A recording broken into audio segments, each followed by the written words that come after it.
I've always had this thing about trusting my gut. My mom used to tell me, your instincts will protect you when nothing else can. I never really thought much about it until the night at Hannah's sleepover.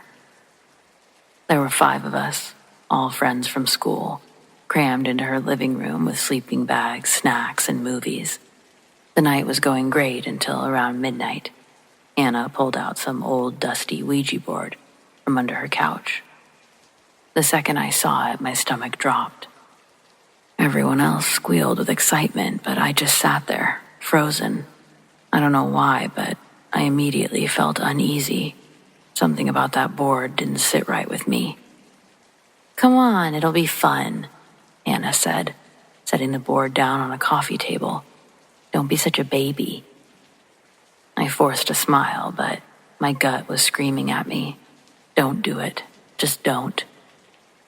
"I think I'll sit this one out," I mumbled, pretending to be more interested in my phone. The girls laughed, teasing me about being scared, but I didn't care. I was kind of used to it, and something inside me told me to stay as far away from that board as possible.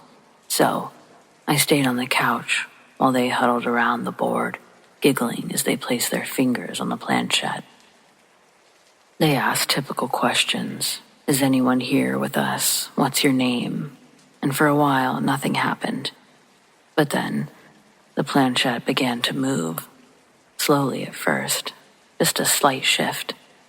But then it started sliding across the board, spelling out words that none of them could explain. I watched from the couch. I was freaked out.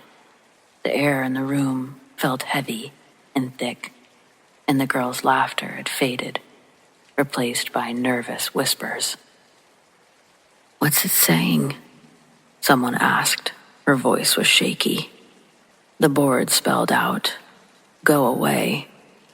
Suddenly, the room felt colder, and the lights flickered. I felt the hairs on the back of my neck stand up, and I looked at all of the girls to see what their reaction was. The other girls all looked at each other, wide-eyed.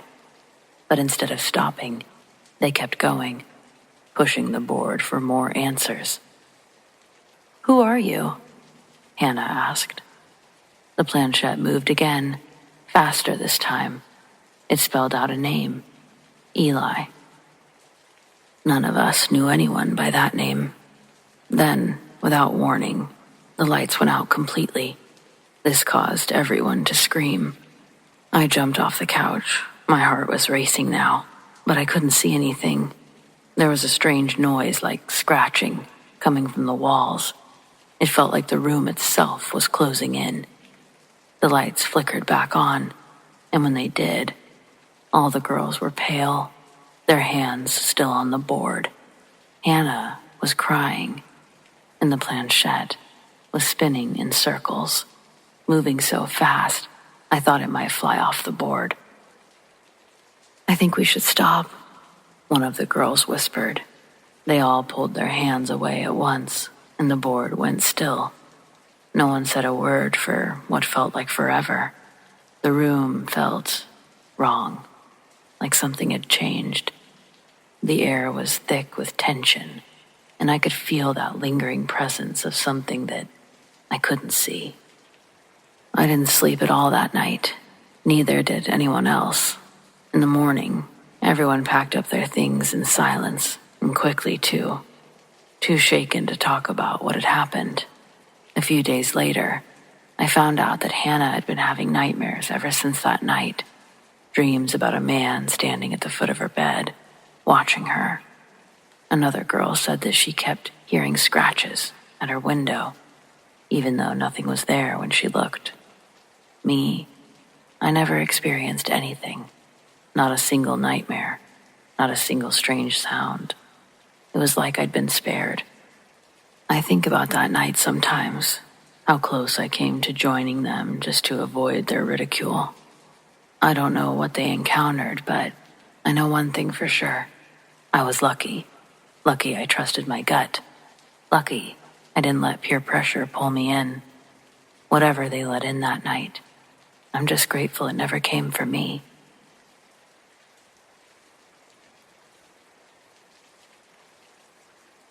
I grew up being told that a demon haunted the women in my family. The story goes back to the 1800s and states that the demon continuously tried to possess one of us until someone in the next generation catches its eye.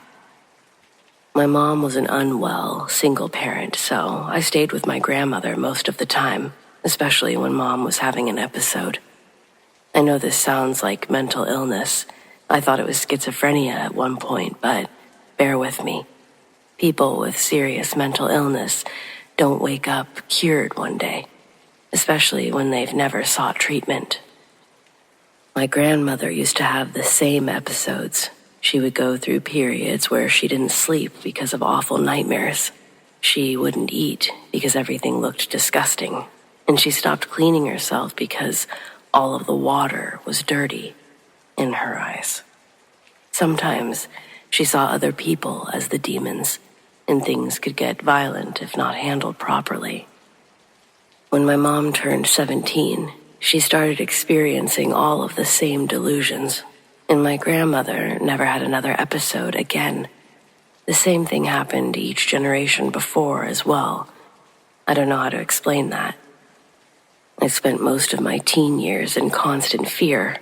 My mom was already considered old for the switch to happen at 17. My grandmother was only 14 when it happened. After graduation, I went away to college, made friends, got a life, and it suddenly felt kind of insane to believe a demon was going to come after me. I got so angry with my mom, my grandmother for scaring me like that. I skipped going home for Christmas that year. By summer break, I was less bitter and agreed to come home.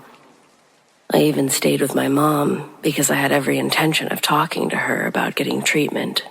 Ideally, I would have waited a few days and chosen my moment, but I had an awful nightmare on day 2. In my dream, I was laying in bed, wide awake. Then I rolled onto my back.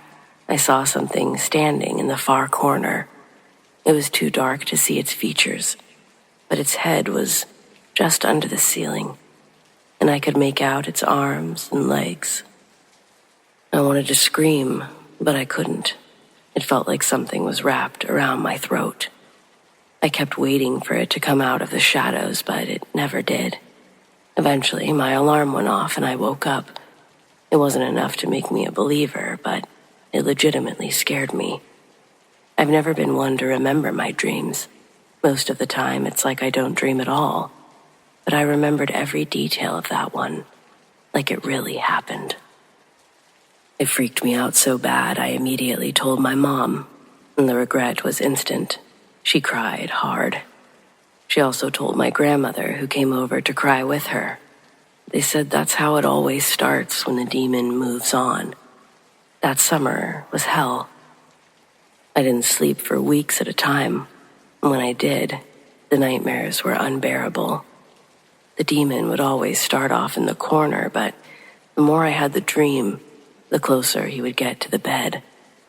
His form always varies with each dream, so does the locations, but I always know it's him. Staying awake pushes him back. During these stretches of nightmares, food is intolerable. It's hard to describe because it all smells and looks the same, but my response changes. The same with water. It's suddenly the exact same reaction as if someone had asked me to eat a bowl of maggots or bathe in mud. There's no way. The reverse is also true. Rotten, poisonous things suddenly look like a feast, and a tar pit could seem like a sauna. Oh, and to this day, my mom hasn't had another episode. She's like a new woman, but back then I didn't believe hers were finished, and I was determined not to be like her. I was going to get help, prove that this was all some mental illness. My mom and grandmother begged me not to, and that only fueled my conviction. Again, the regret was nearly instant. None of the medications had any effect whatsoever, and I was committed on 2 separate occasions, which led to my dropping out of college. I just couldn't keep up. with the work, with life. I should have started my senior year of college this last fall, but now I work at a gas station and I still live with my mother. I stopped throwing money away on treatment after my last 72-hour hold. There's no combination of meds I haven't tried. And being sedated through those nightmares was the worst experience of my life. The demon talked to me, made me promises, and threatened me. During the first year, I used to swear that I would never have kids of my own. But the longer this goes on, the more I want it to end no matter what.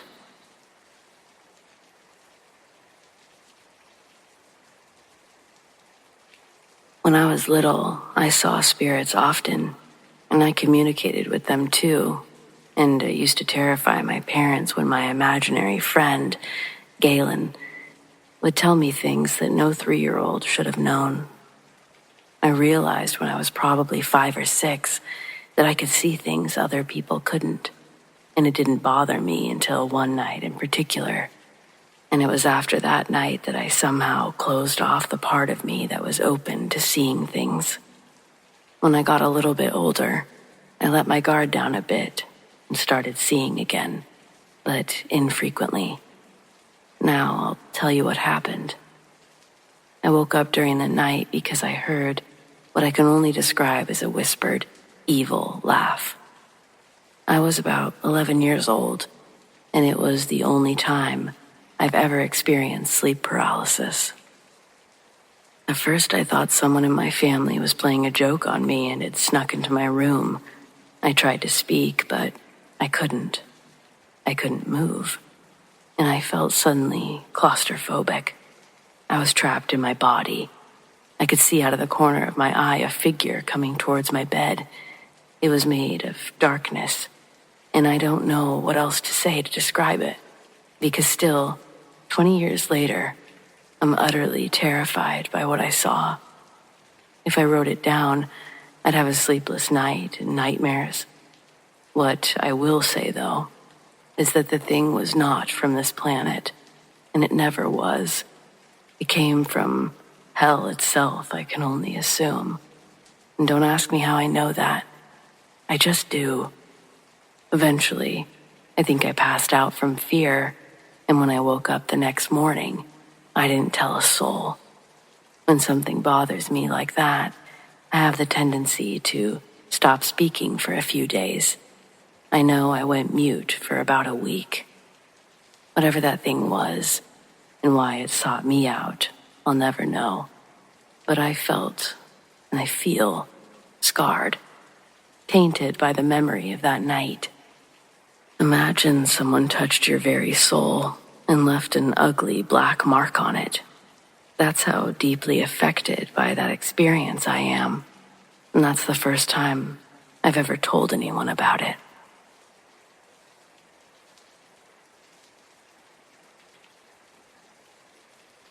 A story from my shameless youth. I grew up in Portland, Oregon. Every pawn shop knows me from those days. All of us go way back. If I walked into any of those places and the same people were still working there, they'd look upon me with a familiar, light-hearted gaze. They'd see through the wrinkles I've acquired over time. They'd remember my bright blue eyes as I batted my lashes, trying to act cute while haggling over a couple dollars difference when the man behind the counter lowballed the 4 VCRs my boyfriend recently shoplifted. I think I got $30 that time. Shoplifting at the mall wasn't all my boyfriend did. His main gig was parking lot smash and grabs and the occasional home invasion. He didn't usually share how he acquired the things he stole. Our little apartment was filled with the useless shit we couldn't pawn. Some nice things we wanted to keep, but most of our surfaces were cluttered with junk. Incomplete sets that would be worth triple if one more piece was found. Machines a few parts short before they'd be back to new again. That kind of stuff. A lot of it.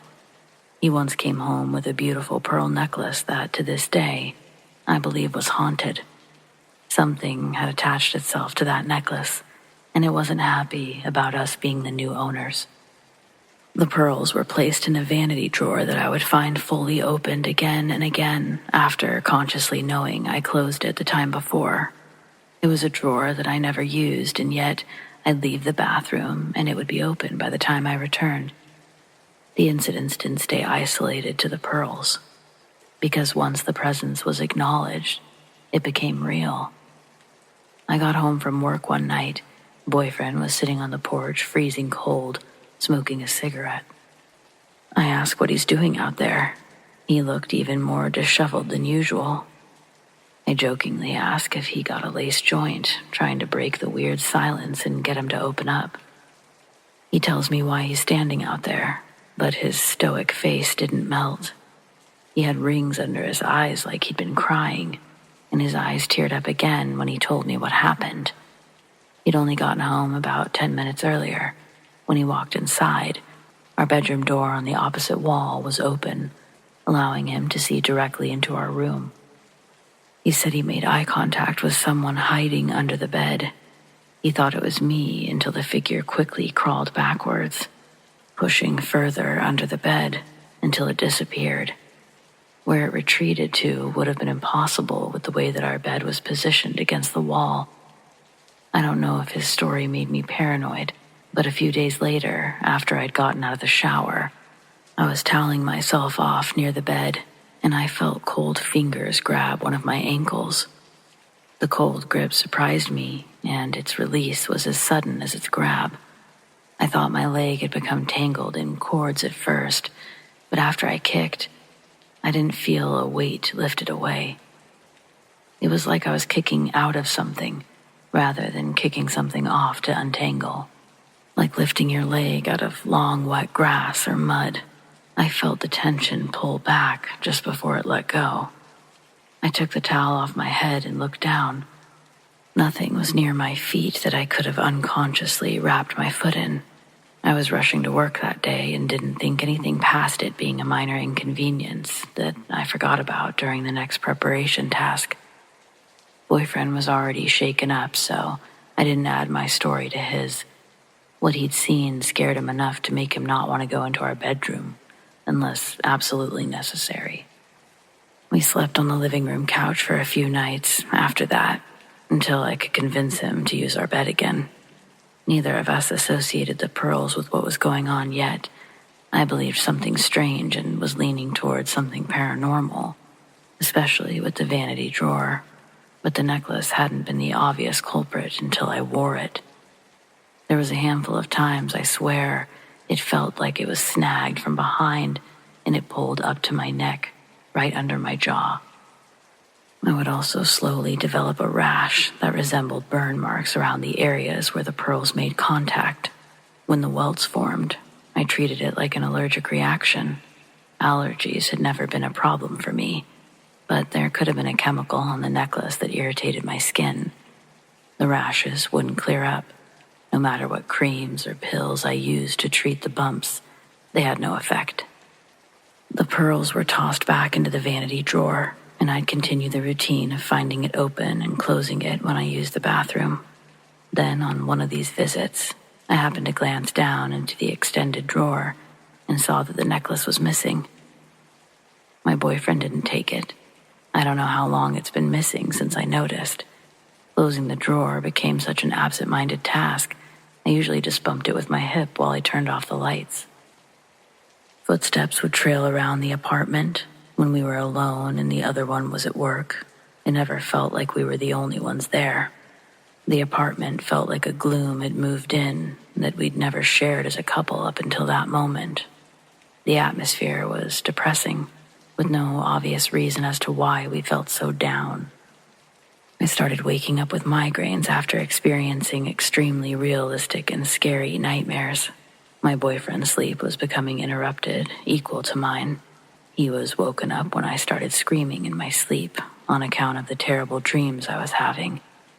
I'd either wake myself up from this or he'd have to jostle my body in order to stop my screams. We wanted to move, blaming all the misfortune on our apartment being haunted, but unfortunately, we couldn't break the lease. We were also broke. We needed to save up for these changes. A retail worker and professional burglar don't make as much as one may think. First and last month's rent couldn't be scrounged together or pawned overnight. Our living room walls were decorated with neon signs that would all flicker together. None of them had settings to do anything but stay glowing. So why were they doing this now? A smaller glass piece that was shaped into a baseball glove would fall off of its fastened hook and crash into the other signs like a house of glass cards. All but around 3 or 4 survived. The rest became sharp slivers in the carpet left of the front door. The hook that held up the neon glove was still in the wall, meaning this neon piece of art would have had to have been lifted straight up and over its hook in order to fall off. The destruction happened when we were sitting in the living room watching TV together. Boyfriend had been collecting these neon signs for years. He'd even had pieces that he paid for with his own money hanging on that wall. Our lease was up in 5 months. During that time, we waited patiently while our home felt more and more like a haunted house. He used to be nice coming home. Now we'd dread when the other one had to leave, and we'd never looked forward to going back after our shifts ended. A coworker of mine had a litter of puppies that she was trying to adopt off. Boyfriend and I thought about getting a puppy. We decided that it would brighten up the somber feeling we were having. The next afternoon, I brought home a little lab mix that we named Biscuits. He's a very energetic pup and insists on smelling around each and every corner of his new surroundings. Our attention and affection is spent all on Biscuits, and we can't help but feel cheerier the moment he enters the apartment. That night that we brought Biscuits home, he's wandering around in the bedroom. I'm out in the living room. Boyfriend goes to work. The TV's on low and I'm playing on my phone. I hear Biscuits whimpering, and his whimpering is becoming more strained, and I get up to see what he's gotten into. I make a couple loops around the apartment and realize this puppy is nowhere to be found. I started frantically crawling around trying to listen for his squeaks and barks to get an idea of where he was.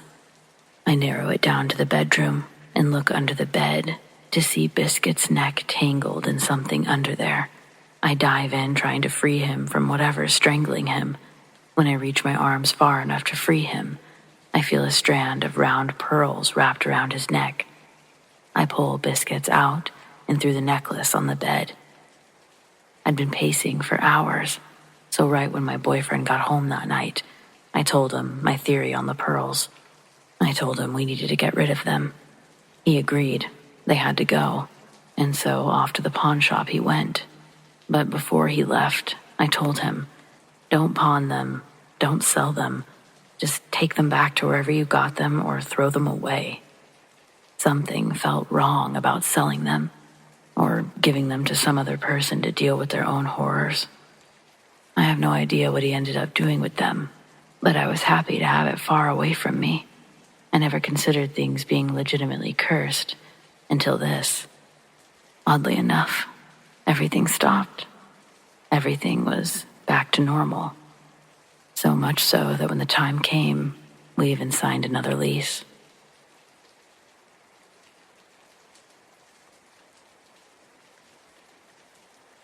When I was 7 years old, I saw something I was never really able to explain. It was 1987, a hot summer day in our small town, and I was playing alone outside. Back then, no one worried much about kids roaming in their own neighborhood. I had my bike and a whole street to myself. The sun was bright, the sky clear, and everything felt safe. Until I saw it. I didn't know what it was, couldn't have known. I only knew that it wasn't right. It was standing near the edge of the road, just beyond my house, in the shade of a giant oak tree. I remember being drawn to it at first, as if curiosity was stronger than fear, stronger than my own good sense. And there was something off about it. From a distance, it looked almost human, but there was an oddness to its movements, jerky, unnatural. like a puppet pulled on strings. It was tall, taller than any person I'd ever seen, with long arms that hung too low, almost brushing the ground. Its skin almost translucent, and it had no face, no eyes, no mouth. Just smooth skin where a face should have been. I wanted to scream, but couldn't. My throat clenched shut. Even from where I stood, I felt its gaze. Though it had no eyes to see me, I felt it. I wasn't sure why I didn't just run back into the house. I should have, but instead, I watched. I felt like I had to watch. And that's when it did something I can't explain. Its head tilted to the side, as if considering me. Then it stretched out one impossibly long arm and pointed at the street, at the cars that zoomed by, their wheels kicking up dust and heat. My heart hammered in my chest, the sound of it almost drowning out everything else. But I heard it, a voice in my head. It wasn't my voice, but it was inside my mind all the same. "Run," it whispered. "Run now." My feet shuffled forward, just a step, and then another. The voice grew louder, more insistent. "Run fast. Run into the road." I shook my head, trying to fight it, but my legs were moving, pulling me toward the street. I could feel the ground beneath me, the rough gravel crunching under my sneakers, but I couldn't stop. The thing under the tree, it wasn't just pointing now. It was beckoning, urging me forward with slow, rhythmic motions. Another car roared past, and it was so close I could feel a gust of wind as it passed. I was just inches from the street, from stepping into the path of oncoming traffic, and still, the voice, that thing, told me to keep going. Then suddenly, a horn blared, snapping me out of the trance. I stopped dead, my toes just inches from the asphalt. My heart felt like it was about to explode. The car passed in a blur, and I stumbled backwards. My legs suddenly weak, like I couldn't support my own weight. When I looked back toward the oak tree, the thing was gone, vanished, as if it had never been there at all. I ran home after that, sobbing, but I never told anyone. Who would believe me? A demon, a monster. No one else saw it. No one else heard it. They would have said that it was my imagination, or that I'd been dreaming. But I know what I saw. I know what I felt. For years, I tried to convince myself it was just a nightmare, that my young mind had played a trick on me. But that voice, the way it crawled into my thoughts, the way it nearly controlled me, I couldn't shake it. I couldn't forget how real it was, how close I came to stepping into that traffic, as if I had no choice. It was only later, when I was much older, that I began to understand. I stumbled across an old book about demons and spirits, things that prey on the weak, on the innocent. They thrive on fear, confusion, vulnerability of children, especially. And I knew, deep down, that's what it was. Some kind of demon, something from another world sent to trick me, to pull me into death's hands. I've never seen it again, but sometimes, when I'm alone at night, I feel like it's watching me, like it's waiting. There's a dark corner in my room, just beyond the reach of the light, and I can't help but glance at it every now and then, because what if it's there? What if it's still waiting for me to make one wrong move? I never did walk near that oak tree anymore, not since that day in 1987. But sometimes, on quiet afternoons, I swear I can feel it, just beyond my edge of vision, waiting for another chance to finish what it started.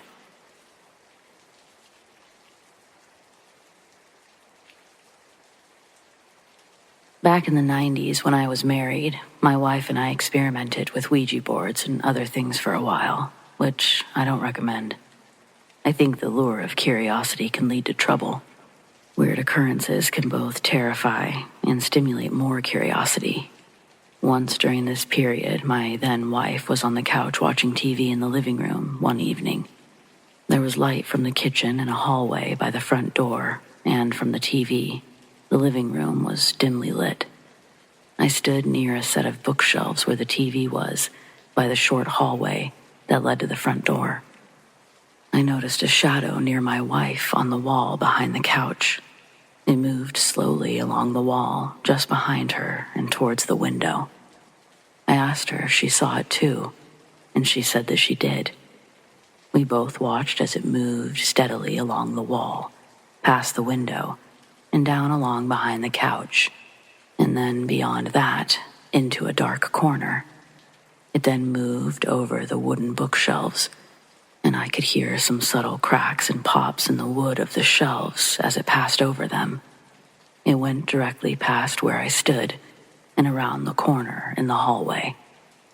The hall light flared brighter as it passed. Then it moved to the closed front door and seemed to be gone. Realistically, I don't believe that there's any explaining it away. Nothing was moving by a light source to cause it, and it moved independently.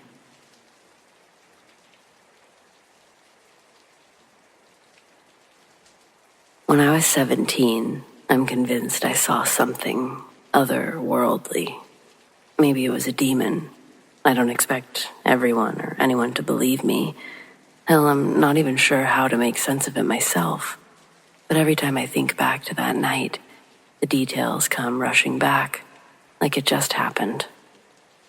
It was around 2 or 3 in the morning when I woke up, thirsty. The kind of thirst that pulls you out of sleep and nags at you until you do something about it.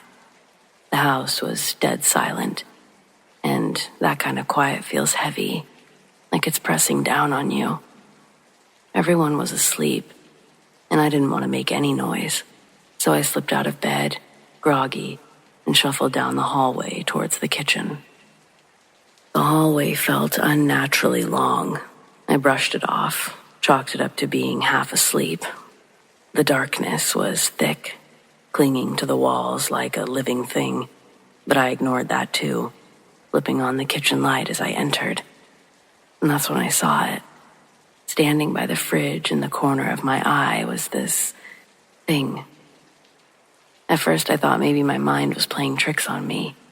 You know how your brain tries to make sense of shadows when you're tired. But this wasn't a shadow. It was hunched over, pale and looking slim.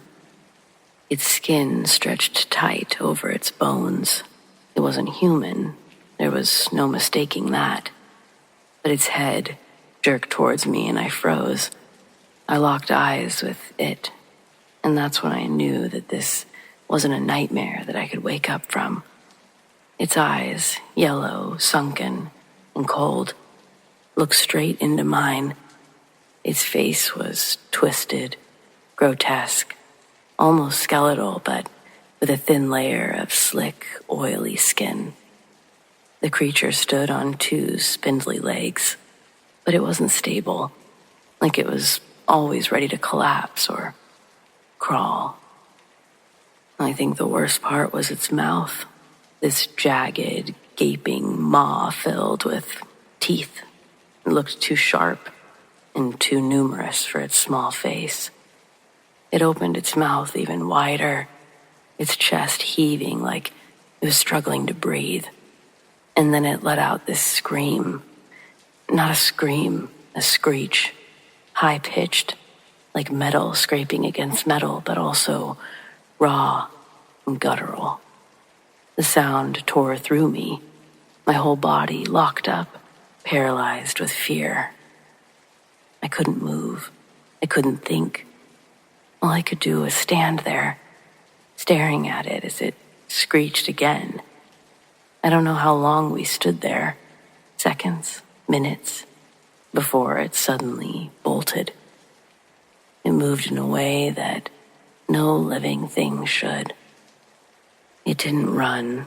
It crawled, fast and jerky, across the walls like gravity didn't apply to it. It scurried towards the unlit part of the house, disappearing into the shadows as quickly as it had appeared.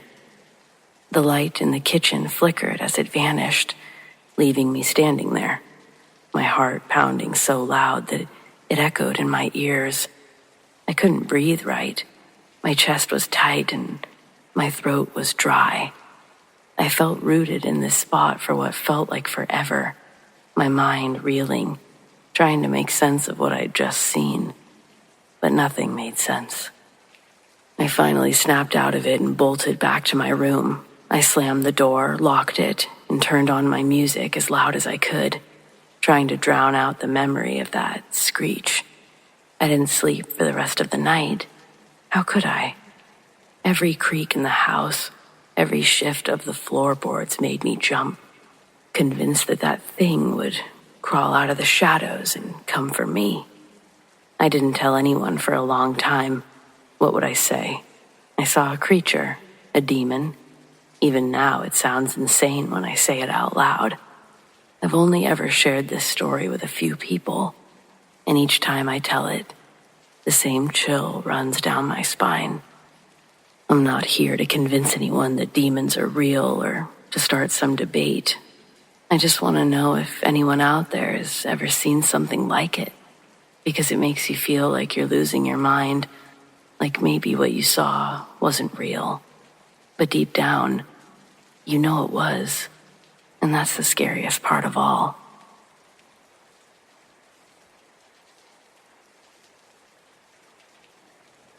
Please do not try this, ever. Knowing what I know now, this is probably one of the most idiotic things I've done. I not only put myself in danger, but also my family and friends. Also, this happened about 15 years ago, so I'll relay all that my memory serves me. I'm no longer in contact with the friends this story involves, so forgive me if I forget details. Anyway, when I was younger, a teenager, I was obsessed with the paranormal. My high school buddies and I thought that it would be a great idea to get stoned in my parents' garage and construct a Ouija board.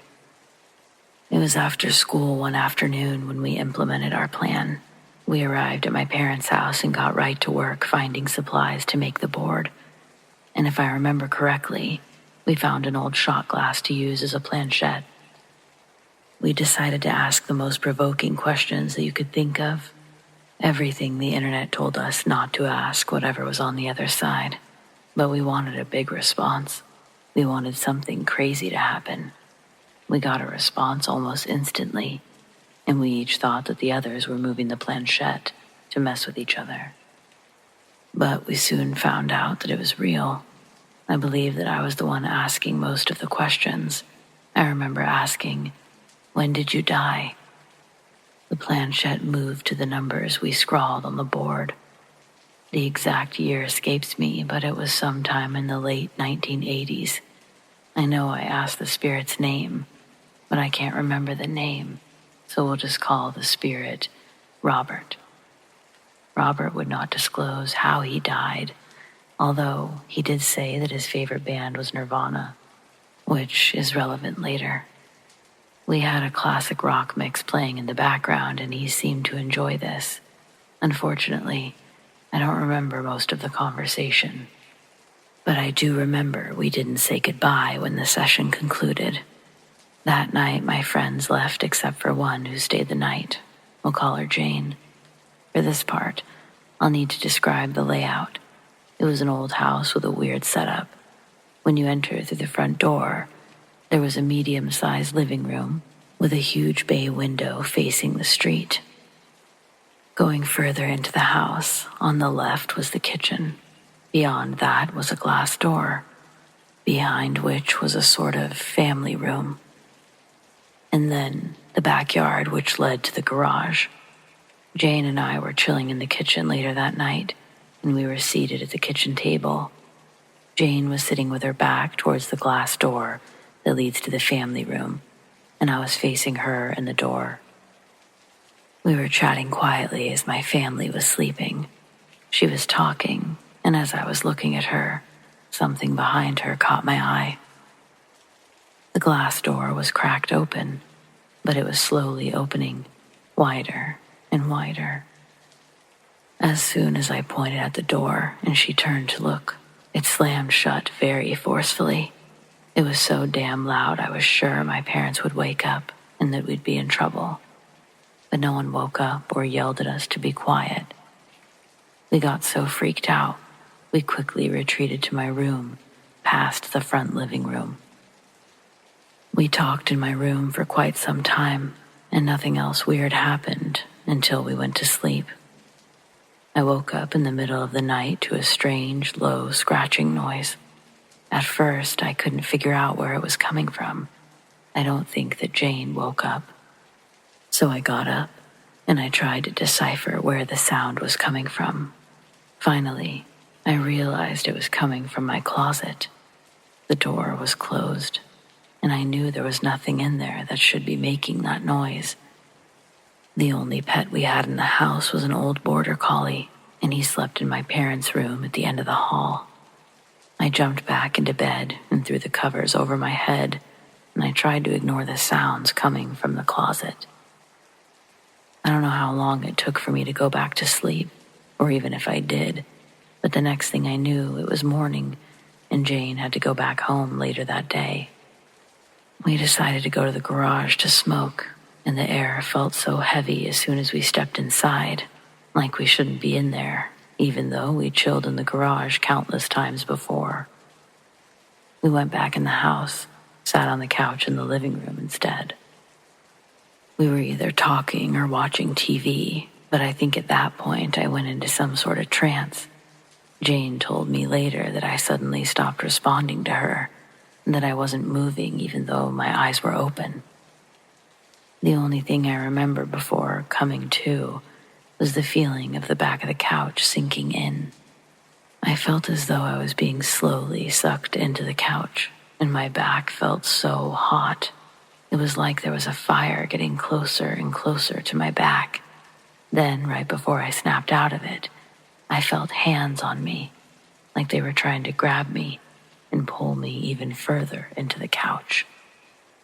I know it might sound dumb, but I thought I was being pulled into hell.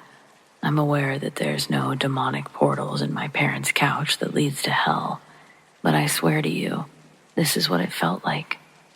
When I finally snapped out of it, Jane was looking at me with a look of concern on her face, and I felt like I was having a panic attack. I can't remember much after that, but her parents arrived to pick her up short after, and she left. That night, I was absolutely terrified to sleep in my room.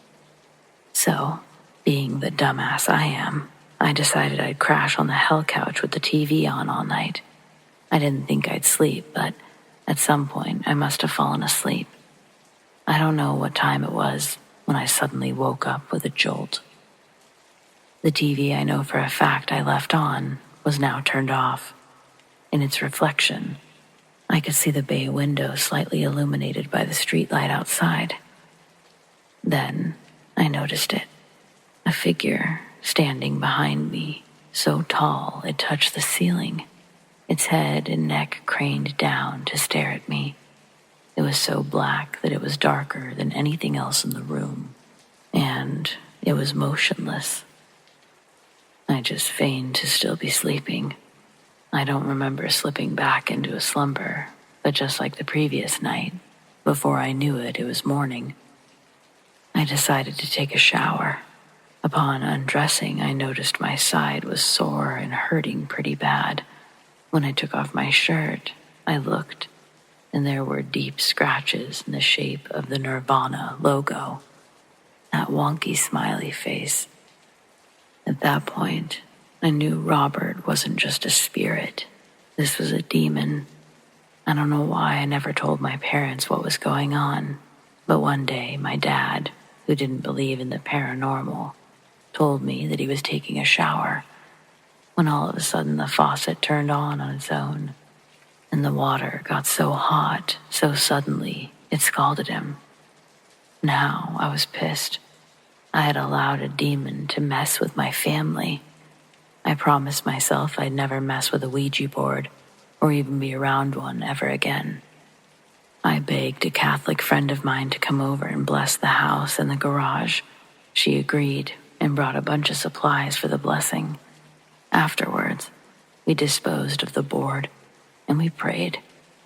Nothing happened in that house ever again, and we ended up moving a couple years later. As an adult, I'm a Christian, and I've still had experiences with the paranormal after this story, but now I know I'm protected and how to rid demonic energy from my life. I apologize if this ending is a little anticlimactic, but thanks for listening. And please, be very cautious when dealing with things we don't fully understand. It could have disastrous consequences.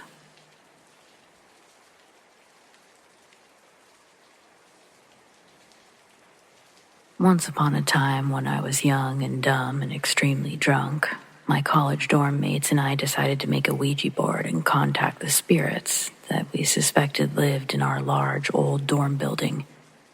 We had heard stories, which turned out to be true, that our dorm had been many things before the city sold the building to our school for next to nothing because no one else wanted it.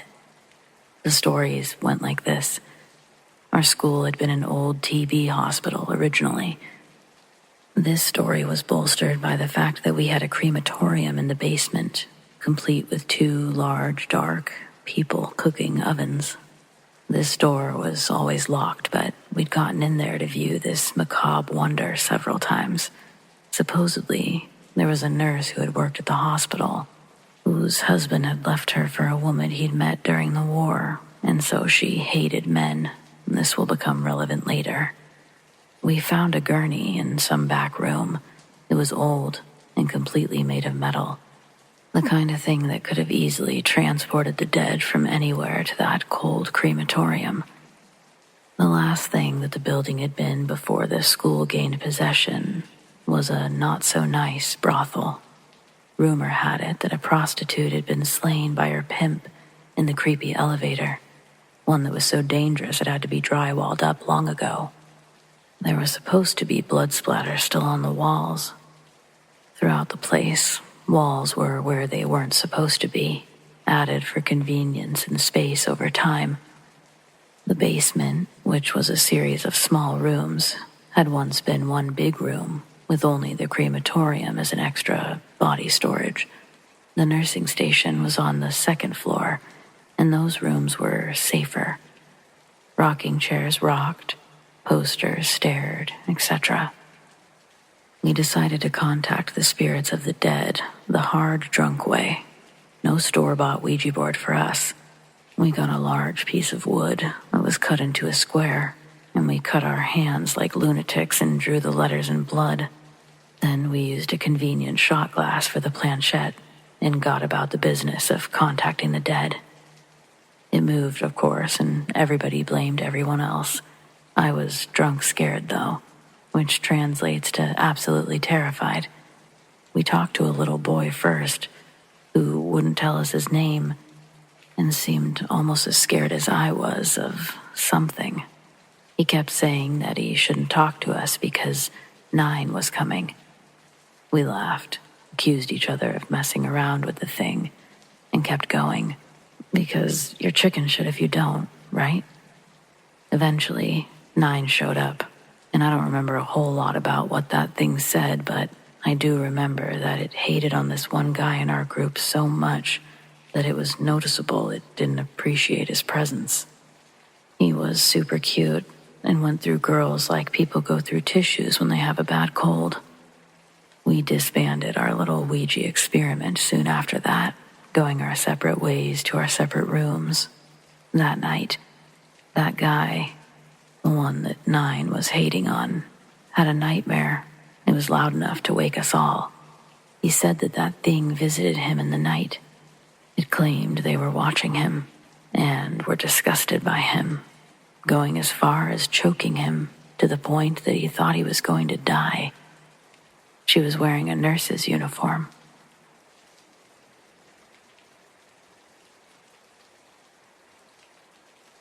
Dear Mom Squad, I do seek advice, but I'm keeping this anonymous for reasons I hope are obvious or at least understood. My daughter, who we'll call Allie, is about to turn 13. Yikes. A little over a month ago, she really started grilling me about how she managed to get a set of scars, 2 distinct lines stretching from her left shoulder to the middle of her neck, with no recollection of it.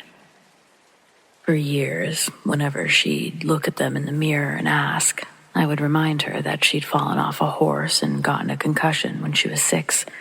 Thankfully, the brush she tumbled into was easy on her bones, but the thorns weren't so nice to her skin.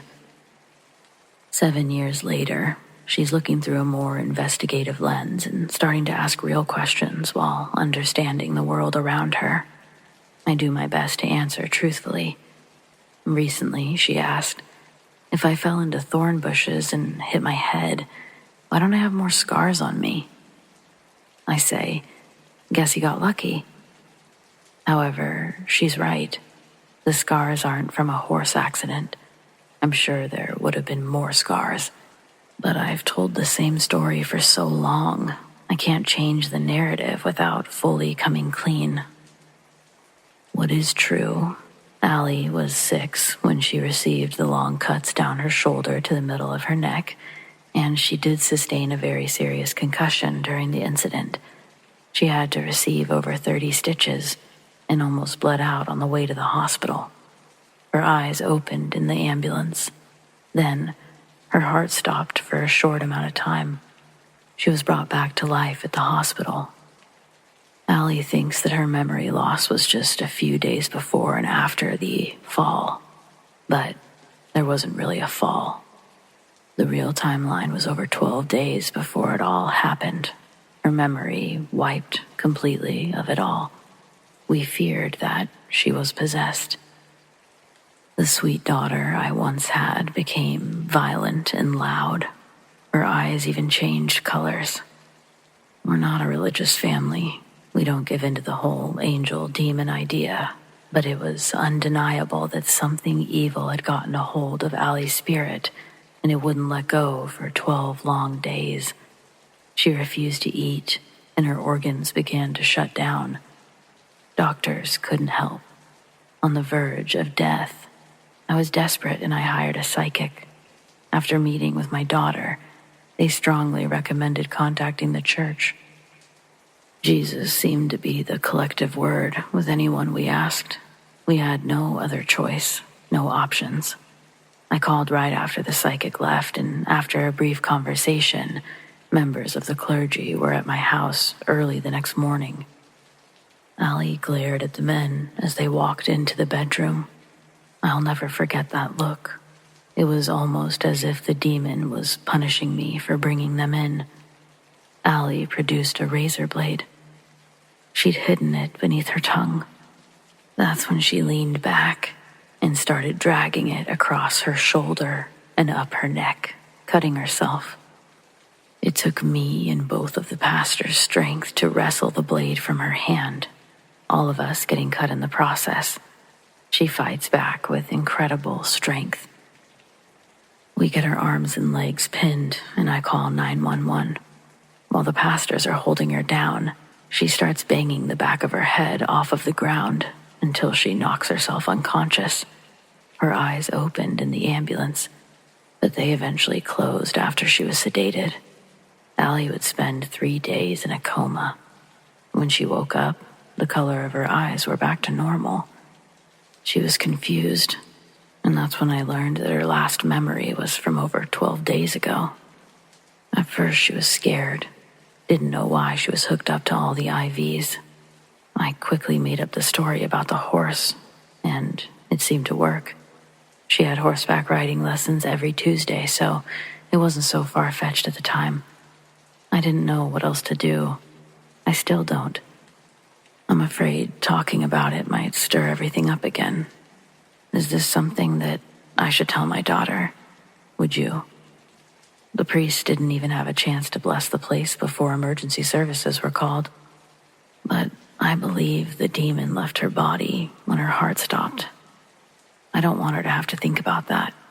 I don't want to tell her I don't know when she asks if it could happen again. What do I do?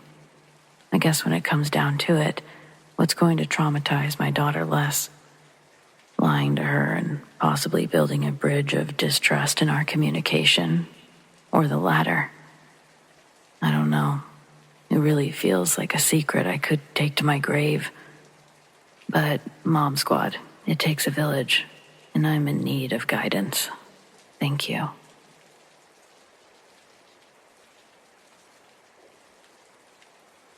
Hey again. I don't think I mentioned my name last time. It's Trent, but I'm the guy who had a demon follow me to my dad's house on Christmas break. I left school, stopped at the cemetery to visit my mom, and next thing I know, there's a demon in our house. It continued haunting us through the holiday, and I didn't go back to school because I couldn't stand the thought of leaving my dad alone with that thing. Obviously, he wasn't going to let me quit college over something like that, so I did return, and the demon came with me. I'm glad I didn't leave the burden on my dad, but the weeks since returning to school have been insane. My roommate, I'll call him Nick, was already back, and we spent the first night just catching up and playing Call of Duty.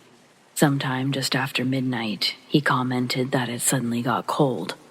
Only a few seconds later, he changed his mind and said that he must have imagined it. We had the heater going, and he was sitting closer to it. So I immediately thought of the demon, but didn't say anything. We both smelled something rotten a little bit later, but it faded fast. We spent most of the next day out with friends, but that night, I woke up at 3 a.m., freezing, with a dark mass leaning over me. I tried to scream, but a shadow hand reached out and covered my face. I couldn't move, breathe, or make any noise at all. My lungs began burning, and I think I eventually passed out from the lack of oxygen. When I woke up in the morning, I was covered in sweat and had red marks on my face. I didn't want to discuss it, so I said that I must have scratched myself in my sleep. Then, Nick said that was wild because he dreamed a shadow man came into our room and tried to smother me. He wanted to help, but he was paralyzed, and that made him realize he was dreaming. So he went back to sleep while I was being suffocated. I'm not blaming him, just stating the facts. I couldn't admit everything that happened at my dad's house until the following weekend when things got even worse. Saturday morning, we woke up to the sound of a blackbird slamming into our window.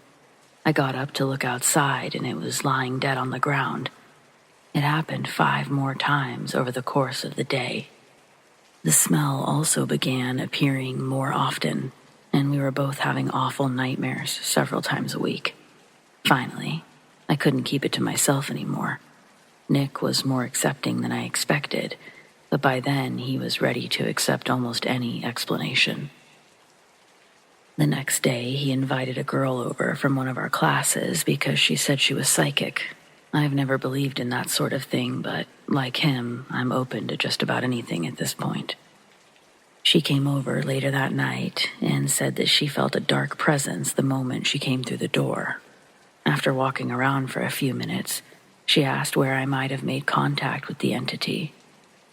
Once I told her it was at the cemetery, she asked if I did anything disrespectful while I was there and listed a few examples, one of which was urinating.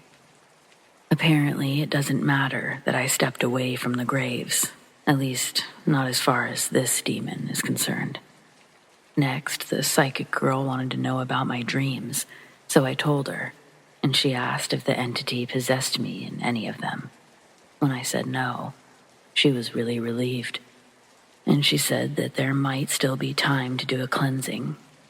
It's not like I knew of anything else to try, so I agreed, and she brought 2 friends over the following day.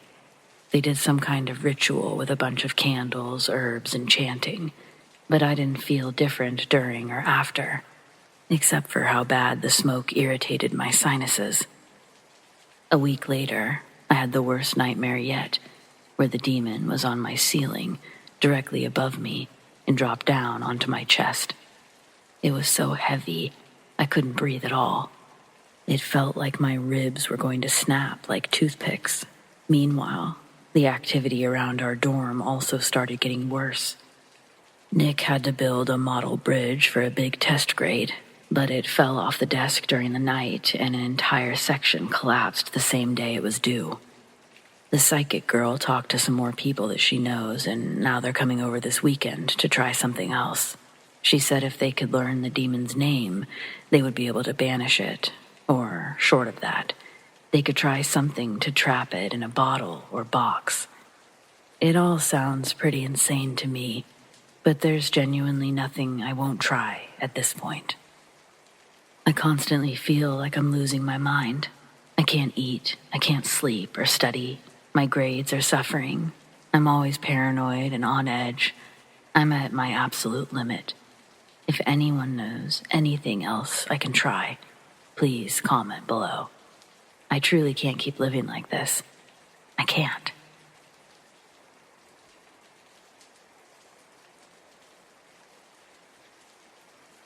Since a young age, I've had experiences with the paranormal. Most of them disturbing, but some have honestly been neutral or even peaceful. This specific instance is by far my most unpleasant personal experience with the paranormal, and it takes place when I was about 19. I'm 35 now. I slept with a nightlight in my room that cast just enough dim light to see vaguely in the otherwise dark room. It brought me comfort and honestly still does to this day. I slept alone in my bed in the middle of the room. It was probably around 1 or 2 a.m. if I had to guess, when I was abruptly startled awake for a reason I was initially unsure of. Was it a sound? A presence? I couldn't tell. Everything was hazy. As I came to, I slowly looked to the left side of my bed and saw a male figure standing silently over me. It was repulsive. Patches of stringy hair on its head, pale, rotting flesh peeling off of its face, big, cold black voids for eyes and sunken deep sockets, decaying and jagged teeth, and a look of utmost malice and hatred on its face that filled me with absolute terror. Suddenly, it reached out and with both hands began to strangle me, pushing me deep into the bed. I remember feeling its cold, dead hands wrapped around my neck. I remember gasping for air that I couldn't take in, writhing beneath its horrifically strong grip. I felt helplessness and fear as I had never felt before. I could feel tears streaming down my cheeks as I thrashed on the bed. What was likely seconds felt like minutes dragging on. I could feel myself becoming dizzy, my vision going blurry, and just as suddenly, it was gone. I felt the grip around my neck disappear, along with the figure itself.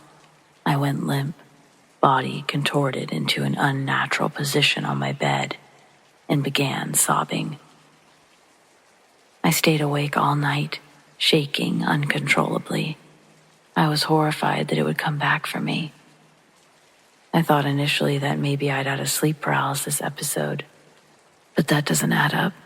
I was moving the whole time, fully conscious, and not even remotely paralyzed. I try to find an explanation for it and just can't. Was it a spirit? A demon? Some other entity? Whatever it was, I hope I never experience it again. 16 years later, and I can still imagine those black, dead eyes glaring hatefully at me in the soft glow of the nightlight. It still sends shivers down my spine.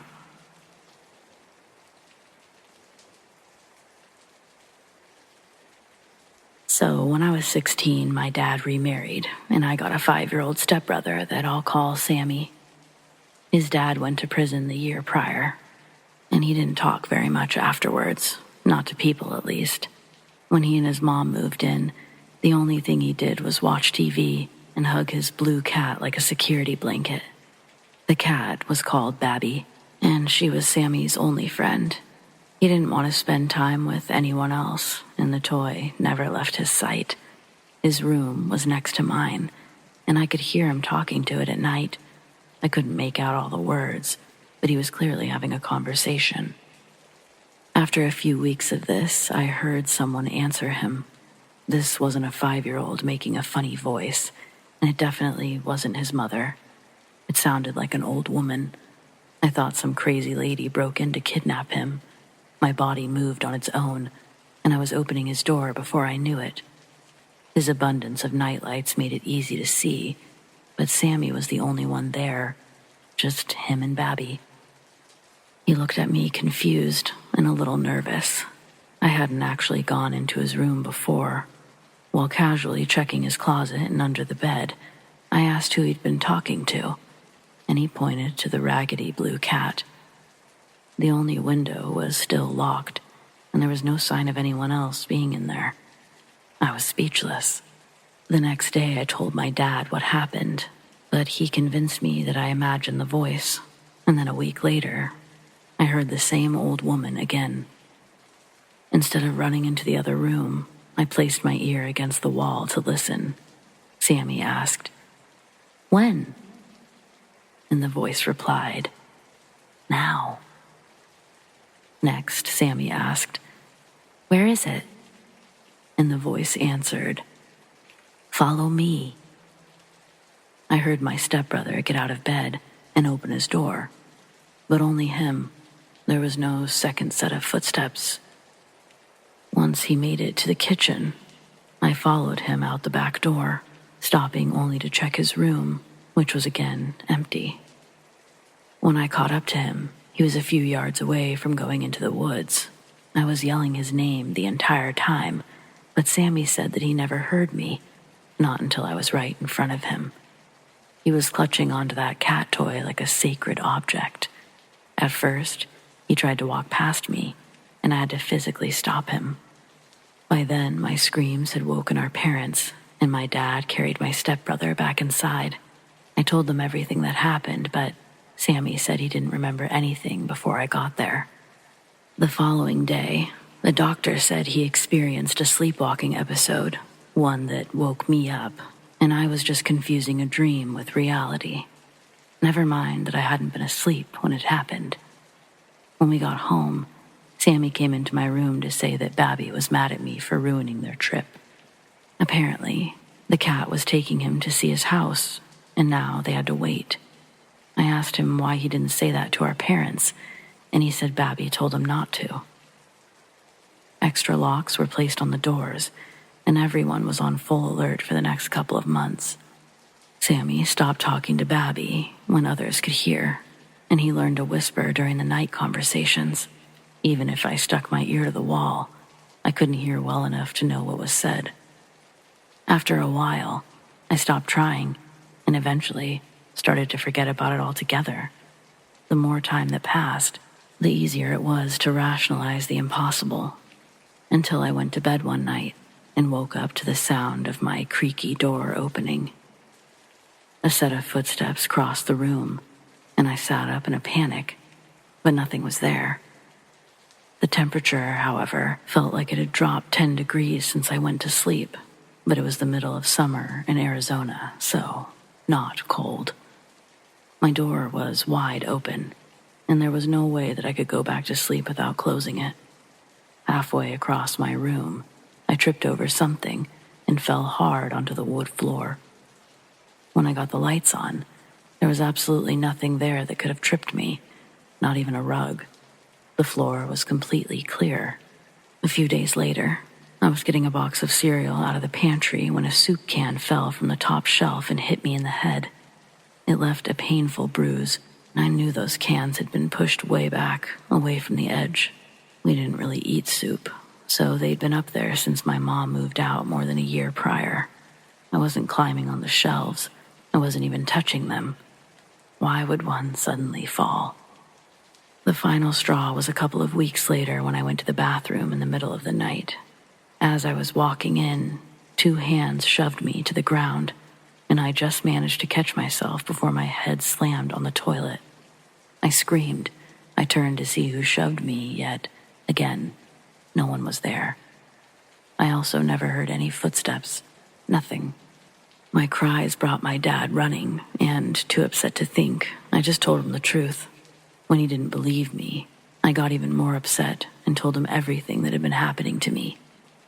That weekend, I moved 2 hours away to live with my mother. She believed me and helped me to get over the whole thing, but I held a grudge against my dad for a long time. A couple of years later, he came to my high school graduation, and he took me to lunch before the ceremony. He apologized and said a bunch of stuff about wanting what was best for me, but the truth is, he just didn't want me causing drama around his new wife. None of that mattered, though. I was happier with my mom. As it turns out, we didn't have quite so many reasons to fight without Dad's drama in our lives. The only reason I even agreed to have lunch was so that I could ask him the one thing I cared about. Does Sammy still have Babby? And no, he did not. 3 months after I left, they caught my stepbrother trying to pry the extra lock from the back door with a butcher knife. He cut his hand very badly and needed stitches, and his doctor recommended a psychiatrist. It didn't take long for the shrink to find out about his attachment to the creepy cat and disprove the sleepwalking diagnosis. The kid admitted to being awake when I chased him outside and how Babby wanted to hurt me. The doctor explained it all away with the new marriage and adjustment periods, and our parents believed her. But then things got worse. When they got home, Sammy was terrified of being alone because Babby was angry at him. He went into full hysterics if his mom even walked into the next room. Hoping to help him calm down, they put the cat in the bottom of my closet and let him sleep in their bed. But he still couldn't calm down. Not until his mom promised to keep watch all night. She stayed awake long enough to be sure Sammy was asleep before turning in herself. And Dad doesn't have much patience for that sort of thing, so he stayed up late watching TV in the living room. When he went to bed, he found Babby on the bedroom floor, facing the bed. He was so freaked out and annoyed that he took it outside and burned it right there on the spot. Sammy started to get better after that, but Dad never really knew what to make of it all. That's why it took him 2 years to tell me what happened. We obviously have a lot of family issues, but those aside, I know that cat had something evil in it.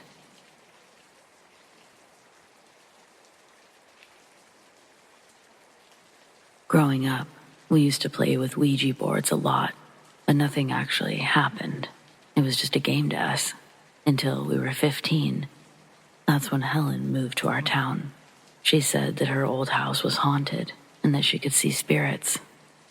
We didn't believe her, but we asked if she ever did seances or went ghost hunting.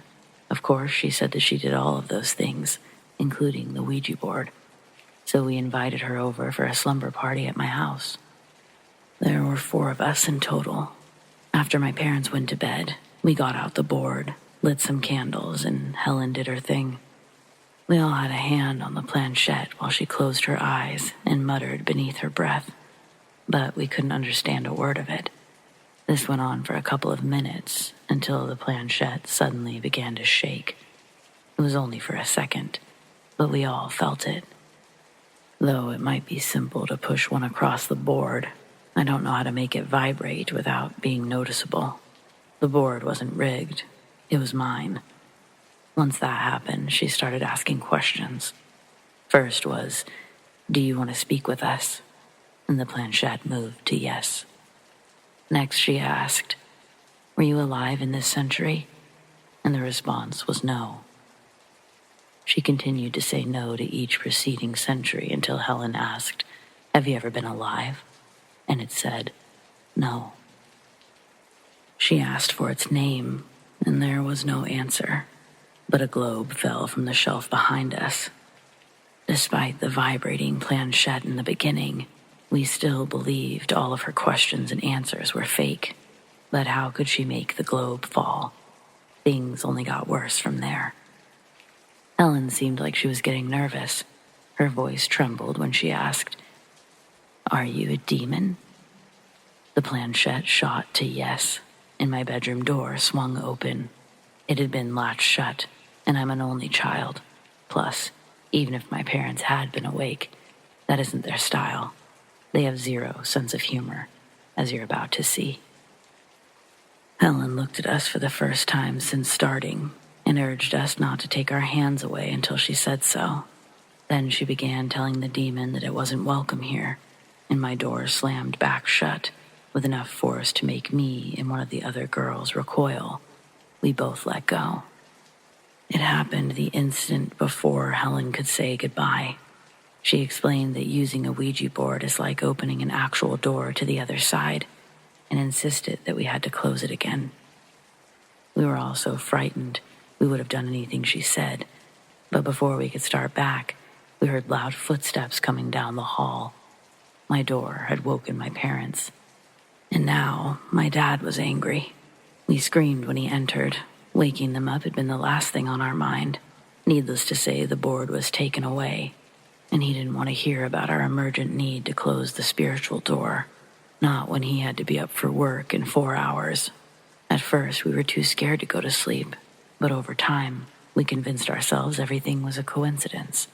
All of us except for Helen, of course. I don't know what time it was when I woke up again, but it was before 4 because my dad hadn't gotten to work yet. There was a light whimpering sound coming from one of the other girls. When I looked to my right, I saw Helen, shrunken into her sleeping bag, staring into the corner with tears streaming down the sides of her face. I followed her gaze. I saw a menacing, hunched-over figure standing in the shadows. Only it wasn't a shadow. The mass looked like a cloud of black smoke, shaped into a crippled old man. Then, before our very eyes, it straightened up and pointed its long-nosed face upwards toward the ceiling and vanished. The activity continued after my friends left the next day, and my parents blamed me for every slammed door or broken dish. I had nightmares of demonic creatures standing around my bed, trying to crawl into my body. I begged my parents to return the Ouija board, but they said I was using it as an excuse. It was 4 weeks of misery before they finally believed me. One day, we were eating dinner together in the kitchen when Mom's water glass spilled by itself. No one's hand was anywhere near it. It just toppled over. Mom pushed her seat back, grabbed a towel for the mess, but her chair wasn't jostled in the shuffle. It remained perfectly upright as she darted away. Then, it began to tilt backwards, as if someone were pulling on it. We all froze as it tipped back on its front legs before being violently knocked onto its side. Mom screamed. Dad sat in confused silence, and I said, "I told you so." Mom was ready to switch sides right then, but Dad didn't fully come around until he was walking into the kitchen and felt a hand grab his leg. It even left fingerprints on his skin. That weekend, I was allowed to invite Helen back, and my parents returned the Ouija board. They also promptly confiscated it again once Helen was finished closing the door. I can't say that I cared. I'd already decided never to touch one again, and to this day, I haven't, but burned into the backyard. I didn't have nightmares anymore. There were no more strange figures. All in all, I'd say I got off easy.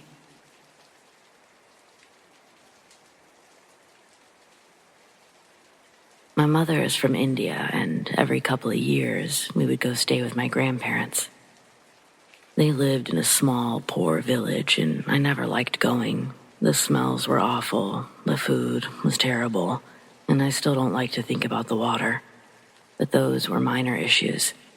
The real problem was the demon. At least, we would consider it a demon. Over there, maybe a djinn. I don't really know. They have lots of beliefs about demons over there, but I never spent much time learning about it. The vast majority of my adolescence was spent in Atlanta, and I was insecure about my heritage, so I generally rejected anything to do with it. Now that my grandparents have passed away, I deeply regret my reluctance, but I digress. What I do know is that something isn't right about the land they lived on. From as young as I can remember, there were strict rules about not getting out of bed at night, or in my case, a pallet on the floor next to my parents' bed. Everyone slept with different idols and charms above their heads. They were supposed to protect us, but only if we stayed put. When I was younger, I believed every word of it. My parents always made sure that I used the bathroom before bed, and I even had bells tied to my ankles at one point. At night, I'd hear footsteps puttering around the dirt floor, and sometimes there would be scratching on the walls or a pair of glowing eyes in the dark. They weren't red or anything, just glowing like an animal's eyes, but we didn't have any pets. The most frightening night of those years happened when I was 7. I was almost asleep when a set of footsteps came into my room and stopped directly next to me. I kept my eyes squeezed shut behind my blanket, but the top of my head was still exposed, and I felt a warm breath of air on my head. It was like a big animal hovering over me, sniffing. The last time we visited, I was 14 and in the throes of a particularly strong, rebellious streak. I thought my family was paranoid, that the footsteps and heavy breaths were just my cousins. They always resented me for having a better life. The glowing eyes and the scratching noises, they were wild animals coming to steal food because the walls had so many holes. I was just too young and naive to see it before, I thought. Well, this was my year to prove it. During our first night, I decided to chase down anyone who moved. It was almost 3 a.m. when I woke up to something walking in the hallway, and I was moving towards it in an instant. My parents kept a candle burning in the center of the room. Dirt floors, not a fire hazard. They used it as an extra barrier against the demon, and I grabbed it as I passed by. The footsteps suddenly began moving in the opposite direction, towards the back door. To me, this confirmed that my cousins hadn't expected me to actually investigate, and now they were trying to get away. So I chased them right into the backyard. When I got there, I saw a dark figure, one the exact same size as my older cousin, shooting into the tall grass. I went literally 2 steps in, just a few feet behind him, when my mother's voice made me freeze mid-stride. She had followed me outside and was screaming for me to stop. At first, I was relieved, because I was about to have proof that the bad, scary stuff was actually just my shitty cousin. But as I stepped backwards, a 10 to 12-foot spectacled cobra struck out exactly where my foot had been. If I'd taken one more step, it would have gotten to me, and there's no way I had a chance of making it to a hospital in time. My initial reaction was anger. I was so focused on proving there was no demon that I forgot about the very real dangers that snakes present in India. Even more so since my cousin should have known better. We've lost family members to cobras. Most people in that village have. I couldn't imagine him running into that grass. I'd gone in right behind him, though. So how had he not been bitten? I ran away from there faster than I've ran in my life. Straight past my hysterical mother, and into the house where I intended to show everyone that the cousin I suspected was gone. I wanted to shove the whole thing in their faces. But my cousin was sleeping in his bed. All of them were. Not one person was missing. Now I know you're going to think that someone doubled back through the front door, but they didn't. Even though I stopped at the sound of my mom's voice, the figure's footsteps never did. I could hear them continuing in the complete opposite direction and into the distance. No one is that fast. Plus, it's a tiny house. They would have woken everyone trying to rush back inside. So, Who or what led me straight into a cobra without getting bit themselves? This whole incident only reaffirmed my family's belief in the demon. They believe it ran into the field and took the form of the cobra. But my mom was able to save me just in time. Technically, she did save me, but I don't know if I can believe that the snake was anything but a snake. Part of me wants to say that we had an intruder that got extremely lucky, but another part of me has to wonder, what are the odds that we have an intruder on that night of all nights? I'm fully aware of all the stories going around where homeless people live in someone's attic or crawl space, but we're not talking about America. This was a dirt-poor village in a small hut with 4 tiny rooms, all packed with people. There were literally no extra nooks or crannies. My close call scared my parents so much that we didn't go back at the usual time when I was 16. Instead, they decided to put it off a couple more years. And then, both my grandparents died just 8 months apart from one another. My mom never had a particularly close relationship with her siblings, so we never returned. I'm almost 40 now, and I think about that snake regularly. What do you guys think? All theories welcome.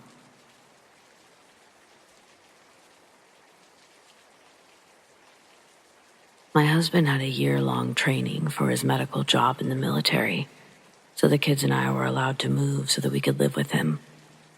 We thought that we'd really lucked out when I'd found a house for rent in a quaint little suburb of San Antonio, and the owner wanted to rent to a military family. It had 3 bedrooms, a huge office, playroom, a garage, a big storage shed with windows, even an in-ground pool with pool service included in the rent, which was only $850 a month. We should have known it was too good to be true. It was great at first. We had frequent cookouts and entertained our new friends. The kids loved swimming, and it was nice to cool off from the record temperatures. The kitchen was small, but the huge playroom had built-in shelves and a split door so that I could shut the bottom and open the top half, keep my toddler contained but accessible while I was busy in either the kitchen or the living room. And the house sat on a cul-de-sac, less than a mile from the elementary school. We loved it. And then it started. We'd been there maybe a couple of months when we noticed the first sign that something was off. Birds wouldn't fly over our yard. When they occasionally did, they got into gruesome mid-air fights that often resulted in a dead bird falling to our grass. It was like nothing we'd ever seen. The odd animal issues continued. Hundreds of tiny baby snakes poured from a crack under the toilet. No problem, we had it sealed. The mangled corpses of various animals appeared on our yard. No problem, one of our neighbors must have a cat. We thought a cat had given birth under our storage shed. We couldn't see the kittens, but we could hear them. Until we couldn't. We could only smell them. We never saw them. My husband's coworker gave us a kitten. I grew up raising and taming them. This one couldn't be tamed. I still have scars from it. We had to give it back, and once we did, it was like a whole new kitten. I think the animal event that upset me the most involved the nest of little birds they'd made it on our towel stand by the pool. For many weeks, we watched the mama bird sit on the nest. When she'd taken a food break, I'd sneak the boys out to admire the nest, never touching it and warning them not to get too close and never to touch. Finally, the eggs started to hatch. The next day, the mama bird was gone, never to be seen again.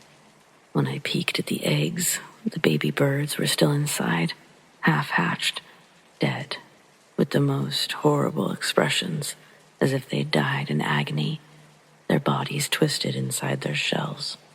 I didn't even think that birds could have expressions, but I swear these did. Probably around the time the baby birds died, the noises started. There was an odd scraping noise from the attic. We brushed it off as squirrels or a tree, but it didn't seem right. Then the knocking started. Steady, rhythmic knocking.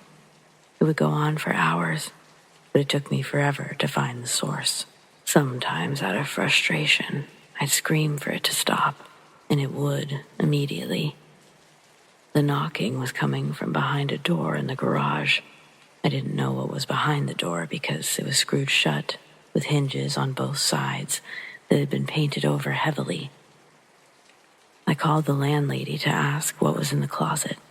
I explained there were noises emanating from it. She said it was the water heater. I knew it wasn't. I reminded her the water heater was in the closet, in the hallway. She muttered some dismissive excuse and quickly hung up. It made no sense. One day, I crept towards the knocks. Just as I reached my hand towards the door, they stopped. My fingers were still about an inch away, so it wasn't as if I'd pushed shut a loose door. And believe me, the door wasn't loose. I went back inside, and they started again. I tiptoed back out, but again, they stopped when I got close. This went on for a couple of hours. I even said hello one time, and they stopped. But further questions did not elicit any response. I was baffled. Then the nightmare started. I was plagued by terrifying dreams. I was being stalked by a tall man in a tall hat. I never saw his face, but I heard his laughter. I also kept seeing images of these bizarre creatures in my dreams. The head of a dog or jackal, with the body of a raccoon, but the tail of something else entirely. They had red eyes, and I could find no reference to them online. Needless to say, I didn't sleep well at all. I also started getting sick a lot. My pain and fatigue were overwhelming. I spent much of my time in bed, crying. I became very depressed. The scrapes, knocks, and nightmares persisted. Eventually, I became determined to make it all stop. I searched online and in the phone books for paranormal research teams or psychics or anyone that would help me. I couldn't find much, and I couldn't seem to get in touch with anyone. Out of sheer desperation, I called the local Catholic diocese. I'm not even Catholic, but I figured they would know someone that they could put me in touch with, someone that would take me seriously. And they did. They didn't even flinch at my story. They said that I just needed to call this guy, that he was the one that handled cases like these. They had a guy who specialized in this. I thought I was crazy. I called him, told him everything. I was afraid he thought I was nuts. I told him I believed whatever it was intended to kill me, destroy my marriage, or both. He said that he'd need to talk to my husband that evening, and I thought to myself, yeah, he must be planning to tell my husband I need psychiatric help.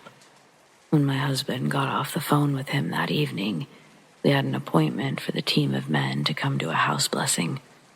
The man had told my husband that he'd had 5 other nearly identical calls that day, after mine. He said that we had an infestation. It was only later that I learned that's what Catholics call a house possession. They showed up with holy water, Bibles, rosaries, and scapulars like these. They prayed, burned incense and candles, read from their Bibles as they sprinkled holy water over seemingly every inch of the house and yard. It didn't help. We had to move. As my husband was packing up the last of our things alone, because I'd refused to go back to that house once I left, he met a neighbor from an adjacent street. Of course, he said nothing to her of the weird happenings, the ones that had driven us away, but she happened to mention something odd. She said that they had been bothered by scraping sounds from their attic.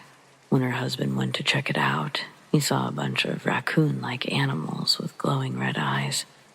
She said it was enough to make them consider moving too.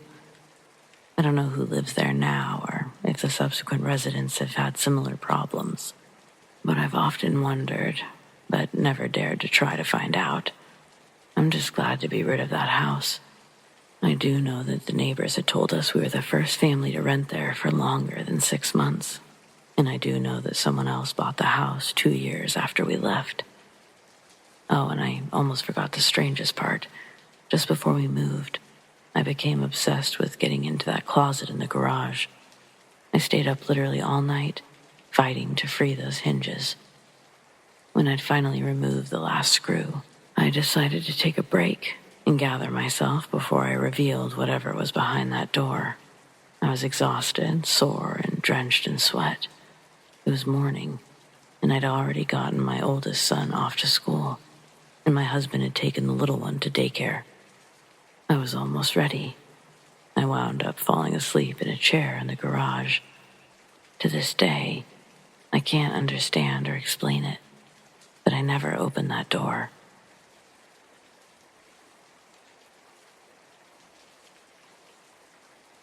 I believe I have witnessed demonic possession or something of the like. It was in 9th grade, about 7 years ago. I had a best friend, let's call her Ashley. Well, Ashley didn't have the best upbringing. She lived in Wisconsin, I believe, growing up. And she always told me about how, when she was around the age of 8, her house that she'd been living in caught on fire. She ended up making it out with her father and brother, but her 2 younger sisters and her mother died. She used to always say that she felt something following her. I'd be on the phone with her late at night and I'd hear her scream. I'd hear a thud. She'd come to school with bright red handprints around her ankles from where something or someone had yanked her off of her bed. The first thoughts that occurred to me were maybe it was abuse from her father or her brother. As time went on and I really got to know her father and brother, spending weeks over there at a time, I came to the conclusion it wasn't them. Her father worked hard. He truly wasn't around Ashley any more than I was, probably less. And if her brother were home at any given point, he was usually high, to the point where getting off the couch wasn't even feasible. When I'd be over there, weird things would happen. I'd be getting something to drink in the middle of the night. I would turn the light off, start back down the hallway, and the light would flicker back on. There was only one light switch, at the edge of the kitchen and the living room, and I'd quickly turn around. No one would be there. Well, one night, it was me, Ashley, and our friend Eli over at Eli's house. Everything was going fine, and Ashley had fallen asleep, head in my lap. Eli and I were watching something on TV when out of nowhere, about an hour into her sleep, Ashley got really cold. I covered her up, and it didn't seem to help at all. About another 15 minutes later, she shot up and took a rather large breath of air. She then got up off the bed and started walking down the hallway. Eli and I were confused, but we didn't bother to follow her. Maybe she was going to the bathroom. She came back about a minute later with a butcher's knife in her hands. She stood at the edge of the door with the knife up, just staring. We then proceeded to freak the fuck out just a little bit. Eli asking me what to do. Had we ever talked about this? Wasn't there something about lining the door with salt? I don't fucking know. Maybe. Let's just try it. Okay. So we do. She hasn't moved an inch, dude. Should we call someone? Eli asked. No. The last thing we need is the police to show. Ashley turns and proceeds to start chanting in some weird fucking language. Latin, maybe talking backwards. She turns to her left, starts repeatedly stabbing the wall, still chanting. We sit there, staring in silence, unmovable. She then turns and throws the knife down the hallway and falls to the floor. At this point, Eli's brother, Jake, wakes up and opens his bedroom door. What the hell is going on? Stay where you're at. Get back in your room and shut the door, he tells his brother, Jake. What? He asks. He walks towards Ashley, and her gaze turns to meet him. He instantly freaks out, jumps into the bathroom, shutting and locking the door. Then she begins clawing at the fucking door. We all just sit there in dead silence while we can hear the scratching at the door. This goes on for 5 more minutes, and she stops. She then makes direct eye contact with Eli. She starts repeating his name over and over again in a horrifying voice. Eli, Eli, Eli, Eli, Eli. At this point, Eli just starts crying. He has no idea what else to do. Well, what happened next is what hit me in my core, made me rethink life a little. Ashley was all of 5'2", maybe 110 pounds, soaking wet. She blew the salt away, backwards fucking crawled into the room, snatches a recliner out of her way, and grabs a necklace she'd lost about a week prior. The necklace was an upside-down cross, black on some black-colored chain. And then she backwards fucking crawls down the hallway, out of the house. We all sat there in shocked silence, just for a few minutes. After I finally muster all of the courage possible, I take off after her, Jake and Eli soon following suit. We searched for about an hour, and we couldn't find her. This time, we went back inside and called her dad. Keep in mind, it was about 3 a.m., and he doesn't answer the phone. Eli, Jake, and I gather in Eli's bedroom, confused about what to do. We just sit there, and at some point, almost against our own will, we fall asleep.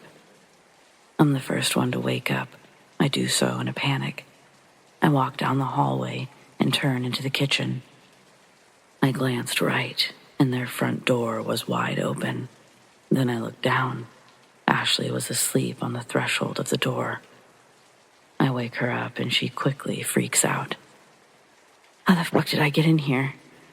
Last thing I remember, I was laying down with my head in your lap. It's a long story, I tell her. And when I do, she doesn't remember anything at all. I don't know if I encountered a demon or something of that nature, but rest assured, that changed my beliefs quickly. And I don't know if it goes without saying, but I didn't spend the night in the same house as Ashley for a while. So, I love paranormal stuff, but I'm a huge skeptic. I think it's fun to pretend ghosts and demons exist, but no random story on the internet was ever going to convince me that they were real. I may have to see it kind of guy, and now I've seen it, so I'm contributing my own unbelievable experience to the internet's collection. Most of my friends have always been superstitious, so I decided to go all out for my birthday party. Every year they come over for a night of drinking and general shenanigans, and they thought that this one would be the same, yet what they actually got was a full-blown seance. I got a Ouija board, a crystal ball, tarot cards, crystals, candles, the works. But I was especially proud of myself for the rigged noises. I connected 2 old phones to a couple of small, well-hidden speakers in the living room, and I downloaded an app for special alarms. Then all I had to do was put the phones in a junk drawer and wait. At 4 specific times, various sound effects would play, like knocking or footsteps. It could have all easily failed, but I honestly thought I had a decent chance at pulling it off. Plus, the price for getting caught was only enduring a bit of ridicule. Not to brag, but I'm a pretty good sport when it comes to that kind of thing. In the end, 4 of my 7 guests decided to play. Honestly, better than I expected. I didn't want to make anything too obvious, so we messed around with the tarot cards before bringing out the Ouija board. The girls almost left, but I convinced them to stay. After all, it was in a children's game box. They also checked the table for any tricks, but my devices were well out of their search radius. Again, I started off slow to see if we were going to have any other pranksters in the mix. And sure enough, we did. I thought one or possibly all of them would be giving me a little birthday scare. So I didn't flinch when they adamantly denied being the pushers and accused me instead. I also kept a tight poker face when the spirit claimed to be my grandpa. Everyone there knew his name and how close we were. Then it all suddenly made sense. They knew I was planning something, so they were setting the scene before I could. Well, game on as far as I was concerned. The time had finally come. The knocking alarm was set to sound in 1 minute. Grandpa, Are you alone? I asked, sliding the planchette to no, then back to the center. Are any other spirits here as well? Again, I slid the planchette to no, and then back to the center. A noticeable unease spread through the table, and it was hard not to smile. With a low, solemn tone, I continued, Is there a demon here? With you? With us? No one breathed as we sat staring at the planchette. Then came the sound of frantic knocking on the closet door. One of the girls actually started crying. I now had roughly 2 minutes to set up an opening for the footsteps that would sound next to the hallway. Was that you, Grandpa? I asked innocently and slid the planchette to no yet again. Then who was it? I felt a surge of annoyance as someone else began moving the planchette before I could. It spelled N-E-D, Ned, and my stomach dropped to my knees. Ned was the awful man from the nightmares I had when, and only when, I was living at Grandpa's old house. I've never told a soul about him until now. In my dreams, I would have a bird's eye view of myself asleep in bed, only I wasn't alone.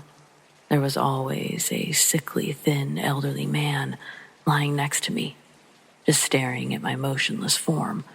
If I tried to call out a warning, the old man would turn to glare at me with the most hateful scowl. Sometimes he would attack me if I persisted in trying to wake myself up. Eventually, Grandpa got a new house that didn't give me nightmares, and I forgot that Ned existed until his name appeared on that Ouija board. I'm positive there's no way my friends could have known about him. I was instantly ready to stop, but I didn't want the others to know how frightened I really was. I asked a few simple questions that didn't receive answers, hoping someone else would be the one to suggest quitting, but no such luck. I was the birthday boy, after all. But then Wes blurted out, "Can we see you?" And the planchette spelled D-R-E-A-M. Dream. That was officially all I could handle. I rose from the chair, and at the same moment, the chair at the opposite end of the table fell backwards with a loud crash. No one was sitting close enough to have touched it. Thankfully, everyone left soon after that, and we didn't talk about any of it. I doubt we ever will. I didn't even notice the footsteps and other alarms failed to sound until much later, after everyone had gone home. When I checked the devices, they were both shut off, even though the batteries were fully charged. If this wasn't bad enough, I've now dreamed of Ned twice since, and the first time happened that same night. The nightmares are identical to the ones I had as a kid, only now I'm looking down at my adult body. I think I really screwed up this time. Is anyone able to tell me what I should do?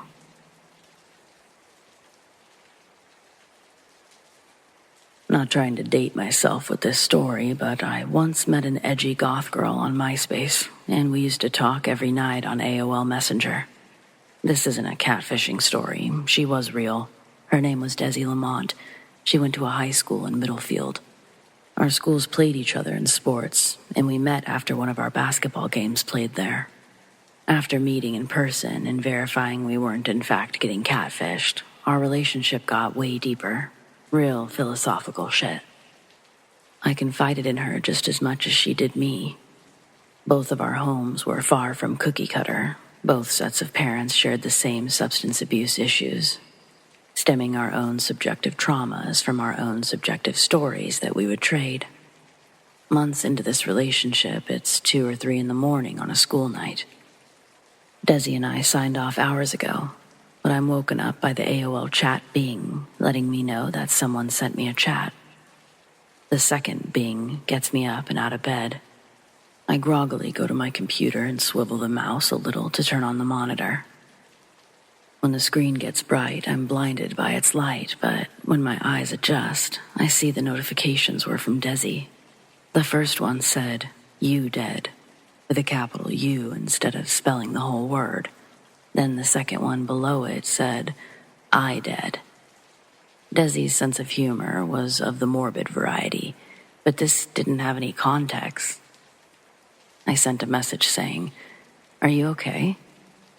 Right after pressing send, I received a reply saying some really vicious things.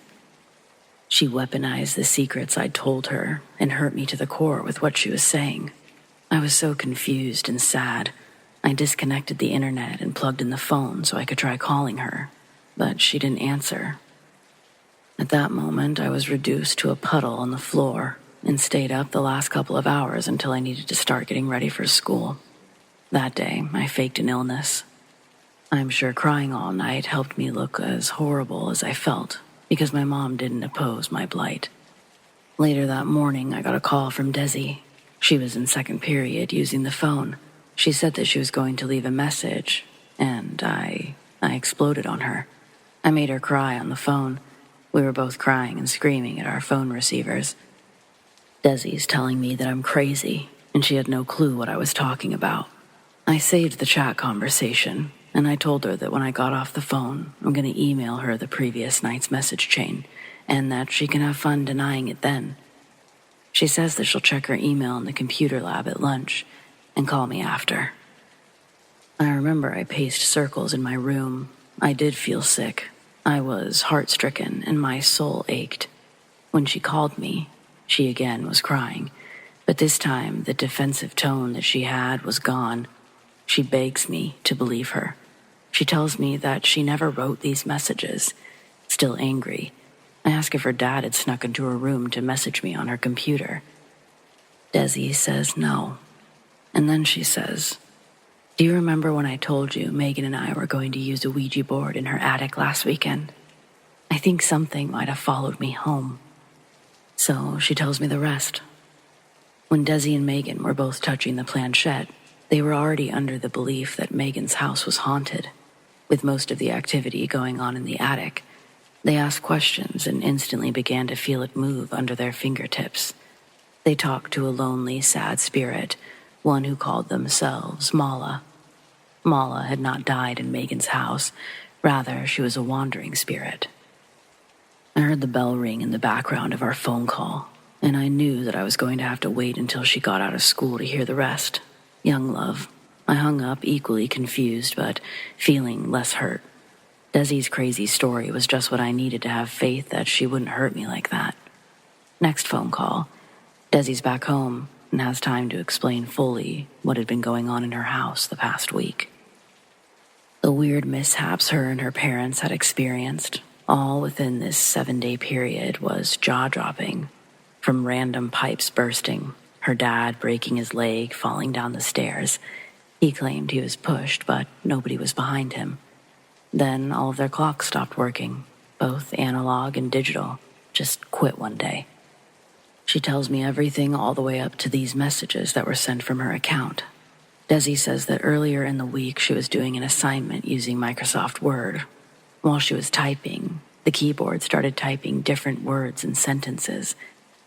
Desi would keep quickly deleting them, wondering what function she had pressed on the keyboard to make it happen.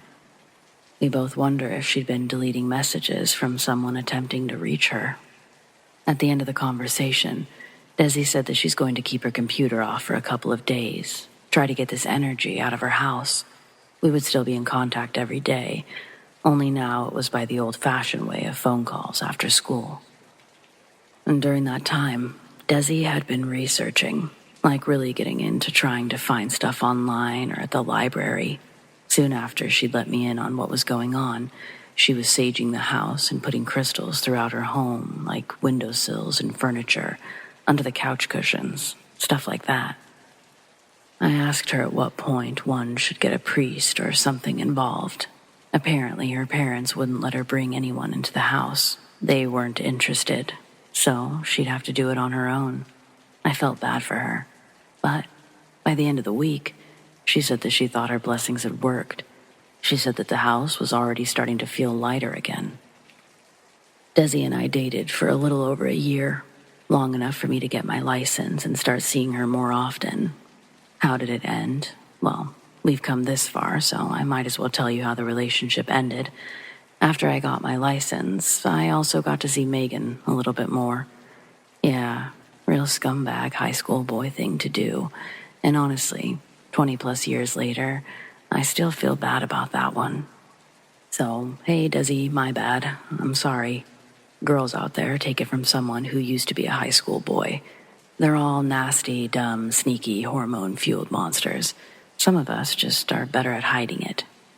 Dudes are gross, but especially at that age. Megan did second Desi's story, though, about the Ouija board, so I guess don't mess with those boards either.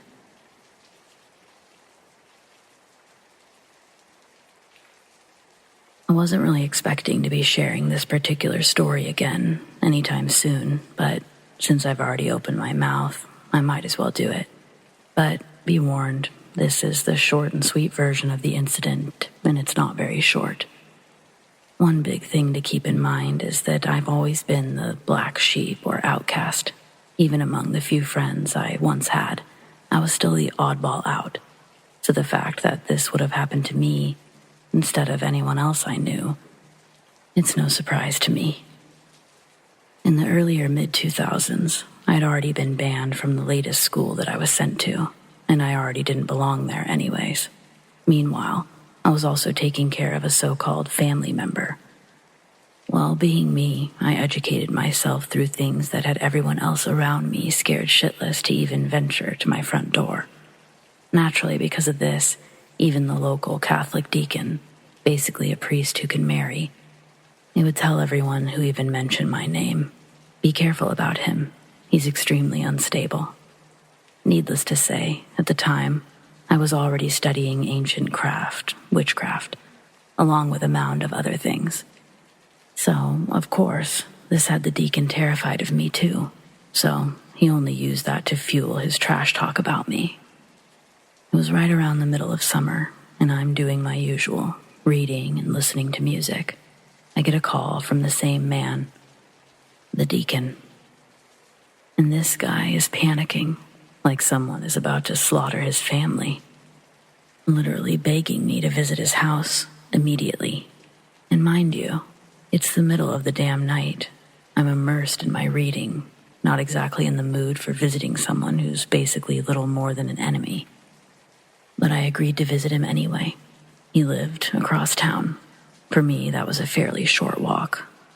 I get to this man's house, and the first thing I hear is what sounded like a full choir of screaming coming from inside.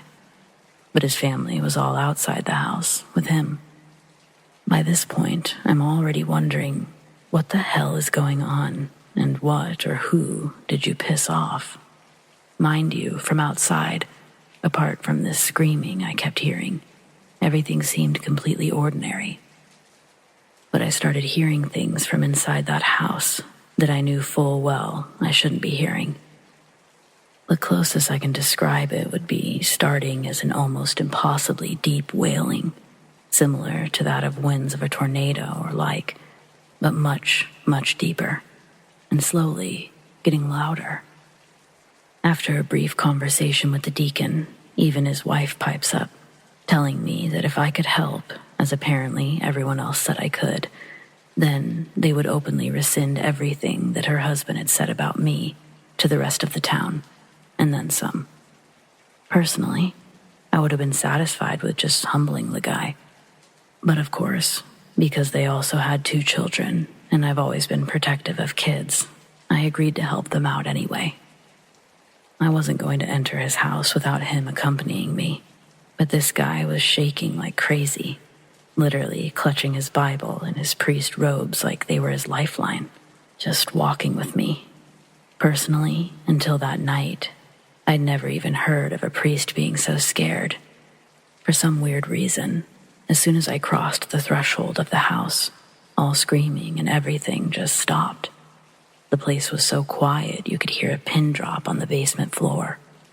Even for me, that was a little eerie. I had to tell the deacon to start reading, more like whispering from his scripture, while I called out.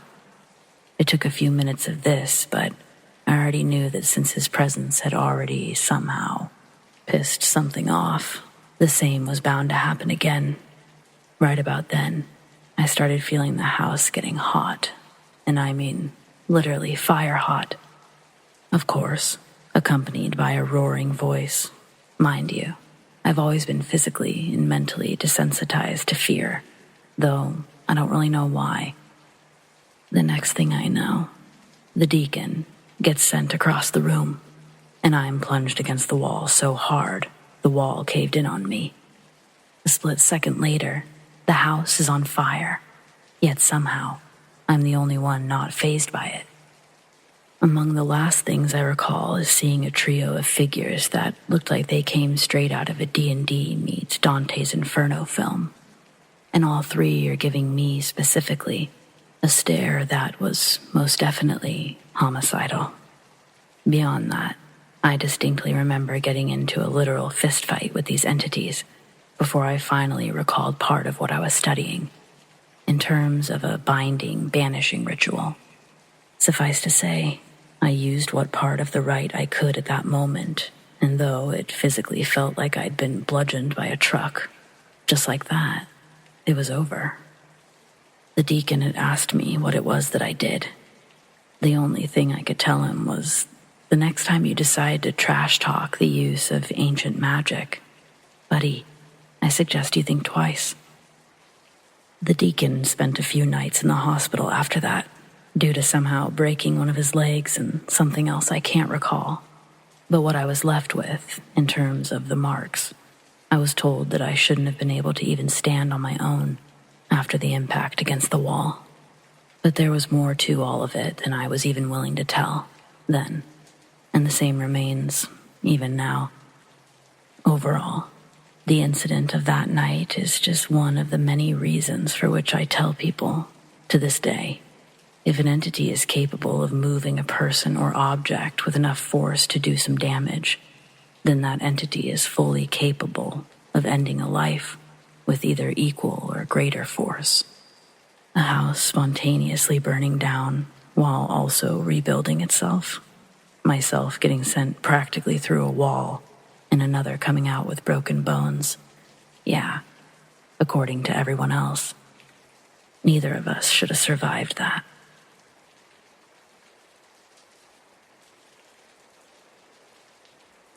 On my 14th birthday, I'd invited some close friends over. We spent most of our time eating junk food and watching TV. After 3 or so movies, we decided we wanted to do something else. I had bought a Ouija board a few months back and wanted to try it out. I should probably mention that I was the only one who knew how it worked and what it was supposed to do. We all sat in a circle. Each one of us put our fingers on the planchette. 6 of us or so in total. I spent 5 to 10 minutes trying to explain how it worked and what was supposed to happen, answered some questions that they had, and we were ready to go. We began with the question of, is anyone else here with us? Nothing happened for a solid 10 minutes, and we were starting to get impatient. We asked again. This time, after 2 minutes or so, the planchette started moving towards yes. At this point, everyone was making fun of the whole situation. We were almost certain that one of us was moving it because nothing was happening. We then asked, "What's your name?" expecting something completely made up and funny, since one of us would have had to think of something on the spot. Raoul. That's the name that still gives me chills to this day. We asked how old Raoul was. The board spelled 25. We asked how he died. The board spelled car crash. After that, we decided that this was getting too real. We wanted to stop, but in spite of not asking anything, the planchette started to move. We all froze, waiting to see what it would spell. Jackie. After that, we decided it was time to stop. We said goodbye and put the board away. Later that night, an hour after everyone went home, I get a message from my friend. It was a link to an article. Under the link, she'd written, "You're not going to believe this." I open the article and start reading. It was about a male car crash victim named Raoul, age 25. What really terrified me was that later in the article, It was written that the person initially driving the car, who also died in the crash, was his mother, Jackie. I still talk to my friends about this to this day, and to be honest, we still think that maybe it was just one of us moving the planchette. I know I wasn't, but who knows? Just wanted to share my experience with others, but of course it's up to you to believe it or not. Thanks.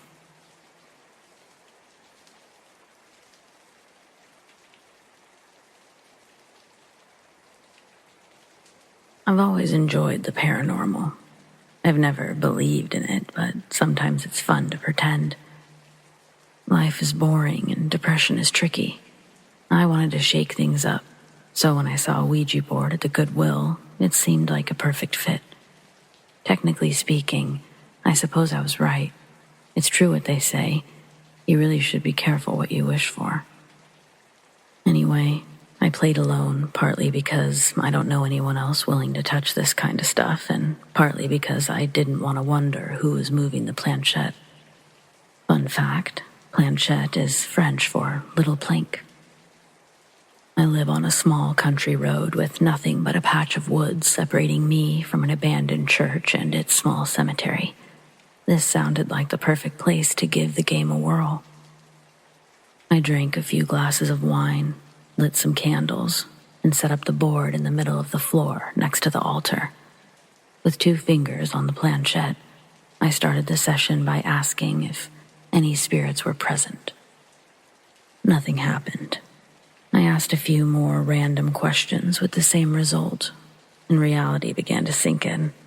I had broken into this old church, walked through giant cobwebs, sat on the dirty floor of splinters, just so that I could play pretend for 5 minutes. It was both annoying and a little embarrassing, but hey, in for a penny, in for a pound. If there's one thing that all the ghost hunter shows agree on, it's that the dead do not appreciate being taunted. So that's exactly what I did. I ranted that spirits don't exist and it wouldn't matter if they did, because they would still be too weak to communicate. It was during this time that I noticed a sudden chill in the air, but I'm always cold. I assumed I was just psyching myself out and continued on my tirade. Afterwards, I decided to try one more question before calling it a night. Only this time, I got an answer. When I asked if anyone else was there with me, the planchette began moving beneath my fingers. It took every ounce of self-control to not rip my hands away as it glided to yes. At first, I was frozen in a state of shock, but that trance was broken moments later when a set of footsteps penetrated the heavy silence of the dimly lit room. They were clearly walking up the church's small porch steps, like someone was going to walk inside any second. All thoughts of the paranormal vanished in an instant as I realized how stupid I'd been to trap myself inside a tiny abandoned building with only one exit. I felt safe there because it was so close to my house, but anyone could have been using that place for any number of reasons. I didn't even check it over first. I just walked in and began lighting candles. When the footsteps finally reached the door, they stopped. It was only open to a small crack, and I couldn't see a thing through it from this angle. I held my breath, waiting for whoever it was to enter, but there was only silence. I wanted to call 911, but my phone was stuck on no service. It always works fine in my house, but now I couldn't get a single bar. Finally, I couldn't take it anymore. I called out asking who was there, but no one answered. I became terrified that someone would grab me if I tried to leave, but before I could think of what to do next, I heard the light scratching of the planchette moving across the wooden board at my feet. I looked down to see it spell the word, here. At the same time, the small wooden chair toppled over in the corner, and the creaking door was slowly pushed open, as if someone were trying to draw out the noise as long as possible. It didn't stop until it hit the wall, and there was just enough light to see that No one was in the entrance.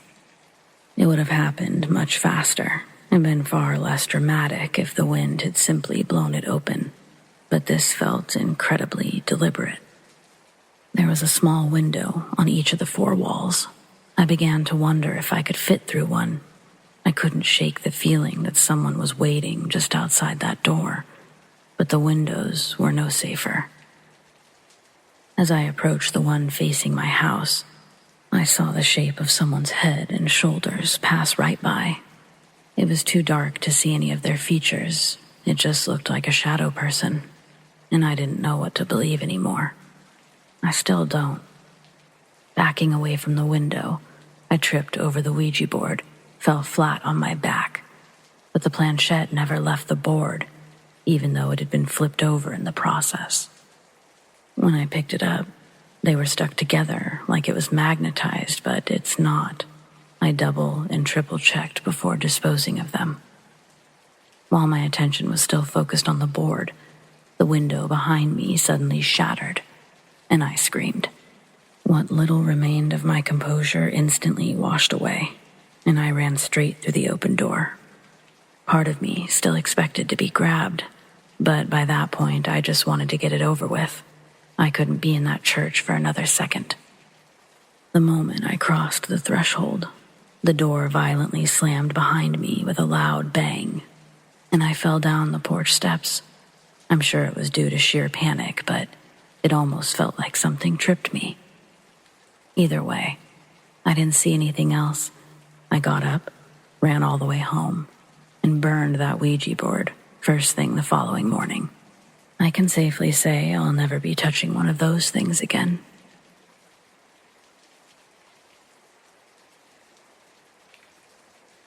Seems like a lot of people have scary experiences with Ouija boards. Here's mine. Back on Halloween night, 2019, I was at a party with my friend Alex and a couple of his friends. We were all having a good time, jamming out to spooky Halloween music. We'd all been partying pretty good. Some of us were getting tired, but we wanted to play a board game or card game or something to end the night with. One of Alex's friends, Lexi, recommended we do a Ouija board, like in the movies, she said. Now, I grew up in a pretty standard Christian home, and I was always warned around Halloween time every year, stay away from Ouija boards, blah, blah, blah, they're evil, blah, blah, blah. But I didn't really buy into it very much. Well, none of us actually had a Ouija board or knew where to find one, so Lexi suggested we just make our own. So, of course, being the dumb teenagers that we are, we just looked up a design, took a Sharpie, and drew one up. Using an old guitar pick as a pointer, we sat down and started asking questions. At first, the questions were stupid, like, which one of us is the dumbest? Which one of us will make the most money after high school? Just a bunch of dumb questions where we wouldn't get answers. Or if it was yes or no, we would get no's. Like the board was annoyed or something. Well, after a while of asking dumb questions, Lexi thought it would be a good idea to kick it up a notch. Lexi asked the board if there was anyone who would like to talk to us. Then the whole mood in the room changed. It felt colder, and everyone, for some reason, felt uneasy. The pointer slowly moved over to yes. Almost everyone felt super uncomfortable, but one of our friends, Mike, he wasn't convinced. He was convinced that someone was just moving the pointer to scare everyone. Mike decided to conduct a little test and asked the board to name a dead relative that no one in the room knew about.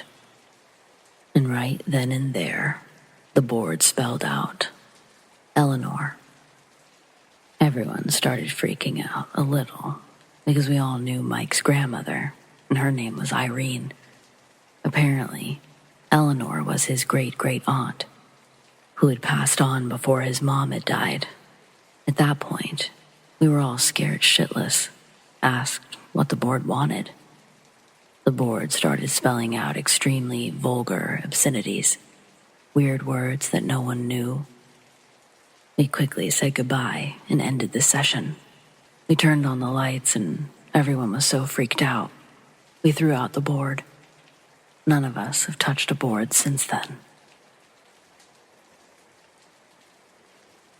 For as long as I can remember, I've had an interest in the spiritual world and thought it would be cool to communicate with the dead. Back in 2014, my mom was browsing the local Facebook buying and selling group. She came across someone selling a used Ouija board. It caught her attention because it was glow-in-the-dark, limited edition, so she bought it for me. She played with one as a child and thought that I would enjoy it too.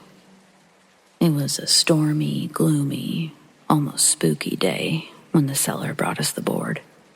As soon as I saw it, I got a bad vibe. Once the guy left, I told my mom I didn't feel safe using it. I wanted to do some research first. She was surprised at my reaction, considering how interested I'd been in playing with it, but I ended up watching YouTube videos and hearing some pretty bad stories.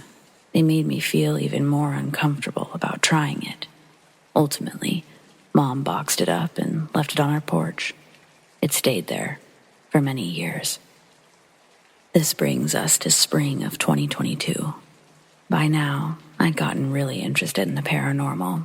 I knew a lot more about Ouija boards, especially how dangerous they could be. I reached out to my mom and asked if she remembered the board from years ago. I advised her to get rid of it, saying that it could bring bad luck and negative energy. It's weird, because since moving to this house in 2014, we hadn't had a lot of good experiences. But apparently, she'd gotten rid of it the last time she reorganized the porch. Now, let's fast forward a little more. I go to school in a different part of the country, but return to my mom's house each summer. Once home, I started hearing strange stuff in my bedroom, like whispering. I thought it was just the air conditioner, but it honestly sounded like voices, and I'd never heard anything similar until that summer. I also sensed the Ouija board was still in the house. I went looking for it, and I eventually found the Ouija box, tucked away in a clear storage bin, so I grabbed it and took it to my mom. As we looked in the box, we noticed it was different. The board in the box looked like new. When we opened it, the planchette was still in its own separate wrap. This was not how we remembered the board. When Mom got it from the guy, it had been used. The box had some wear and tear, and the planchette wasn't wrapped in anything. At this point, we're both weirded out and just wanted it out of the house. I'd heard that Ouija boards could come back and change if not disposed of properly. For the time being, we put it in the backyard until we could figure out how to get rid of it. It was finally out of the house, but leaving it on our property wasn't a smart move. Bad things started happening. My father got into a minor car accident, the first one of his entire life. Our basement flooded with town sewage. Nasty, I know. Before this, our basement had only gotten wet once, when someone left the window open during a storm. When a handyman came over, the guy almost fell through our basement stairs. He wasn't hurt, but it really scared Mom. She ended up getting the stairs replaced, even though it was very expensive. Then the scariest thing of all happened to Dad. There was a big fire in his apartment building. Multiple units were destroyed, including one right above him. Thankfully, no one was injured, but his unit did suffer some water damage, so he was forced to move out. It would take at least 6 months for renovations. The final incident happened while the Ouija board was still in the backyard. Mom and I noticed that we didn't have any hot water, so we went to the basement. We discovered the water heater wasn't working. We tried to reset it, but we couldn't get it back on. A repairman came to check it out, and he said that the unit had overheated. Fortunately, there was a safety setting that had shut it off before getting dangerously hot. He then explained that the water heater's thermostat was faulty. Otherwise, it would have never gotten that hot. If the safety switch hadn't shut it off, it could have blown up. We were lucky. One thing I noticed is that even with all of these close calls, no one was harmed. It was almost as if someone or something was watching out for us. After the last thing happened with the hot water heater, Mom and I agreed that the Ouija board had to go. It was bringing us bad luck, and we worried that things could only get worse. Even my dad was having bad luck, but my parents were divorced, and he'd never lived in that house. Mom decided to take it to the town dump. She separated the board and the planchette so she could toss them in 2 separate garbage bins. As she was driving to the dump, she noticed something odd at the neighbor's house. There was a vintage hearse from the 70s, parked in the driveway. She texted me about it. I agreed it was weird, but people do buy old hearse sometimes. Mom then disposed of the Ouija board and returned home. On her way back, she drove past the neighbor's house and noticed the hearse was gone. There was only a dumpster that had been sitting in the driveway. Mom had never seen a hearse in the neighbor's driveway before that day. She hasn't seen one since. It's also worth noting that the driveway was too short for both a hearse and a dumpster to be parked there at the same time. Later that week, Mom and I were at Barnes & Noble, decided to have a coffee at their Starbucks. Guess what we saw when we dropped off our serving tray? Tucked away near the milk and sugar was a Ouija board. I know they sell them at Barnes & Noble, and I guess someone could have just left it there, but it still freaked us out.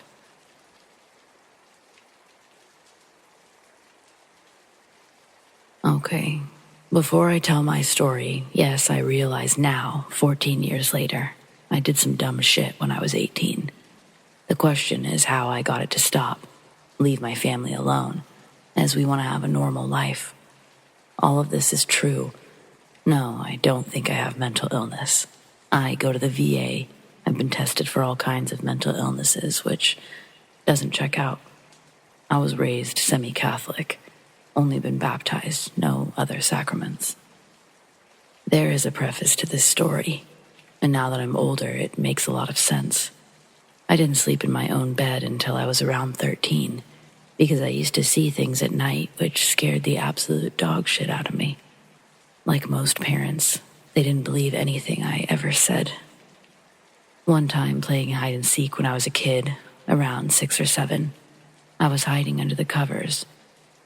I was looking at a shelf, and I saw a bin full of Legos get tugged, like someone pushed down on it. 2 minutes later, the bin gets pulled out of the wall by itself. My dad runs in to see what's happened, to which I have no explanation. I was across the room, by myself. I used to see figures at night in my room. They never approached my bed, but would kind of look at me in the closet. They were real fuzzy around the edges and took on different forms. When I went to Yosemite on a camping trip, I remember being awake, terrified in my bed next to my mom. There were black figures walking around in hiking clothing, but no faces or anything. They made no sound as they walked around our cabin around 5:30 in the morning. I was the only one who was awake, who saw it, and I can vaguely remember one standing next to my bed. My mom and I were asleep, and it was standing, looking down at me. The day after I turned 13, I started sleeping in my own bed because my dad had had enough. I had a radio in my room. I turned on NPR at night for white noise so I could try to sleep. I kept the lights on a low dim and the closet door closed so I wouldn't have things looking at me. None of these figures ever made noises. Okay, real story time. I joined the Marine Corps in the infantry in 2009 at 17 years old. By 18, I went to my duty station in Kaneohe Bay, Hawaii. Those who don't know Hawaiian folklore, Kaneohe Bay used to be the meeting place for native Hawaiian tribes to do battle. The movie Paranormal Activity also came out that year, and we all got drunk, went to the movies to see it. There's this stupid scene where they get a Ouija board. Yes, I know this is where I got stupid. And they leave it on the table, then it moves by itself. Drunk me asks on the drive home if that stuff actually works. We go and find one the next day at Spencer's Gifts in the Windward Mall. We take it back to our squad bay. We stayed in open bays when we first got there. And the person on duty, like RA for a dorm or security, who's Catholic Hispanic, he turns white and he says, "Get that shit out of here right now." We laugh and go to our bay on the top floor. We pull couches around the table and start drinking because we're Marines and dumb. And then we start reading the directions on how to do it. I text my girlfriend, now wife. She also tells me to stop messing with this stuff. She Googles it and tells me to put sterling silver on the board, to which I magically have a St. Michael's medallion that my mother had given me before boot camp. I put it on the board. Again, I don't believe in this stuff. None of the people participating believe this. We put our hands on the pointer, start asking stupid things like, "Is there anyone who wants to talk to us tonight?" This goes on for a while, till all of a sudden the pointer starts moving slowly. I look at the other people and I say, "Stop fucking around. I want to see if this works." Everyone claims that it's not them, and it slowly moves over to yes. So we start asking if it's anyone that we know. It goes to yes again. We ask, who does it know? It says our friend, Nathan, who's sitting on the couch across the bay with a beer in his hand, not touching anything. He's drunk and says, "Very funny, guys." He sits up and says, "Okay, if you know who I am, who are you?" And the pointer spells out, "Grandma." He laughs again and says, "Okay, Grandma, what's your first name?" The board spells out his grandma's name correctly. We look at him and say, "Okay, who did you tell your grandma's name to?" To which he kind of gets quiet and he says, "No one." He started to ask the year that she died, answered correctly. Her husband's name, answered correctly. His mother's name, answered correctly. He gets extremely quiet after this and asks if she has anything she wants to say. And she says, "I love you," and goes to goodbye immediately. He looks freaked out after that, and it's no longer fun. We kept talking to different entities, but it starts to get really weird, where the board starts naming people with birth and death dates from the 1800s, which we Google, and they're all 100% correct. Then I talk to an entity who says it was my mother's unborn child, which was killed by an axe. I text my mom about what I'm doing. She tells me, "You need to stop immediately." She has her own story, where something tried to contact her. At this point, a Wiccan Marine walks in and he says, "What the actual fuck are you guys doing? This is not a fucking toy or a game. You need to give this to me right now. I need to close this fucking board." He jumps on and he starts doing some weird praying or rituals, saying that we're talking to all sorts of things that we shouldn't be. The Hispanic duty man from before walks up to our floor and says, "Hey, can you guys please stop? There's a lot of weird stuff going on downstairs and everyone's freaked out. There's weird orbs of light at the end of the bays and things are getting knocked over by themselves. Please stop." By the end of this, I'm done messing with the thing, but word got around that this was going on, and around 20 more 18 or 19-year-old Marines show up wanting to talk to spirits on the board. One guy even asked to talk to Satan, and the Wiccan Marine got pissed because he had to sit there the whole rest of the night, essentially babysitting the board. The next day I felt kind of weird, like there was a pit in my stomach. I went into the bathroom and I kind of started dry heaving till I felt something leave my mouth, but there was no puke or anything. I thought I was too much drinking and ignored it. Went about my business. There was one Marine who started acting weird for a week. as he took the board into a closet by himself, tried to contact his grandfather. People in his platoon said that he started acting weird and distant. I don't really know what happened after that. I don't remember what happened to the board, but I never touched it again, not after that night. And when a coworker brought one to work as a joke on Halloween, I immediately turned and left. We were up on a mortar range on the Big Island at a training area called PTA. We would get thick fogs that would roll in, this on top of a remote volcano on being on the Big Island, with nobody except military personnel in training. Everyone would hear children laughing off in the distance in the morning. They'd always ask each other, "Am I the only one hearing the children laughing?" We all agreed that we heard it, but no one ventured out into the fog to see what it was. It usually happened in the mornings. This was my last paranormal encounter in the Marines. Okay, fast forward 13 years. I'm married. I've got a 1.5-year-old who's now walking and talking. We move into our new house with no issues. It's a new house and we bought it from the original owners, who are still alive. No deaths or anything that we knew of. I posted about this instance before, but just about what happened next. One day my daughter is running around the house, bouncing around normally like she always does. She points to the armchair sitting against a desk in the downstairs guest room. The door was sitting open and she says, "Daddy, there's a man in the chair," and runs over to me immediately. I pick her up. She looks back in the room, starts shrieking and tries as hard as she can to press herself into me, saying again, "There's a man in the chair." The only thing she knows about ghosts are that they say boo.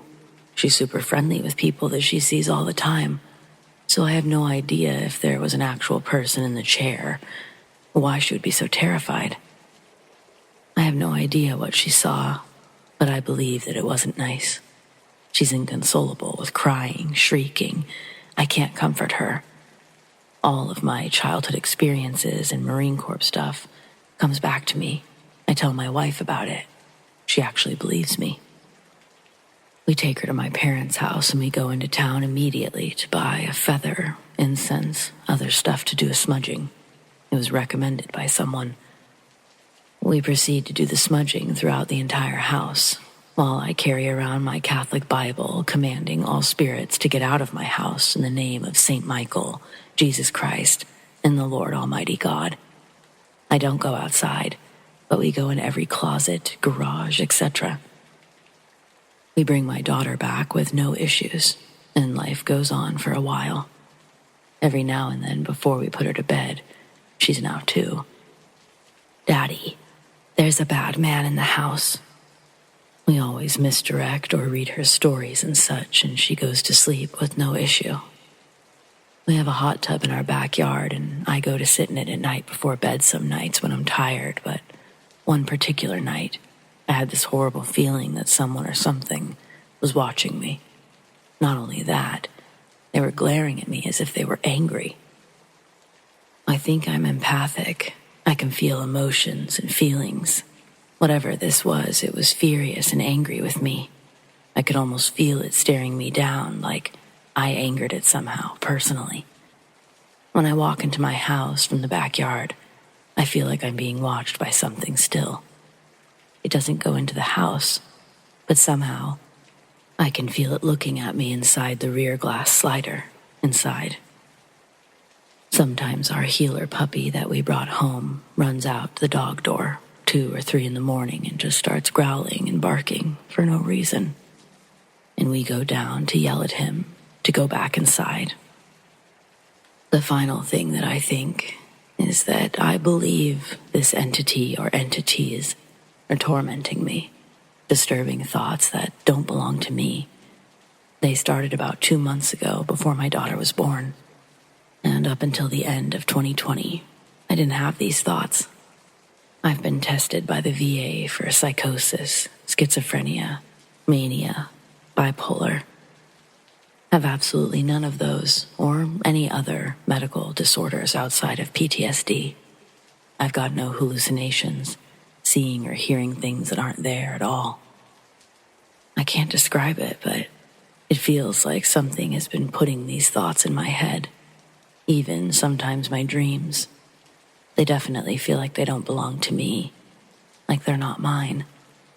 I think whatever I contacted back in 2009 has been dormant for a long time and is now trying to come after me and my family.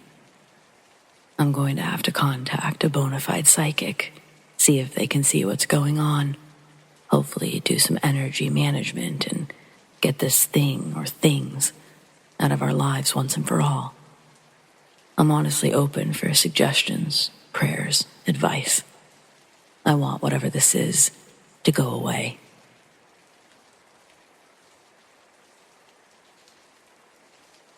When I was a teenager, a few friends and I were stupid enough to try out an old Ouija board. We didn't know what we were doing, and we made the grave mistake of not saying goodbye, which was about 2.5 years ago. But the terror is just now catching up with me. I've always noticed the occasional weirdness, stuff out of place, noises. But I wasn't sure, not until this past month. It started with small things, seeing shadows or hearing whispers. I thought that it was just fatigue or trick of the light. But then, the activity began to increase. I noticed things moving, heard doors slam. I even saw a heavy hardback fly off my shelf. I got scared. I thought I was going crazy until I remembered the Ouija board. Then I became even more frightened, and things kept getting worse. Stuff is always getting slammed around, and the worst thing yet happened just last night. I have a big, heavy glass cup on my shelf, and it came flying right at me. I'm genuinely terrified. Can someone please tell me how to get rid of this thing?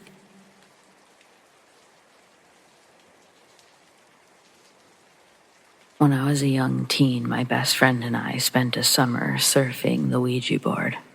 Mostly we just asked silly, mundane questions, and mostly we got answers that seemed to fit. There was never a specific spirit or entity associated with our Ouija board explorations, and we never felt threatened in any way. Until the day that all changed. One day, a specific personality started to communicate with us. He was male and forceful. He would tell us to do things. Harmless things like taking a poster off the wall or something. But still, it was weird. I asked him his name, which he provided. I don't remember it anymore, so I'll call him Gordon. I asked him where he had lived before becoming a spirit. He gave an address in a nearby small town. I never went to this small town, so no idea if it was real or not, but I had a map so I could look it up. It was real. I asked my sister to drive me there. I was still too young to drive, just to check it out. My friend was spooked and didn't want to go, so my sister and I go to this address. An ordinary-looking house in a wooded cul-de-sac. Nobody was around, so I knocked on the door. No answer. I'm not willing to give up, so I knock at the next-door neighbor's door. A guy answers. He looks like he's maybe in his 50s or 60s. Too young to be old in my eyes, but older than my parents or the parents of my friends at school. I asked him if he knew the man who I'm now calling Gordon, if he ever lived in the house next to him. He thinks for a minute, gets a little faraway look in his eye, and then says yes, someone named Gordon did used to live there. But he disappeared about 15 years ago, and nobody knew why or what had become of him. He couldn't tell me anything more, just said that he didn't remember anything about Gordon other than he lived there and then he didn't. I couldn't wait to get home and tell my best friend. I couldn't wait to pull out the Ouija board and find out more. When we did, Gordon came through right away. He was more aggressive than ever, insisting we do this and that, draw this, gather that. It felt creepy, even though none of it was hurtful or inappropriate. It just felt wrong. I I asked why he wanted us to do these things, and he only grew more insistent, more edgy, more dangerous feeling. I said, no, we're not going to do it. Why do you want it so badly? He understood that I had drawn a line, one that I wouldn't cross. Then he told us that if we had done what he'd asked, then he could get us to trade places with him, whatever the fuck that meant. And then, on the board, it just spelled out, ha, ha, over and over again, faster, until it eventually stopped. Damn. Poke my eyes out with a stick so I never have to see that again. It freaked us both out, and that was the last time we ever did the Ouija board.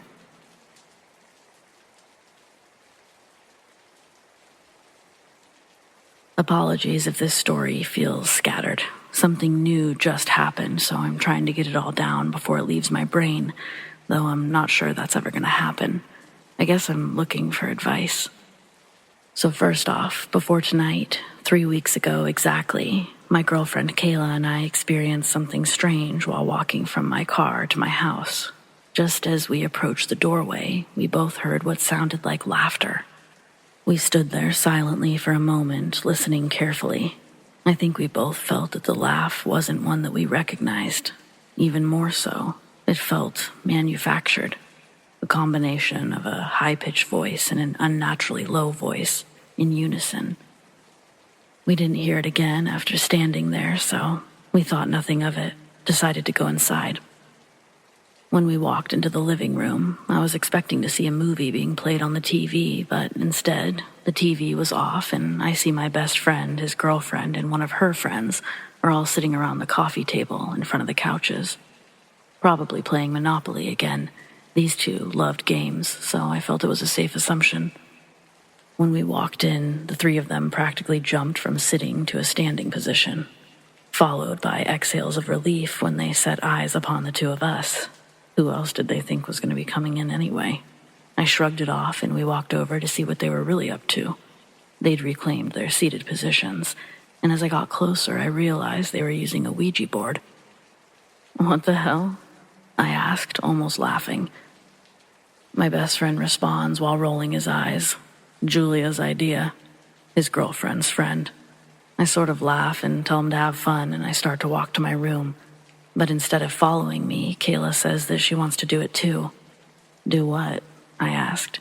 The board. Before I could say anything, Julia pipes up.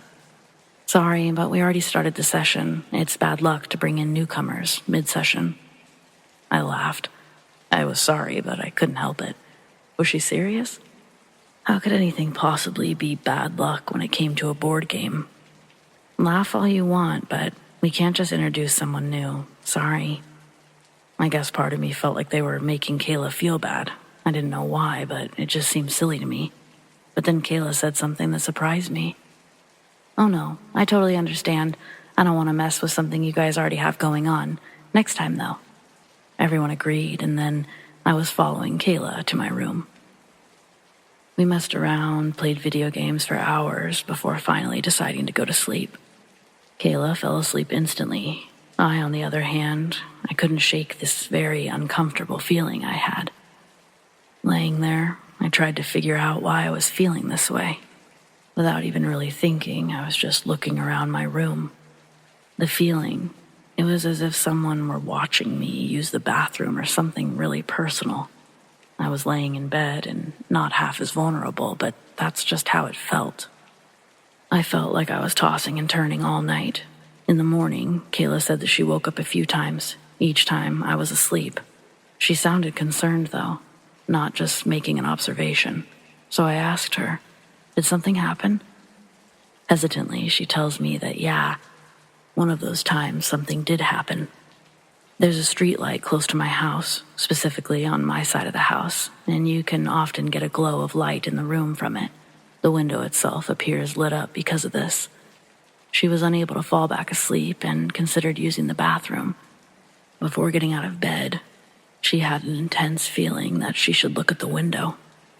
When she did, she saw a handprint form on the glass.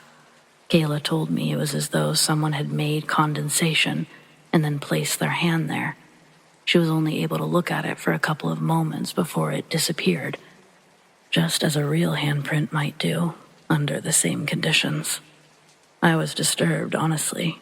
My first thought wasn't even about the board, because, for the record, I'd never even bothered to consider what a Ouija board was, besides the basis of some scary movies. I thought someone was outside my window. I didn't want Kayla to think I didn't believe her, but I had to know, so I asked some clarifying questions. You saw a hand form, but no hand? Like, was there a person standing out there, or? She said that there was nobody there. The handprint appeared on its own accord, not attached to an entity or a person. I know Kayla well enough to know there's no reason for her to make this up. She didn't seem to be having fun anyways. She was actually expecting me to explain it to her. But how could I?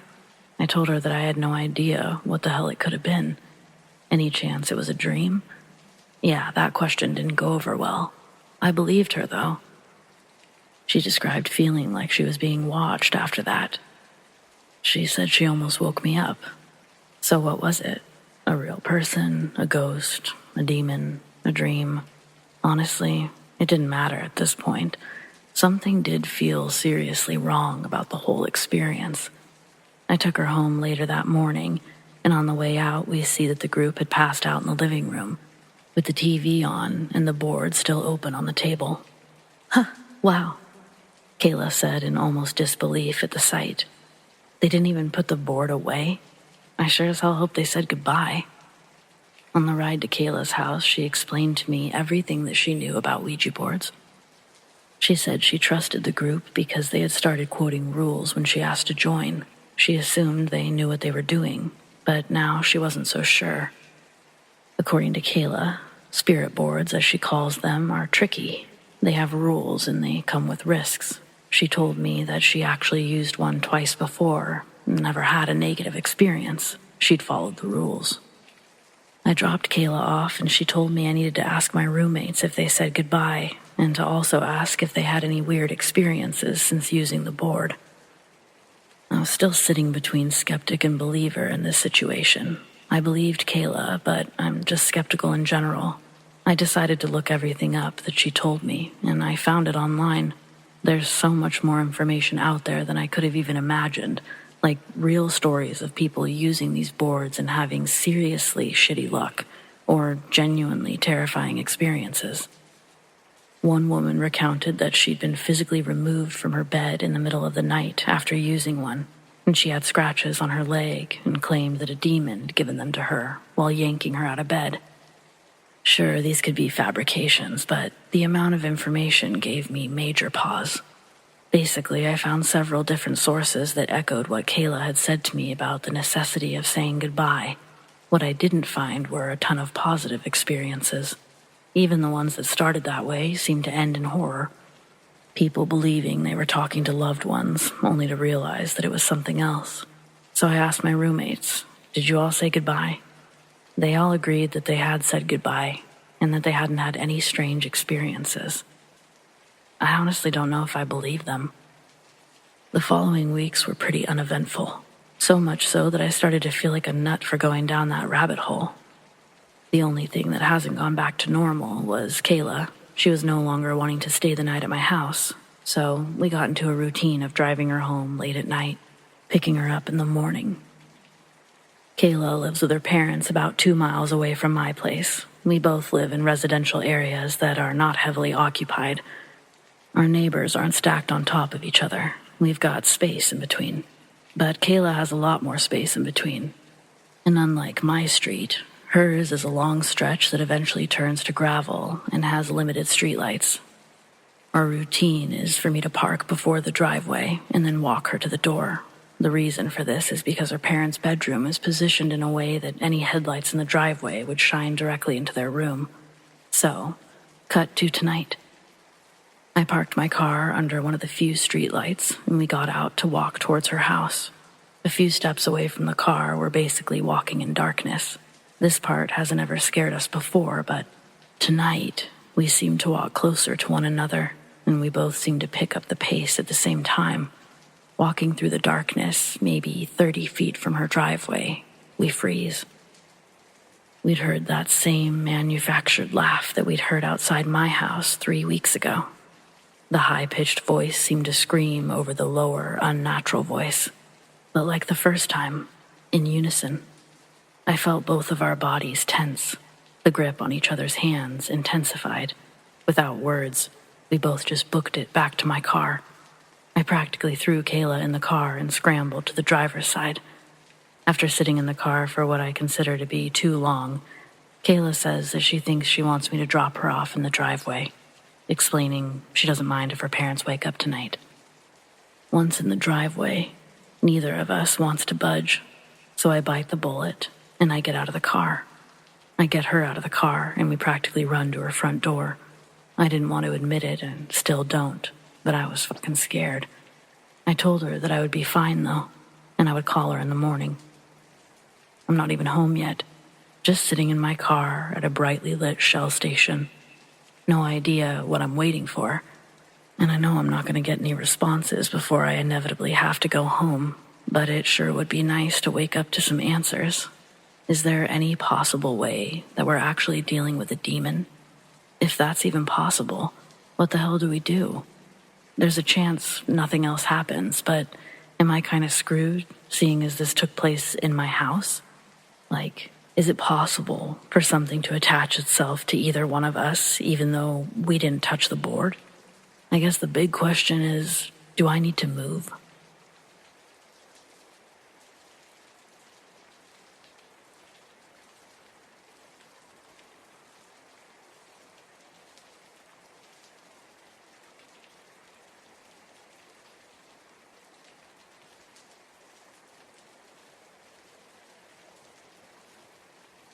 I'm not one to believe in ghosts, spirits, poltergeists, demons, or other paranormal oddities, though I enjoy horror movies about them. But I do want to answer the question about Ouija board experiences because of a true incident that happened to me back in the mid-1970s. I grew up in a small house in Southern California. Over the years, my mother added rooms to the house. When it was complete, one of the bedrooms ended up in the center of the house, with no windows to the outside, only 2 doors. One door led to the hallway, and the other led to a new living room that was added on. I had 2 brothers, and none of us wanted that room as our bedroom because it was dark and had no natural light source. Our mother found it equitable to have us all rotate into the room for 6-month intervals. The closet in that room was where we put all of our old games, Monopoly, Clue, Mousetrap, etc. One of those games was our Ouija board, if you want to call it a game. We played with it for a short time when we were kids, but it was kind of creepy, and as children, we always heard that messing with the spirit world could be dangerous. There are some odd things that happened while playing with that. In our young minds, it seemed very weird, but we eventually moved on to other things. When it became my time to stay in the room, I was around 16 or so, I found it annoying that something kept knocking on the closet from the inside, like it was tumbling down from the top of the closet to the floor. I would constantly look into the closet to see what it was, but everything was always in place. It would happen at uneven intervals between every 15 to 25 minutes, 24 hours a day, every day and night. I asked my brothers about it, and they said it was the same for them. We even had our mom listen to it, and she couldn't find an explanation. About 2 years later, my mom bought a tool shed for the backyard.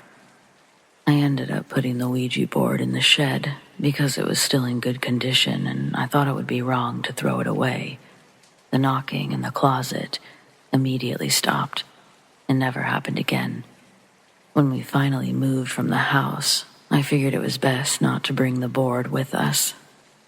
As I said in the beginning, I don't really believe in evil spirits and all that, and I've been an atheist for the last 40 years, but this is a true story.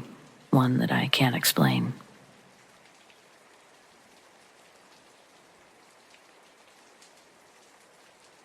There's a bit of backstory, but it's important. In February of 2015, my sister ended up buying a Ouija board. She bought it from Spencer's Gifts, so it was cheap and plastic. It has a moon and a sun in the top 2 corners, 2 images on the bottom that I don't really remember. She made plans with 2 of our friends and myself to use the board. My mother is a Bible thumper, so we couldn't do it at our house. We decided to go to one of her friends' houses, since her parents are open to things like that. We all spent the night at S's house. They wanted to wait and take the board out at 12 a.m., the witching hour, to have a higher chance of making contact with something. We had a dance party, ate a ton of junk food, and about 10:30, we settled to watch a movie. I fell asleep. At about 11:45, S stopped the movie, and we started setting up. I was tired from our craziness. We shut off the lights, lit white candles, got around the board. My sister, S, and I had our hands on the planchette, while the other friend, D, sat next to us with paper and pencil to document. She was too scared to use the board. We opened the board and asked questions without much luck. We stopped and talked about what we could do to help things move along. After a while, my sister looked up an app on her phone. It claimed to translate the words that ghosts were saying, or something like that. S thought it was stupid, but we were going to try anything. The phone was handed off to D to keep an eye on it. We kept talking about the candles being too bright, or someone not being open enough to it, when D said that the phone just said plastic and board, one after the other. We took that as a sign that something may be happening. The moment I put my fingers on the planchette, I started shaking. Dread washed over me so intensely, but I couldn't let go of the planchette. I didn't want to. It took all I had to keep myself from crying. The board started off silent, but all of a sudden it moved to Z, then Y, then X. My sister instantly got scared and said, "Move it to goodbye now." We did. The feeling was gone as quickly as it came. My sister explained that if whatever is moving the planchette starts counting down, moving up or down in the alphabet, making figure 8s, or moving to the 4 corners, it's a bad spirit or demon. It's trying to make the board a portal. We stopped for the night after that. I didn't tell them how I felt. I was worried that they would think I was just messing with them, and that they wouldn't believe me. I had trouble sleeping because I thought that it would come back as I slept. I never experienced dread quite like that before. It felt violating. It felt like whatever it was tried to possess my body. I feel that because I was so tired. I was vulnerable to attack. I'll never play with a board again. It's not a game. It's so real and can go very wrong.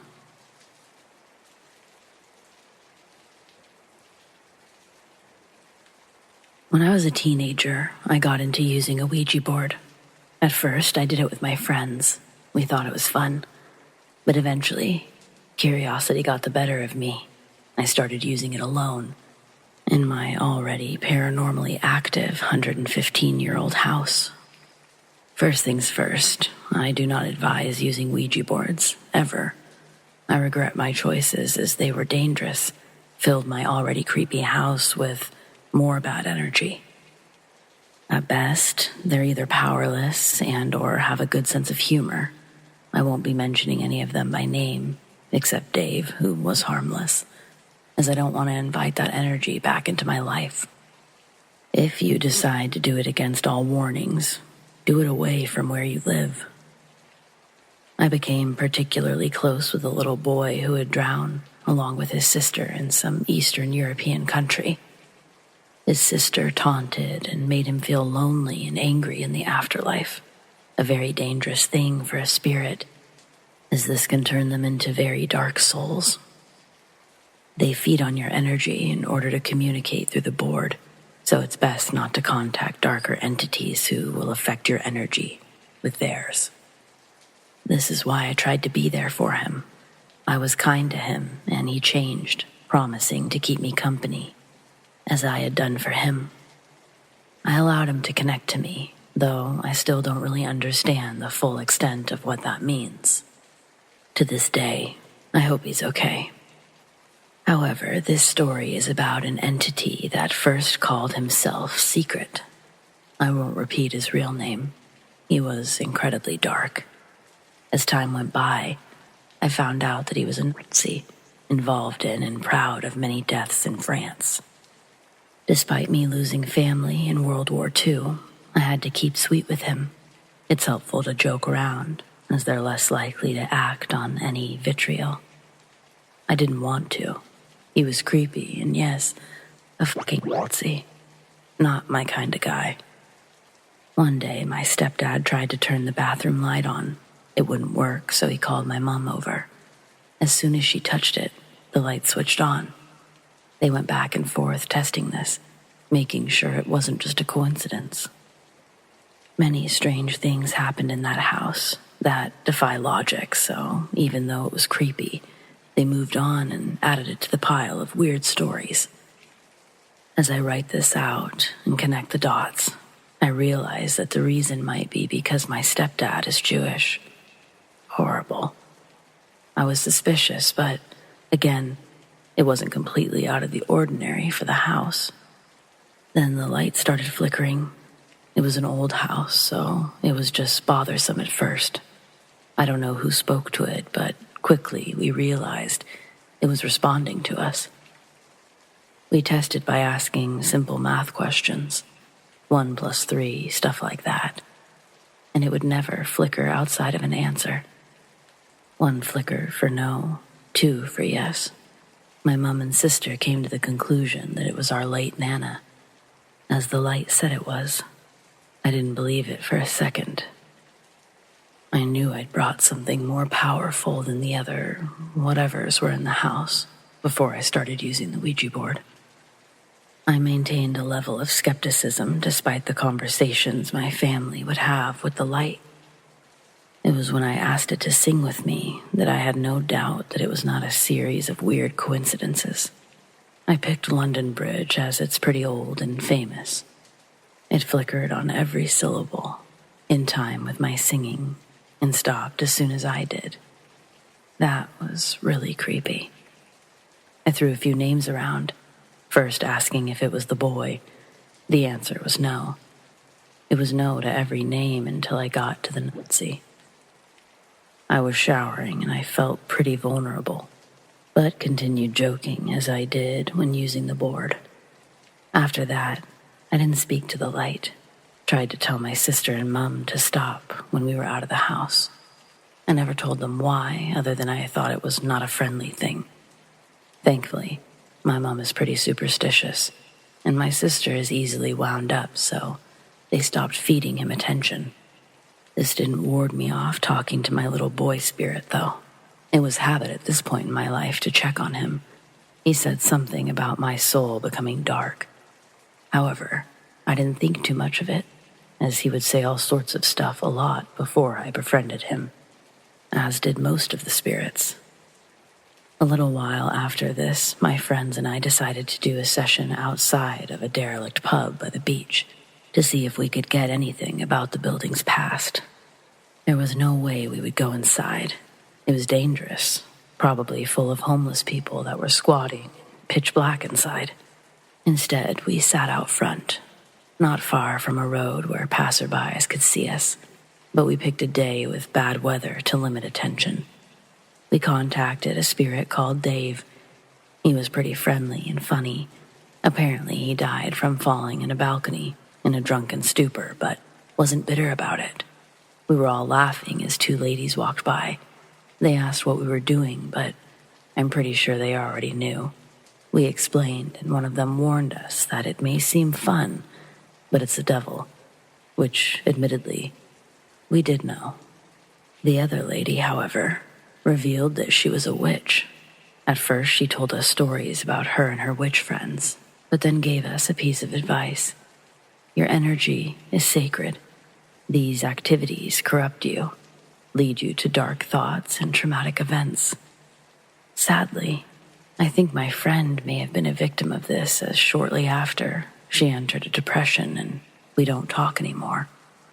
There were many factors to this, and I don't want to blame it entirely on the Ouija board, but it's a possibility, I guess. The lady told us of her white witch friend, one who practices light magic. She would ask to send us peace and protection, and asked us to look out for white feathers over the next few days. Me and my other friend saw white feathers. Mine was stuck to the front door of my house the next day. I don't know if I do believe in all of that, but the friend who didn't see one is the girl who entered a depression. If it's true, I certainly do feel guilty, as I was the one doing it so much. It's a source of great shame for me. We didn't have any Ouija sessions from that point on. It's wise to listen to a witch. The light stopped flickering, whether it's because we stopped entertaining him, or the white witch did send us protection. I don't know. It's most likely the former, as they feed off of energy. I stopped talking to my little boy, though I did call out for him, wish him well in the house from time to time, just in case he was listening. I've never really felt any bad energy around me since. I try to be a positive influence on the people around me. I try to be forgiving and kind. I'm grateful for what I have, and I do my best not to ruin good things. And I notice white feathers a lot more now. Again, please don't do Ouija boards. They're so bad for you. And I'm lucky that I dealt with it well and moved out of that creepy old house into a new building with no history. They may seem cool and entertaining. You may even want to make a joke out of it if you don't believe it's real. But they are vessels for evil. I don't know if my soul is still all mine, if what the spirits said or threatened is true. Just don't do it.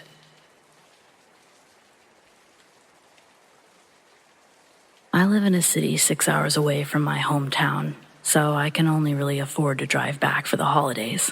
Sadly, my mom passed away earlier this year, and I hadn't been able to visit her grave since the funeral. I felt awful about not being able to make the drive sooner, so I really wanted the cemetery to be my first stop when I got to town. Well, I've never been the most punctual person, and it ended up being past midnight when I finally arrived. I wasn't frightened of being in a cemetery so late, but I was ready for some sleep and trying to move fast. The only problem is that it's a really big cemetery, so I got a little turned around trying to find her. After at least 5 or 10 solid minutes of aimless wandering, I realized I had to pee really bad. I hadn't used the bathroom since leaving the house 6 hours in a giant Route 44 power rate ago. It was so late, and I was so far away from the road that I really didn't see anything wrong with stepping away from the graves and relieving myself on a tree. Sue me, I was dying. Afterwards, I decided to make the loop one more time before calling it quits, but right before the turnaround point, I suddenly heard a set of footsteps behind me. I spun around, shocked that anyone else would be there, but I saw no one. That freaked me out. I was positive that I had heard someone on the narrow concrete path just behind me. I called out a few tentative hellos, but there was no response either. Creeped out, I quickened my pace and focused more on getting back than looking for Mom. Ahead, a stretch of the pathway was lined with shady trees on either side, forming a dark tunnel. Inside, there was a tall, dark shadow figure, barely distinguishable from the darkness around it. The sight of it made my blood run cold. It's like it was radiating malice. I've never felt such a sudden and intense shift in the very atmosphere. When I called out another hello, it turned and began charging towards me. I was so startled that I fell over backwards and sat there frozen until the shadow man vanished a few feet away from me. And just like that, it was gone, and the only thing left was a blast of cold air. When I calmed down enough to rise, I walked around the tunnel of trees, too frightened to walk beneath them, and I hurried back to my car. But I think it followed me to my dad's house. We'd never experienced anything remotely paranormal there, yet that night something woke us up, banging on the front door just after 3 a.m. I had been in bed for less than an hour when it happened. Dad came to the entryway a few seconds after myself, and we stared at the Ring doorbell camera as nothing pounded on the door like we owed it money. Worried that it would wake the neighbors, Dad ripped it open mid-knock, and everything fell instantly silent. There was nothing and no one outside. Not knowing what else to do, we returned to bed and slept the rest of the night, but things only got worse over the following days. We've seen stuff fall off of shelves without being touched. Weird cold spots will randomly form and disappear all around the house. And last night, Dad saw a tall shadow figure standing at the foot of his bed. Now it's worth noting, I didn't tell him anything about my experience at the cemetery. He's always been a very logical man. I didn't want him to worry about me losing my mind. Yet he saw the exact thing that I saw, and even felt the same thing that I felt. He said that it gave off such an intensely evil aura that he had never even considered the possibility of an intruder. Whether it was a demon, Satan himself, or something else entirely, he had no clue, only that it wished him harm. He was frozen with fear, and despite having the heat cranked up to a ridiculous 74, it was cold enough to see his breath. Eventually, it disappeared into thin air, and he fell back asleep. He described it to me as a nightmare, but he was so shaken up that I can tell he doesn't believe it was a dream. If I hadn't experienced what I did, or even if I had just told him what had happened, I could probably convince myself that's all it was. But come on, I don't know what to do about any of this. I just know that I can't bring a demon or whatever this is back into his house and then go back to school after New Year's. I can't. God knows he's been through enough. Well, we both have. So I guess my real question is, am I right about this thing being a demon? And if I am, what the hell do I do now? I tried Googling it, but that was pointless. I don't even know where to begin. I didn't realize how complicated all of this stuff could get, and I just want to be done with it. I'm going to tell Dad everything as soon as he gets home from work. Then maybe we can figure it out together. After what he saw last night, I don't think I'll have any trouble convincing him. Okay, well, wish me luck, I suppose.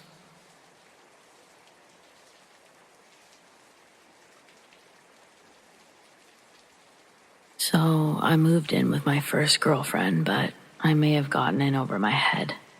She believes in ghosts, horoscopes, psychics, all that stuff. I thought it was cute until she said she had a demonic spirit attached to her. And just to be clear, I didn't believe it, but I believed that she believed it. You see what I'm saying?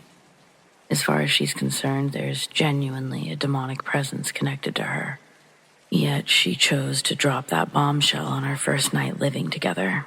That's messed up either way, right? But I didn't want to fight, so I tried to avoid the subject entirely. It wasn't so bad when she explained what to do should she start sleepwalking or having a nightmare.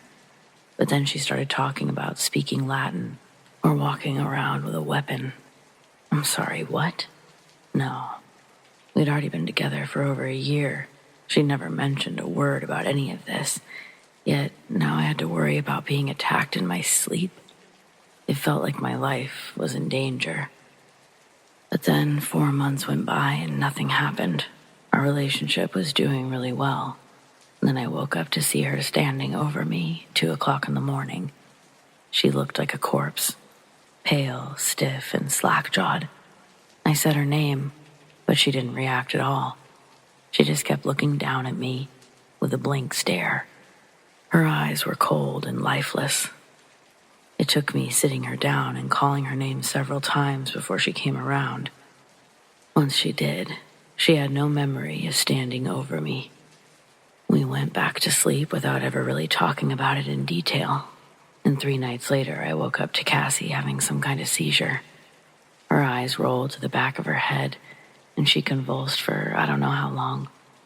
I did everything as previously instructed, and she came around fairly quickly.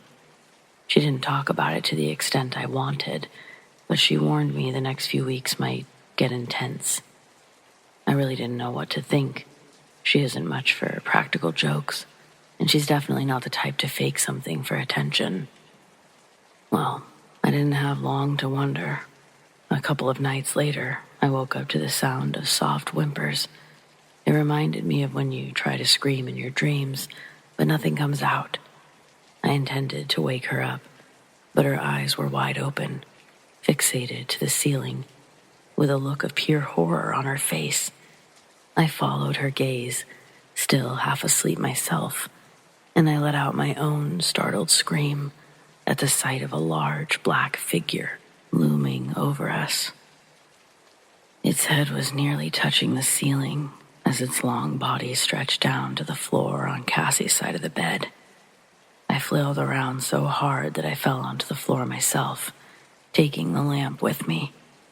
When I finally got a light on, we were alone in the room, but I know what I saw.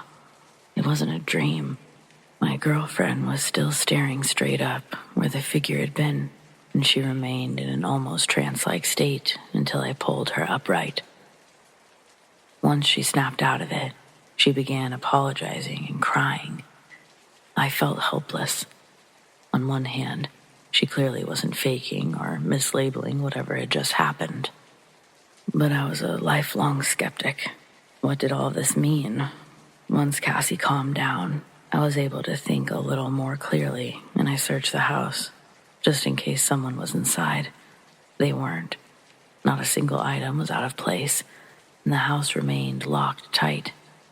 At that point, it was almost 4, so we just made coffee and stayed awake. But nothing else happened until later the following evening. We were watching a movie in the living room when a picture frame fell from the mantel and shattered. We don't have any pets. There was no air blowing or any draft. And that photo had been sitting there since the day we moved in, without issue.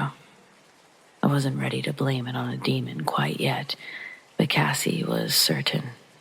Then, in the middle of discussing it, the bathroom door opened slowly by itself. It's an old house. Every door and floor creaks just a little different, and I recognized the sound before I saw it. Sure enough, it had opened all the way and came to a stop against the back wall. As we stared into the empty room, the lights began to flicker. I went towards it, but Cassie pulled me away, saying the best thing we could do was ignore it. Still, I can't just ignore something like that so easily. A few hours later, she'd fallen asleep watching YouTube, so I returned to the guest bathroom to find the door shut and the lights off. But we hadn't shut the door. Over the following week, we had a bunch of minor incidents like this, along with strange banging and other noises, but the thing that broke me happened closer to 2 weeks later. I was finishing a movie on the couch while Cassie slept. I suddenly began hearing voices. One belonged to my girlfriend, but she sounded almost childlike, pleading, while the other sounded completely inhuman. I couldn't make out any of the words it was saying. The voice was too low and distorted. If we had cameras, I would think that someone with a voice changer hacked us, but we don't have anything like that. Trust me, I know exactly how easy it is to write this stuff off as someone's inability to understand the range of a human's voice, but this was not a person, and it definitely was not my girlfriend. I ran to the bedroom to see another tall, hulking figure who was looming over her. I froze in the doorway. She was sitting up, leaning against the headboard and hugging her knees, sobbing. I could hear what they were saying now, but the demon's words weren't English. It was unlike any language I've ever heard. I've never seen someone so frightened, so desperate to escape. Cassie would have backed straight through the wall if the headboard wasn't in her way. I ran into the room on pure instinct and adrenaline, hitting the lights as I went. As they came on, the dark figure vanished into thin air, while I was knocked backwards as something collided with my shoulder. Before I could even process that, Cassie started calling my name, snapped me out of my stupor. It took a minute to calm her down. We stayed up for most of the night, and it was really hard for me to re-examine everything from a believer's perspective. It was like having two different people in my head, each arguing their own indisputable yet opposing facts. That was a few days ago now. Nothing else has happened, and I'm not allowed to talk about it anymore, lest it feeds the demon more energy. But I can't have this major shift in my belief system and just not talk about it, ever. If ignoring it is the only way to make it go away again, then I'd love to do just that. But I can't ignore it until I've come to terms with it first. Hopefully, this does that. I know there's people with similar experiences out there, and I hope this reaches some of you. Cassie would kill me if she found out I posted this, but what else could I do if she won't talk about it?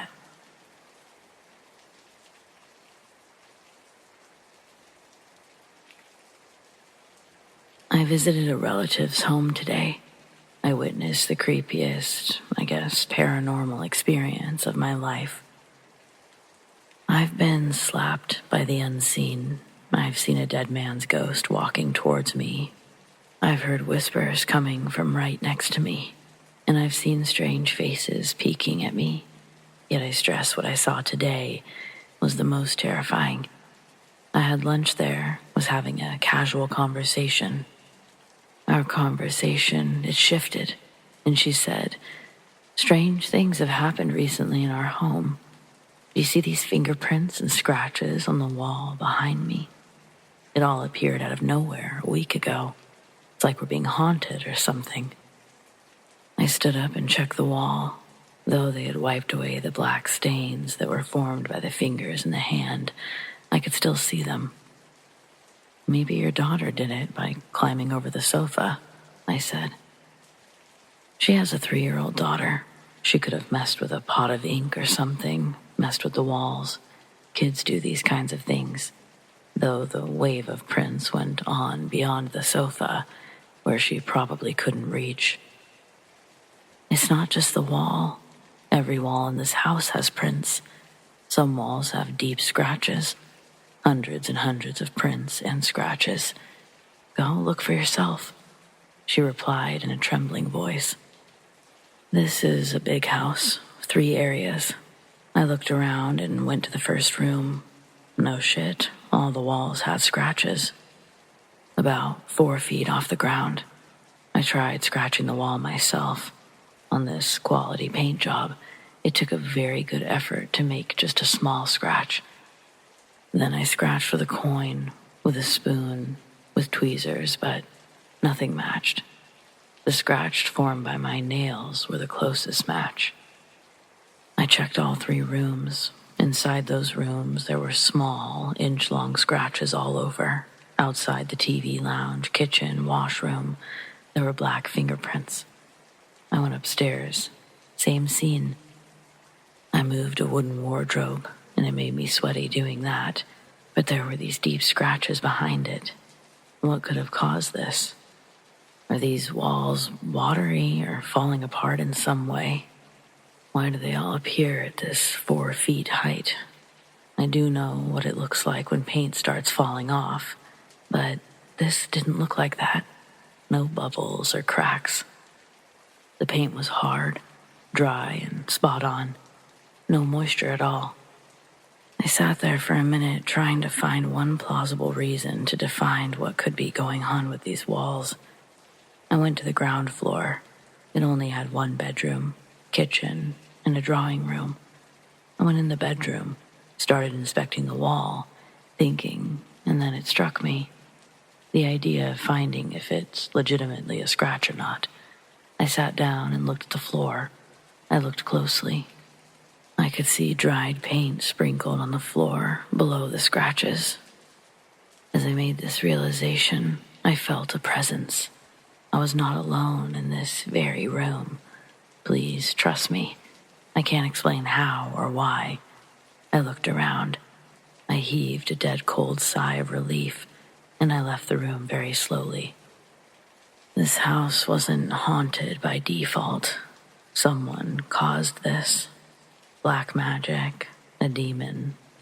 I'm sure of that. I remained in the same area outside that room, standing and thinking, what do I do now? How do I help them? I love these people and they're clearly in trouble. With a heavy heart, I walked up the stairs to the family. As I sat there, I talked about this and I told her whatever I could do to possibly help, I would help. During our talk, her husband arrived home from work, and I saw there were fresh scratches on the right side of his face, his cheek, his ear, back of his head. Did I tell you? My husband's face was scratched too, this morning when he woke up. What do we do about this? It all really broke my heart. I looked at the couple. Frustrated and depressed they were, for sure. I'm not equipped to deal with these things. I do believe that they can exist. I know how they work, but not really. This family has an unpleasant and uninvited guest. One that's harassing, protesting, hurting them even. I don't know. I'm definitely going to continue to try to help them, but where do I start? I guess the internet of all places, right? But I figured someone else has had to have dealt with something like this, and maybe they'll read this story.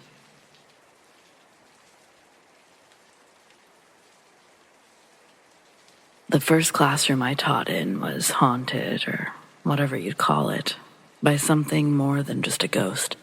It was evil, and it only went after the children. I used to teach preschool, and had been in the Reading School District since 2001. I left this preschool job shortly after all of this started happening. I'd been at the school for almost 2 years up to this point. 2 years of no events, and then suddenly, all hell seemed to break loose.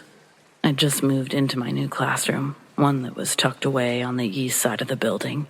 It was smaller than most, but in fairness, my class was also the smallest, and I was technically the newest teacher on staff still.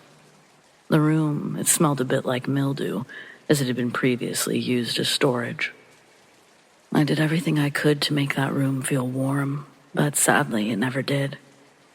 Within the first weeks of kids being back in class, I was just getting to know my new kids, and so naturally this period of time just comes with a lot of learning about each kid, what makes them tick, their learning styles, where each kid is at with speech, etc.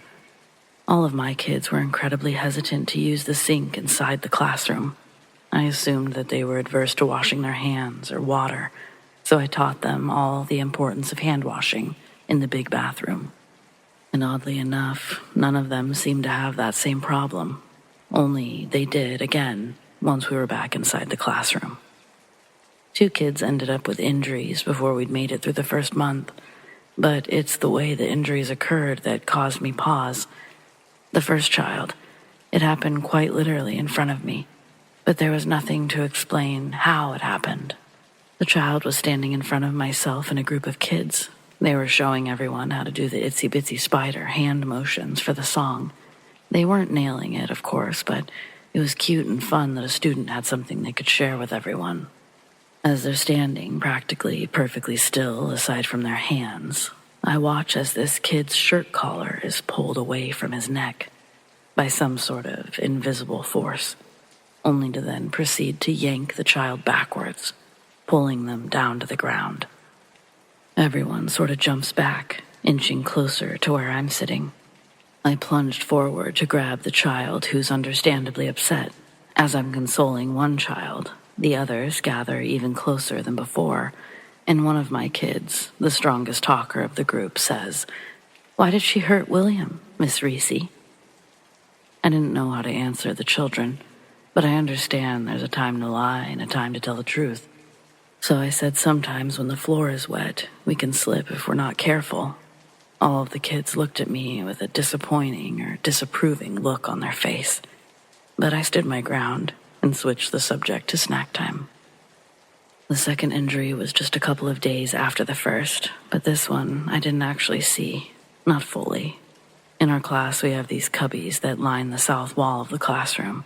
They aren't very tall. I can reach on top of them very easily, but for preschoolers, They might as well be on top of the fridge.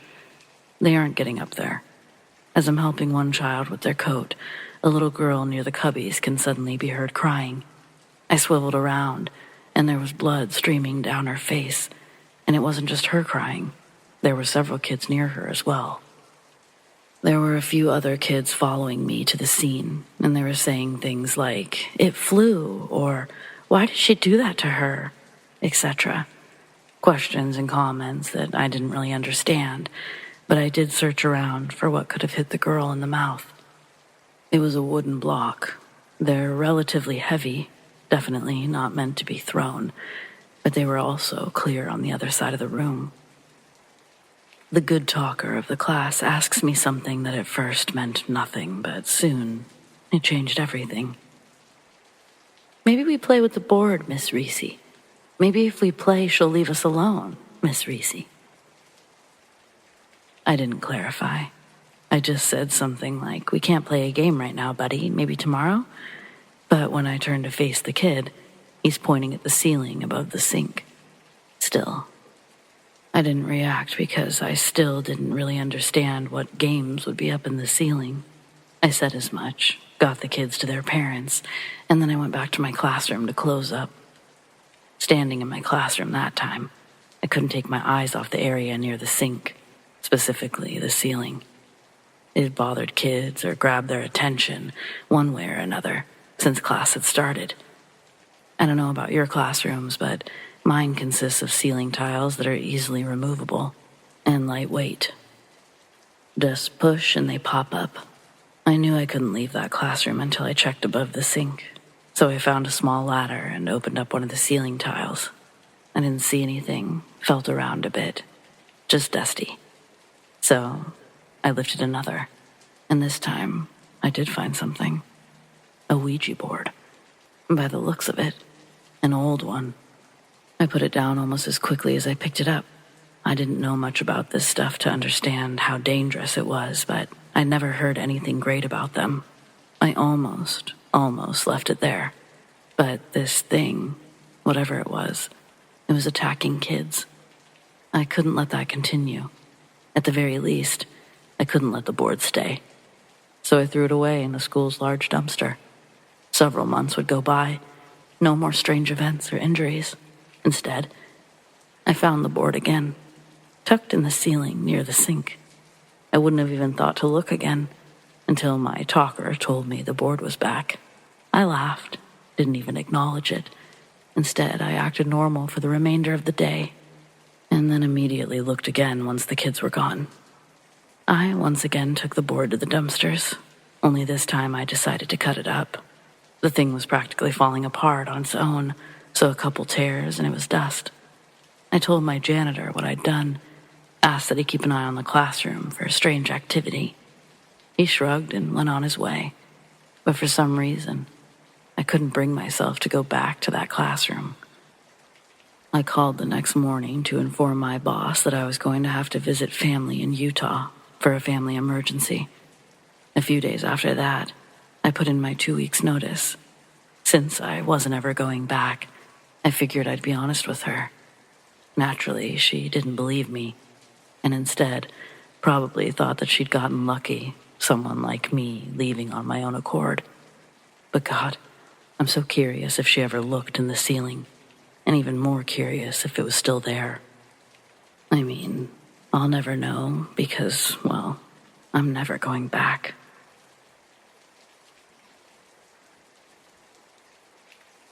Several years ago, maybe a year or so after I finished high school, I was with a group of friends. I'm going to change their names, including my own. Anyway, this group of friends and I were quite bored on a summer night in a small town. So naturally, we broke out a Ouija board. Like most places, we had our local ghost stories. You know, the tales told to kids to keep them out of the woods. Well, we took our $12.99 glow-in-the-dark Ouija board to one of our town's most infamous spaces at midnight. So me, Phoebe, along with friends Monica, Rachel, Joey, Chandler, Janice, and Ross.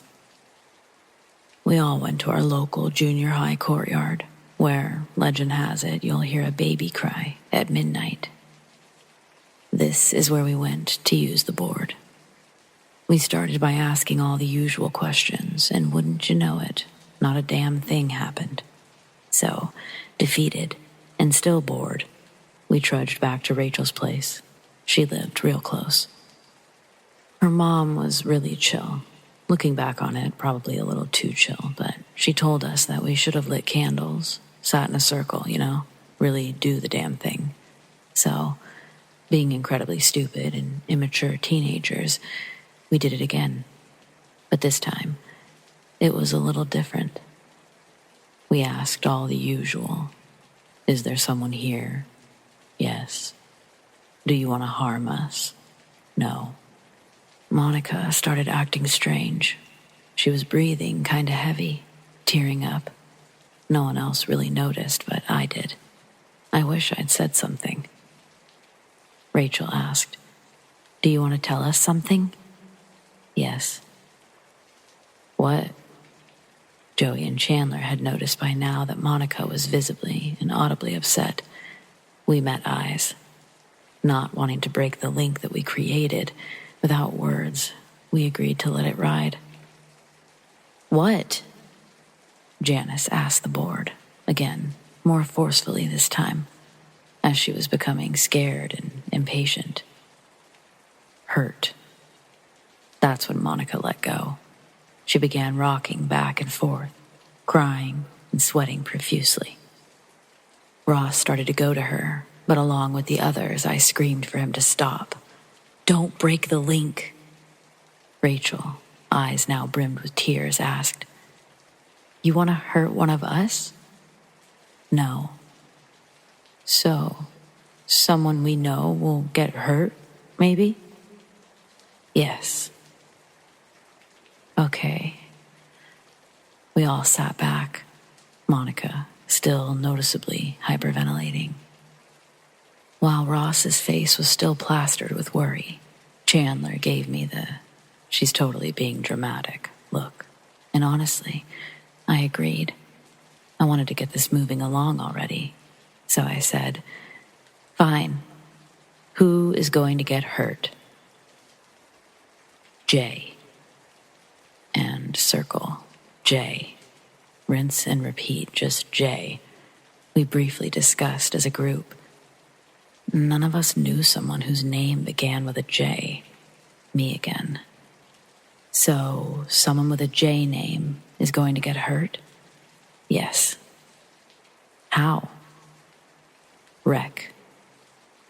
Monica had visible tears rolling down her cheeks. I was beginning to get annoyed. Is anyone else going to get hurt? Yes. Well, who? I demanded impatiently. Brian. At this point, it was like 2 a.m. We were all irritated and bored and just blew out the candles and quit playing. We never said goodbye to the board. I was actually spending the night with Rachel that night, and once everyone had left and we'd settled into bed, it was about 3 a.m. Just as I closed my pretty little eyes, my mother called me. My cousin, Jay, was in a really bad motorcycle wreck. He wasn't dead, but he was hurt. Really bad. In a coma. But here's what really had me fucked up. He and his wife had just had their son a couple of weeks before. They named him Brian. I know it sounds absolutely bonkers, but it's been almost 20 years, and my cousin Jay, he's alive. When he came out of this coma, he was different. Sometimes I'll catch him looking at me, but I won't recognize his eyes. If I'm ever alone in a room with him, I'm just overwhelmed by this lightheaded feeling. I don't know, man.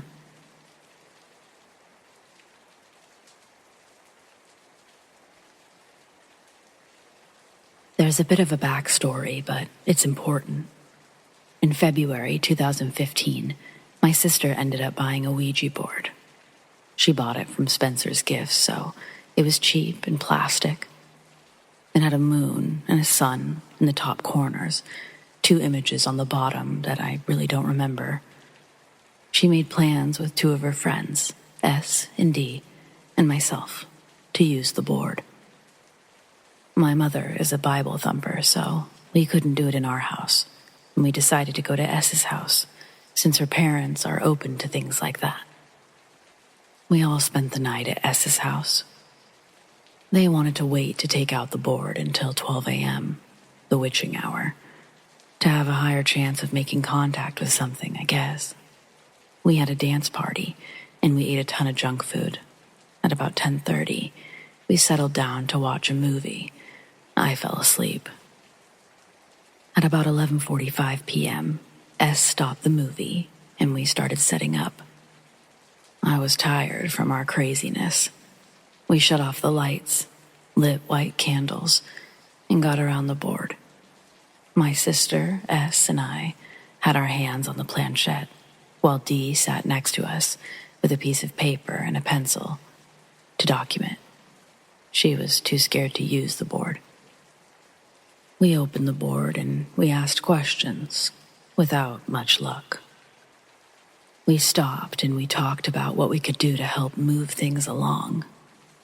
After a while, my sister looked up an app on her phone that would take words that ghosts were saying, or something like that. S thought that it was stupid, but we were going to try anything. The phone was handed off to D to keep an eye on it. We kept talking about how the candles were too bright, or someone wasn't open enough to it. And D said that the phone just said plastic and board, one after the other. We took that as a sign that something may be happening. The moment I put my fingers on the planchette, I started shaking. Dread washed over me so intensely, but I couldn't let go of the planchette. I didn't want to. It took all I had to keep myself from crying. The board started off silent, but all of a sudden it moved to Z, and then Y, and then X. My sister instantly got scared and said, "Move it to goodbye, now."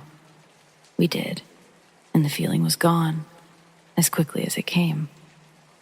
My sister explained that if whatever is moving the planchette starts counting down, moving up or down in the alphabet, making figure 8s, or moving to the 4 corners, it's a bad spirit or a demon trying to make the board a portal. We stopped for the night after that. I didn't tell them how I felt. I was worried that they would just think that I was messing with them, that they wouldn't believe me. I had trouble sleeping because I thought that it would come back as I slept. I'd never experienced dread quite like that before. It felt violating. It felt like whatever it was tried to possess my body. I feel that because I was so tired, I was vulnerable to the attack. I'll never play with the board again. It's not a game. It's so real, and it can go very wrong.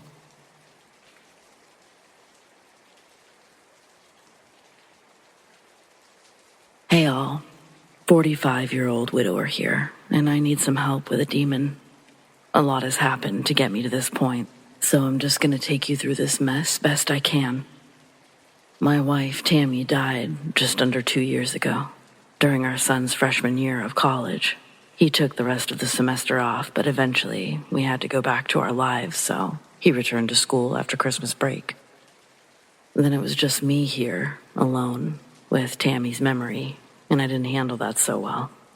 I started drinking just to fall asleep at night, and next thing you know, bam, I was a full-on alcoholic. For a while, I thought it was under control because I was holding down my job. Turns out my boss was just giving me a little room because of my situation. But that grace period came to an end when I screwed up some paperwork that cost him north of $30,000. The customers appreciated the hell out of me, but somehow that didn't make much of an impact when I was begging John not to fire me.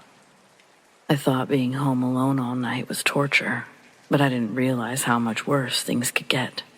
I had been ignoring my actual schedule and working 7 days a week from opening to closing, so I didn't have to go home. But now I was trapped here, 24/7. That's when the weird shit started happening. Now, I dream about Tammy all the time, and anyone who has lost a loved one knows how hard it is the first few moments after waking up. You forget what's happened, and for a few seconds, life feels normal again.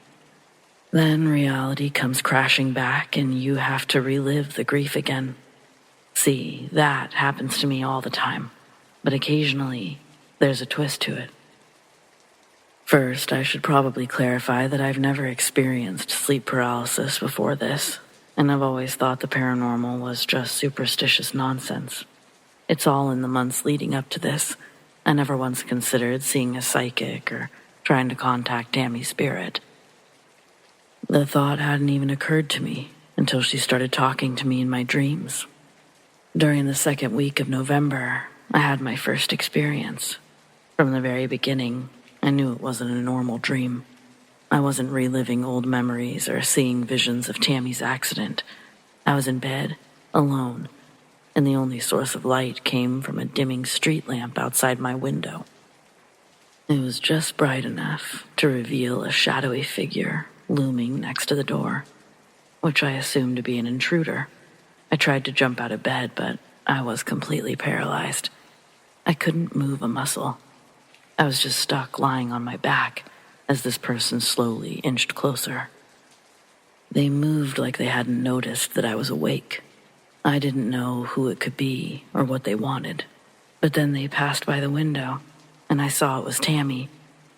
There was no period of confusion where I thought she was still alive. I was fully lucid.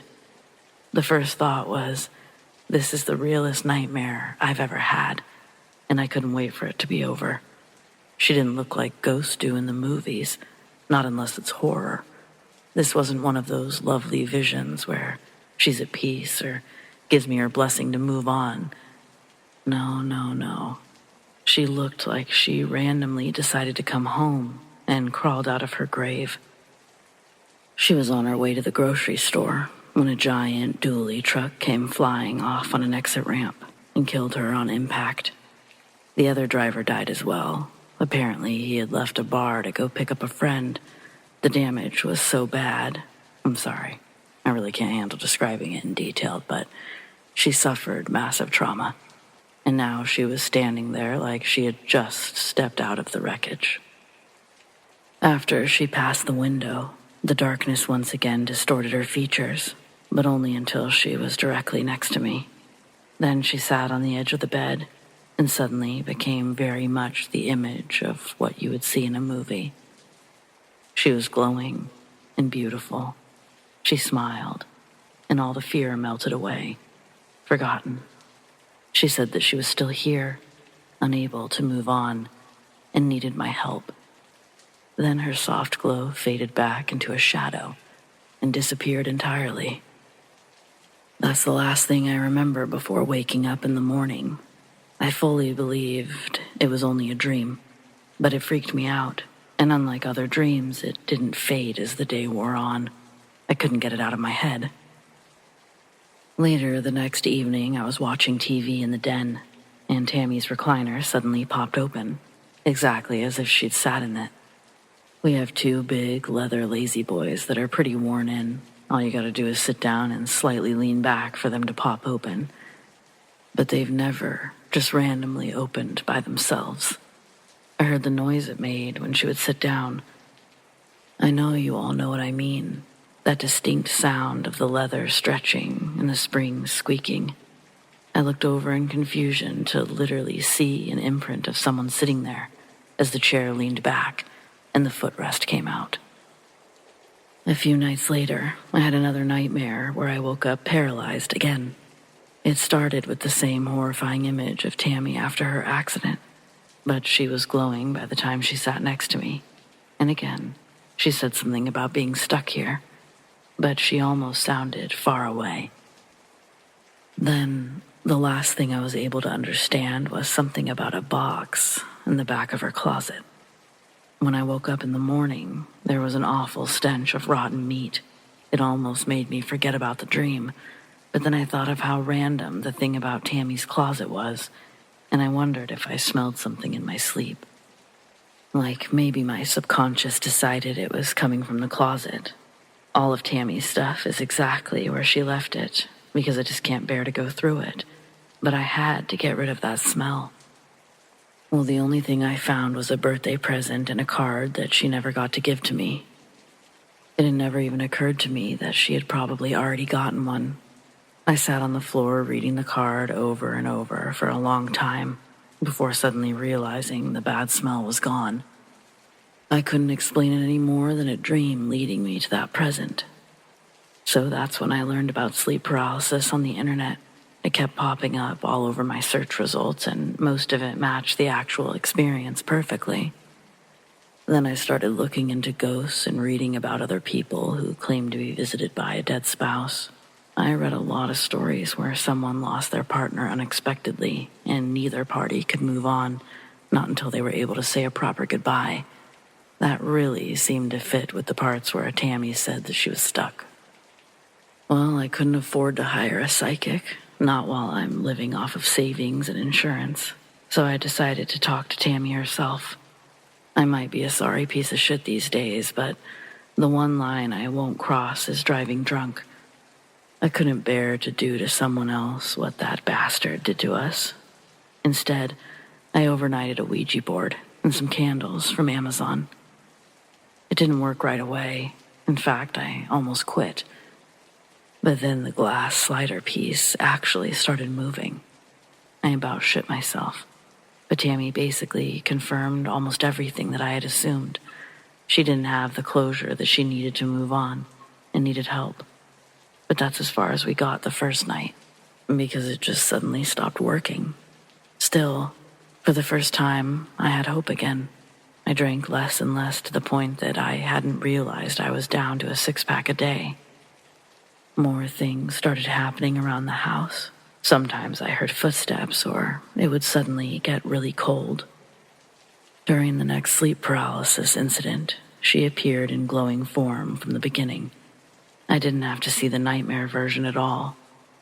That time, she said she was getting stronger and asked me to use the board again, saying that she would keep getting stronger until we could have a real conversation. She didn't have to tell me twice. I started using that thing every night, and we talked a little more each time. Occasionally, I smelled the rotten meat again and woke up in a cold sweat. But other times, I would feel a hand on my shoulder or hear her voice and draw strength from it. Then came the night when I had my most intense sleep paralysis episode yet. It felt as real as writing this letter right now. I thought that it was time to say goodbye, but that's not what she wanted.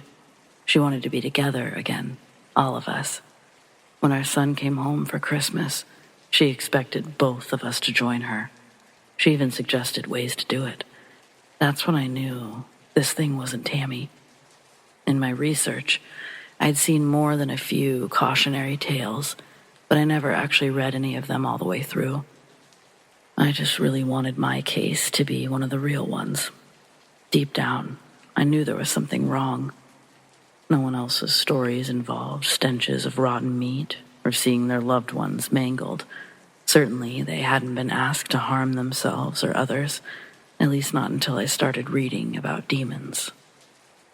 I'm trying really hard not to start drinking like I was again, but this has all been too much. I've been ignoring it for the last week, and it's just getting angrier and angrier. It pounds on the doors so hard that they shake, and it tries to slam them when you're passing through. I've woken up with scratches on my neck, my back. My son comes home for Christmas in 5 days. I'm afraid for his safety, but if I say why, he'll think that my drinking has gotten worse. Well, seeing is believing, so maybe we'll go to my brother's once he knows I'm not crazy. Of course, I would much rather get rid of this thing. I'm willing to try a priest, but I don't go to church, and the ones I've called have all hung up on me. I even visited a few, but they ended up asking me to leave. I really don't know what to do.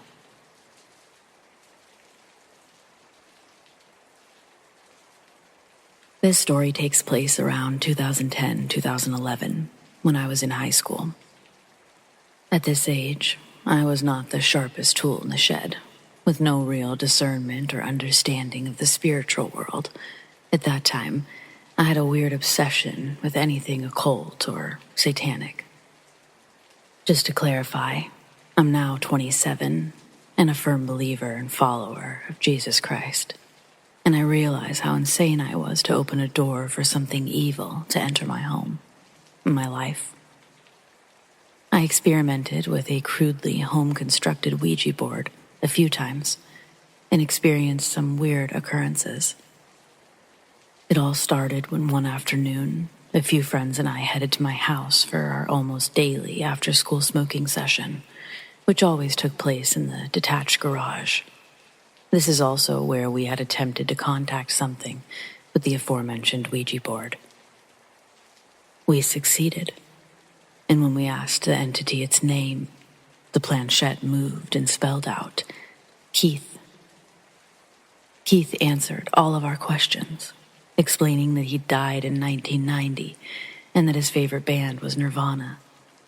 I can't really remember anything else that was exchanged. But I awoke the next morning to scratch marks on my side, and though they were only superficial, my stomach dropped when I examined it closer. The scratches were all placed methodically to form a perfect drawing, if you will, of the Nirvana logo. For those who don't know what I'm talking about, it's a smiley face with X's for eyes and a squiggly mouth with its tongue sticking out. My friends came over to my house again the next day, and we confronted Keith, asking if he'd been the one to do this. I already knew, but it was confirmed when the planchette moved to yes. Sometime after this, during summer break, I had a group of about 7 people over for a bonfire in the backyard. One of these friends lived in another city, and they were staying at my house for a week. We'll call her April. It was dark, and still, not even a slight breeze could be felt that night. The friends which had been present for the Keith sessions and I had been talking to the rest about what we'd experienced, and we all agreed to try the board, see if it would happen again. I can't remember exactly what was said, or if the planchette was responding, but what I do remember was asking if whatever I was addressing hated me. Instantly, the planchette flew over yes, and a huge gust of wind started blowing all around me. Just me. It was like a dust devil had formed and enclosed me like a cocoon, as dust and leaves and debris violently flew over me and at me in every direction. I looked at my friends as they were watching this occur, and I swear to you, not one hair on their heads moved. When it stopped, we immediately moved the planchette to goodbye and just kind of sat there in shock for a while.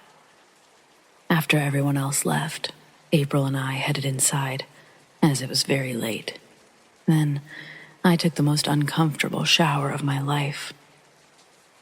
You know how when someone is standing near or enters the room, you can just feel their presence?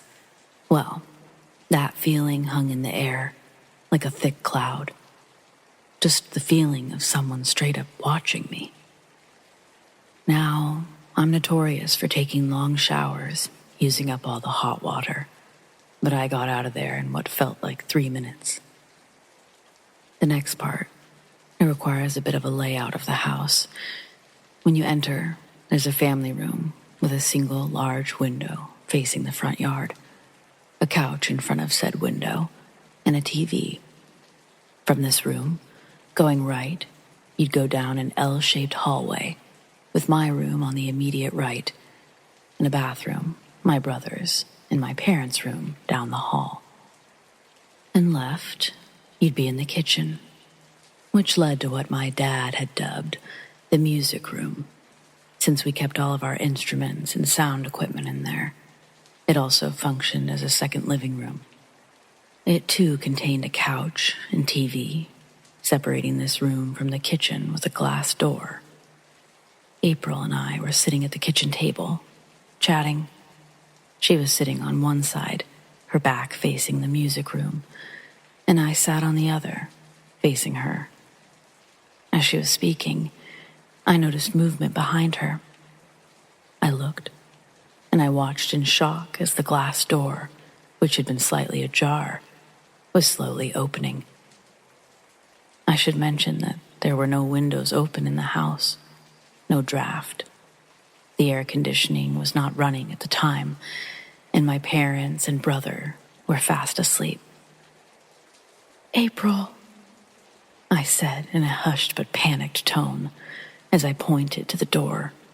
She turned and saw it too, looking back at me for a split second in horror. When the door had completely opened, everything was still and silent for about 3 seconds. Then, the door suddenly and forcefully slammed shut. Needless to say, we were freaked the hell out and retreated to my room. After we'd calmed ourselves down, we tried in vain to sleep, as throughout the night, we could hear what sounded like scratching coming from inside my closet. I've always dealt with insomnia, and I'd often have to sleep in the family room, as the TV was the only thing that could make me drowsy. I'd always put on a sleep timer, so the TV wouldn't be on all night after I fell asleep. April had gone home at this point, and I was in a deep sleep on the couch when I abruptly awoke in a cold sweat. The TV was off, so I could see the window behind me in the screen's reflection. There was some light seeping through the curtains from the back streetlight outside, and I could clearly see standing behind me a large black figure whose shoulders touched the ceiling and its head bent down slightly, staring at me. I quickly covered my face with the blanket, seriously hoping this thing didn't know I was awake or aware of its presence. I stayed completely still for what seemed like ages, and I somehow eventually fell back asleep. The following day, I made a call to have the house blessed. Thank God it worked, and nothing ever happened again. My brother confided in me years later that he used to hear someone calling his name in that house.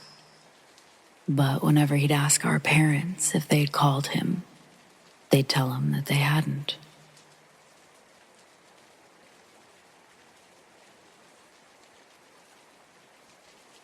I am a professional paranormal researcher with over 40 years' experience. I hold many degrees and certificates that aid in my research. Some are strictly paranormal, while others are more general. This is a true story about when I was being oppressed by a demon, how it felt, and what I did to resolve it. I am a non-denominational Christian, paranormal believer, pastoral counselor, and minister. These are my beliefs, and only included to provide a basis for the ideas that I express here. I started having trouble with sleeping, emotional outbursts, severe mood swings, feeling of impending doom. This went on for 2 weeks before I took action. I believed it was related to my many health issues. My doctor ordered blood work, various tests. They all came back normal.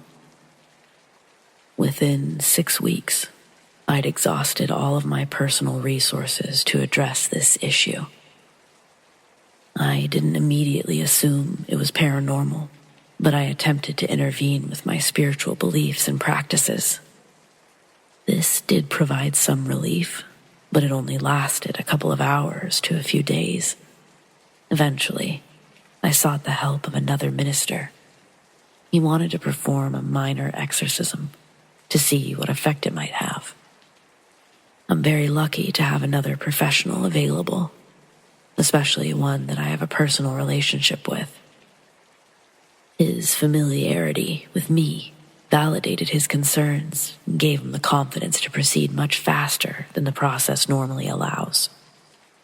During the exorcism, The demon identified itself by name. It stated that God gave it the authority to afflict me, and that I have invited it by punishing myself. I have no memory of this, but it spoke using my voice. It was cast out in the name of Jesus, and we followed his protocol for these types of situations. Once it was over, I felt immediate relief. My friend questioned me extensively on how I may have been punishing myself. It was very hard to admit, especially with my position as a pastoral counselor, that I had a lot of guilt for things that happened in my life.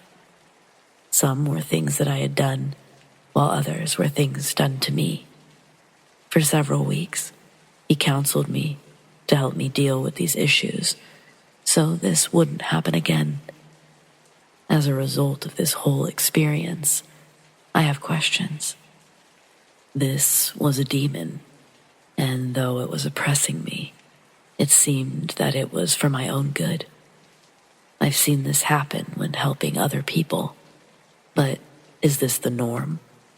Is this the mind part of the spirit? I've seen entities carry mental afflictions that they had in life. Should there be more of an investigation from a parapsychological point of view in all of these cases? I appreciate any input and thoughts.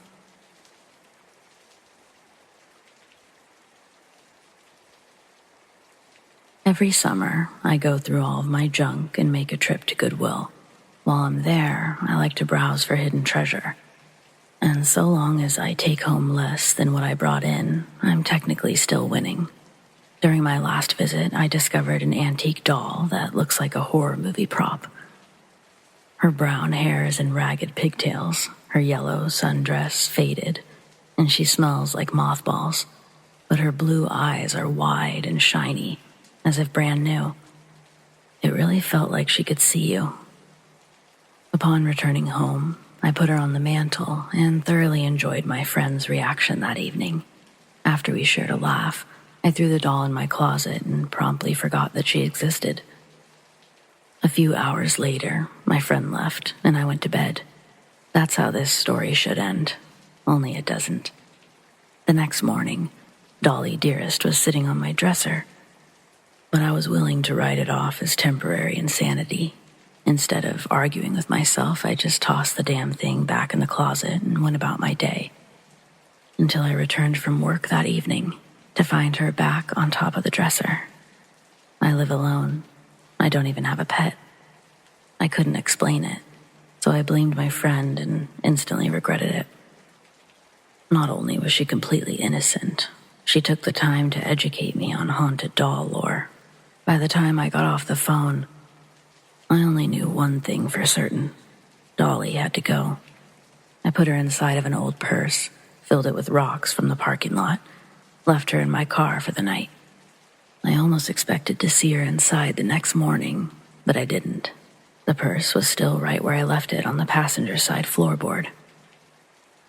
On the way to work, I threw her into the river like an unwanted prom baby and felt a weight lift as I watched her sink. Unfortunately, that feeling of relief was short-lived. The rest of the day sucked. Everything that could go wrong did. When 5 o'clock finally rolled around, I wasn't even sure if I was coming back the next day.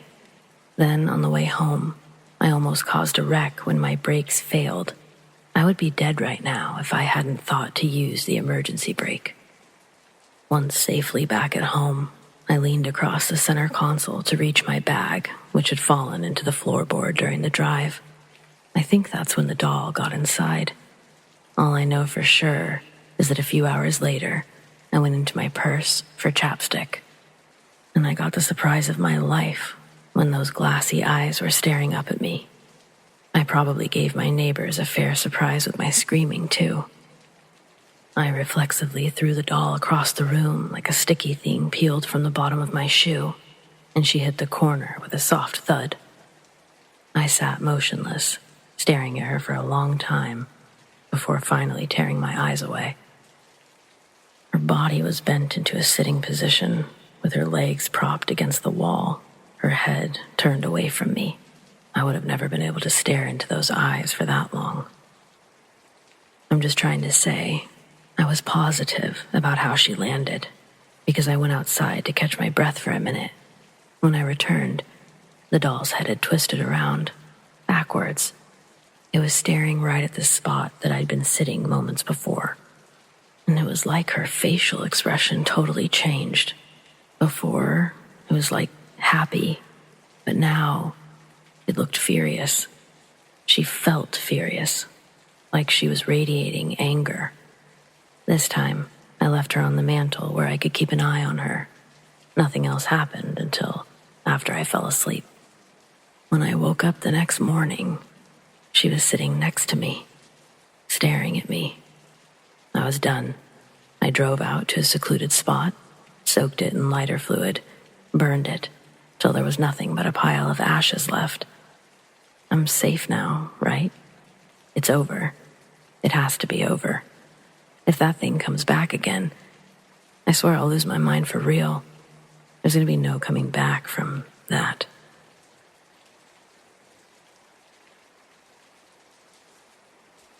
I worked in intensive care for 12 years, and I saw some strange things.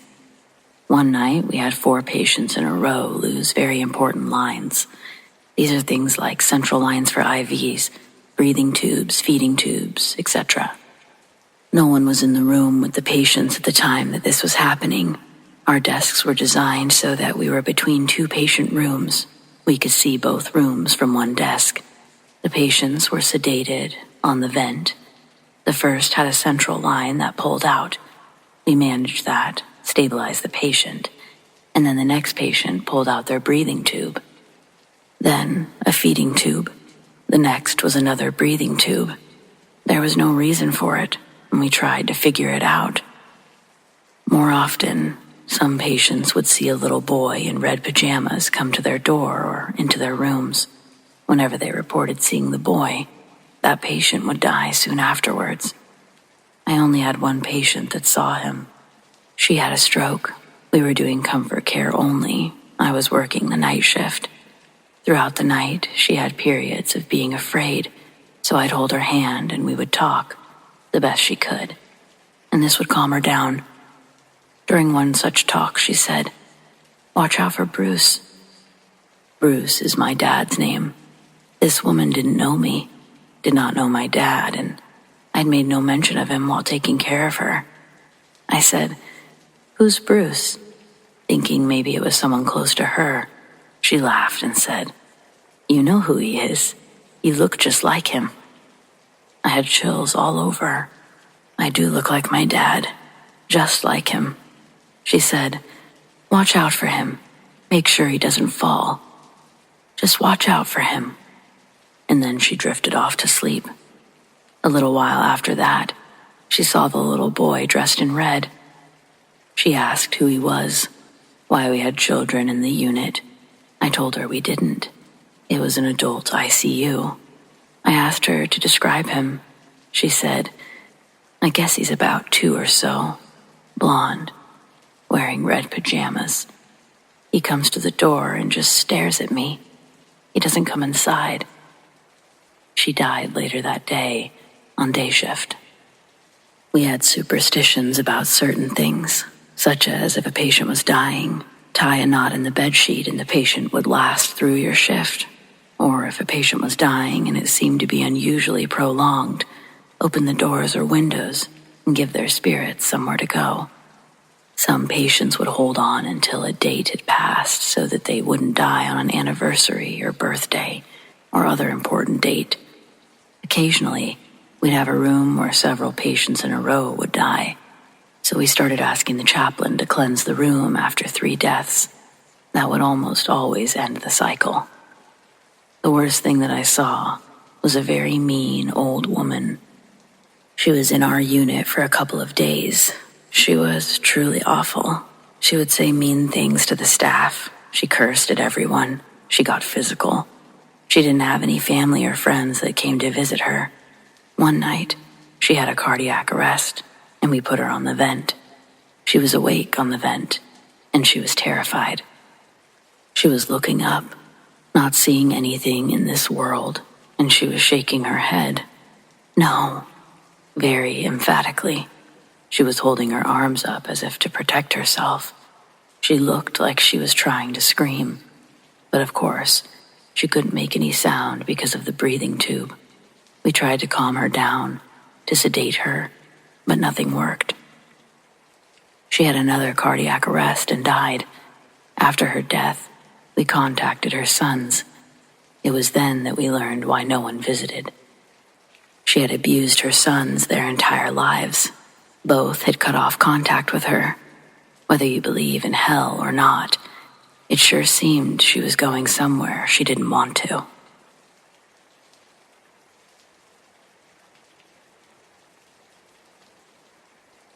My husband and I had a haunted bed. We owned an antique shop and bought a bunch of furniture from one guy. When you buy a whole lot, sometimes you'll have to take some things you don't want. In the lot was an old reproduction Jenny Lind bed. This bed wasn't old enough to put in the shop, so we stored it in the back for quite a while. Meanwhile, we were building a house, and when it was finished, we decided to make use of the bed until we found an older one. Right away, during the night, I would wake up and feel the bed vibrating silently. It had the old metal box springs. So I thought at first that I must have made the bed do that by turning over. But as time went on, I would lie perfectly still, and the bed would keep vibrating. Just the slightest shaking, nothing crazy or violent. Most times I would wake up my husband, and it would stop shaking immediately, which was really frustrating for me, since I was the only one experiencing it. It kept doing it off and on for weeks. I know it sounds scary, but somehow it wasn't. It was more like dumbfounding. Like, is this really happening? It can't be. But it was. And then there came a point, in addition to the shaking, something new was added. Down at the foot of the bed on my husband's side, there began a clanging sound, as if someone was hitting the metal springs with another metal object. Not violently at first, more of a clang, clang, clang, then silence. I'd try to wake up my husband, but it would always stop, which was really weird. In my mind, I'm trying to figure out what could possibly be causing this. I'd heard about ghosts, of course, but that thought was the furthest out for a rational explanation. We lived at the base of a mountain with millions of acres of Forest Service land behind us and on a dead-end road. There was pure silence every night. No traffic, no nearby trains. And earthquakes, they don't happen every night on cue and only shake one item. What the hell was going on? The clanging began to get louder as time went on, and finally, hallelujah, one night, it didn't stop when I woke up my husband. It continued, and he looked at me like, what the hell? One day I ran into a woman who said that she was a psychic. I told her about the bed. I had almost zero faith in psychics at the point, but whatever. I asked her if she wanted to come over and check it out. With another friend, who also purported to be psychic, these two women came into the bedroom and stood there for a few minutes. One of them finally spoke and told me there was an old woman in the room who believed that the bed was hers, and she was trying to scare us out of it. Right away I thought, yeah, right, but I was polite about it. They burned sage and told the old woman to go away, go to the light, blah, blah. I was not impressed, to say the least, but I figured I had nothing to lose. Funny thing, it stopped immediately. Then, about 2 weeks later, it did it one night, and my thoughts of the bogus reading were confirmed. But after that one night, it never happened again. I thought back about what she had said about the woman wanting us out of it. The bed was from the 30s or 40s, and she said the woman was old.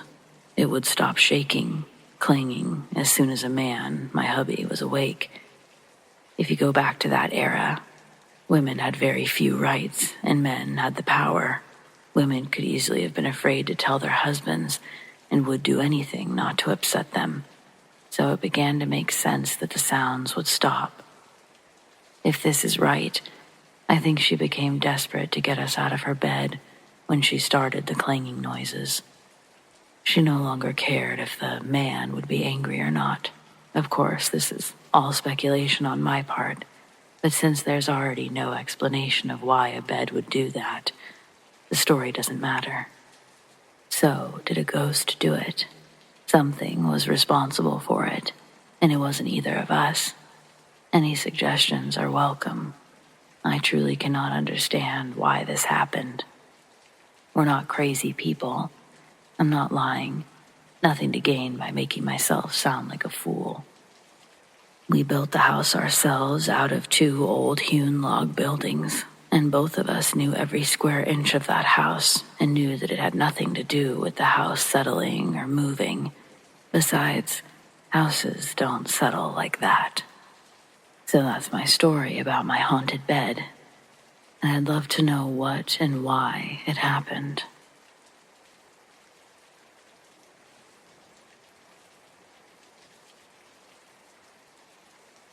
I don't know if my experience really depicts a transparent or not human figure that usually comes to mind when thinking of a ghost, but I don't know what else to call it. The whole thing is inexplicable, I guess. When we moved into this area, no one had built a home on this particular plot, like ever, so we anxiously awaited for construction to wrap up so we could move in.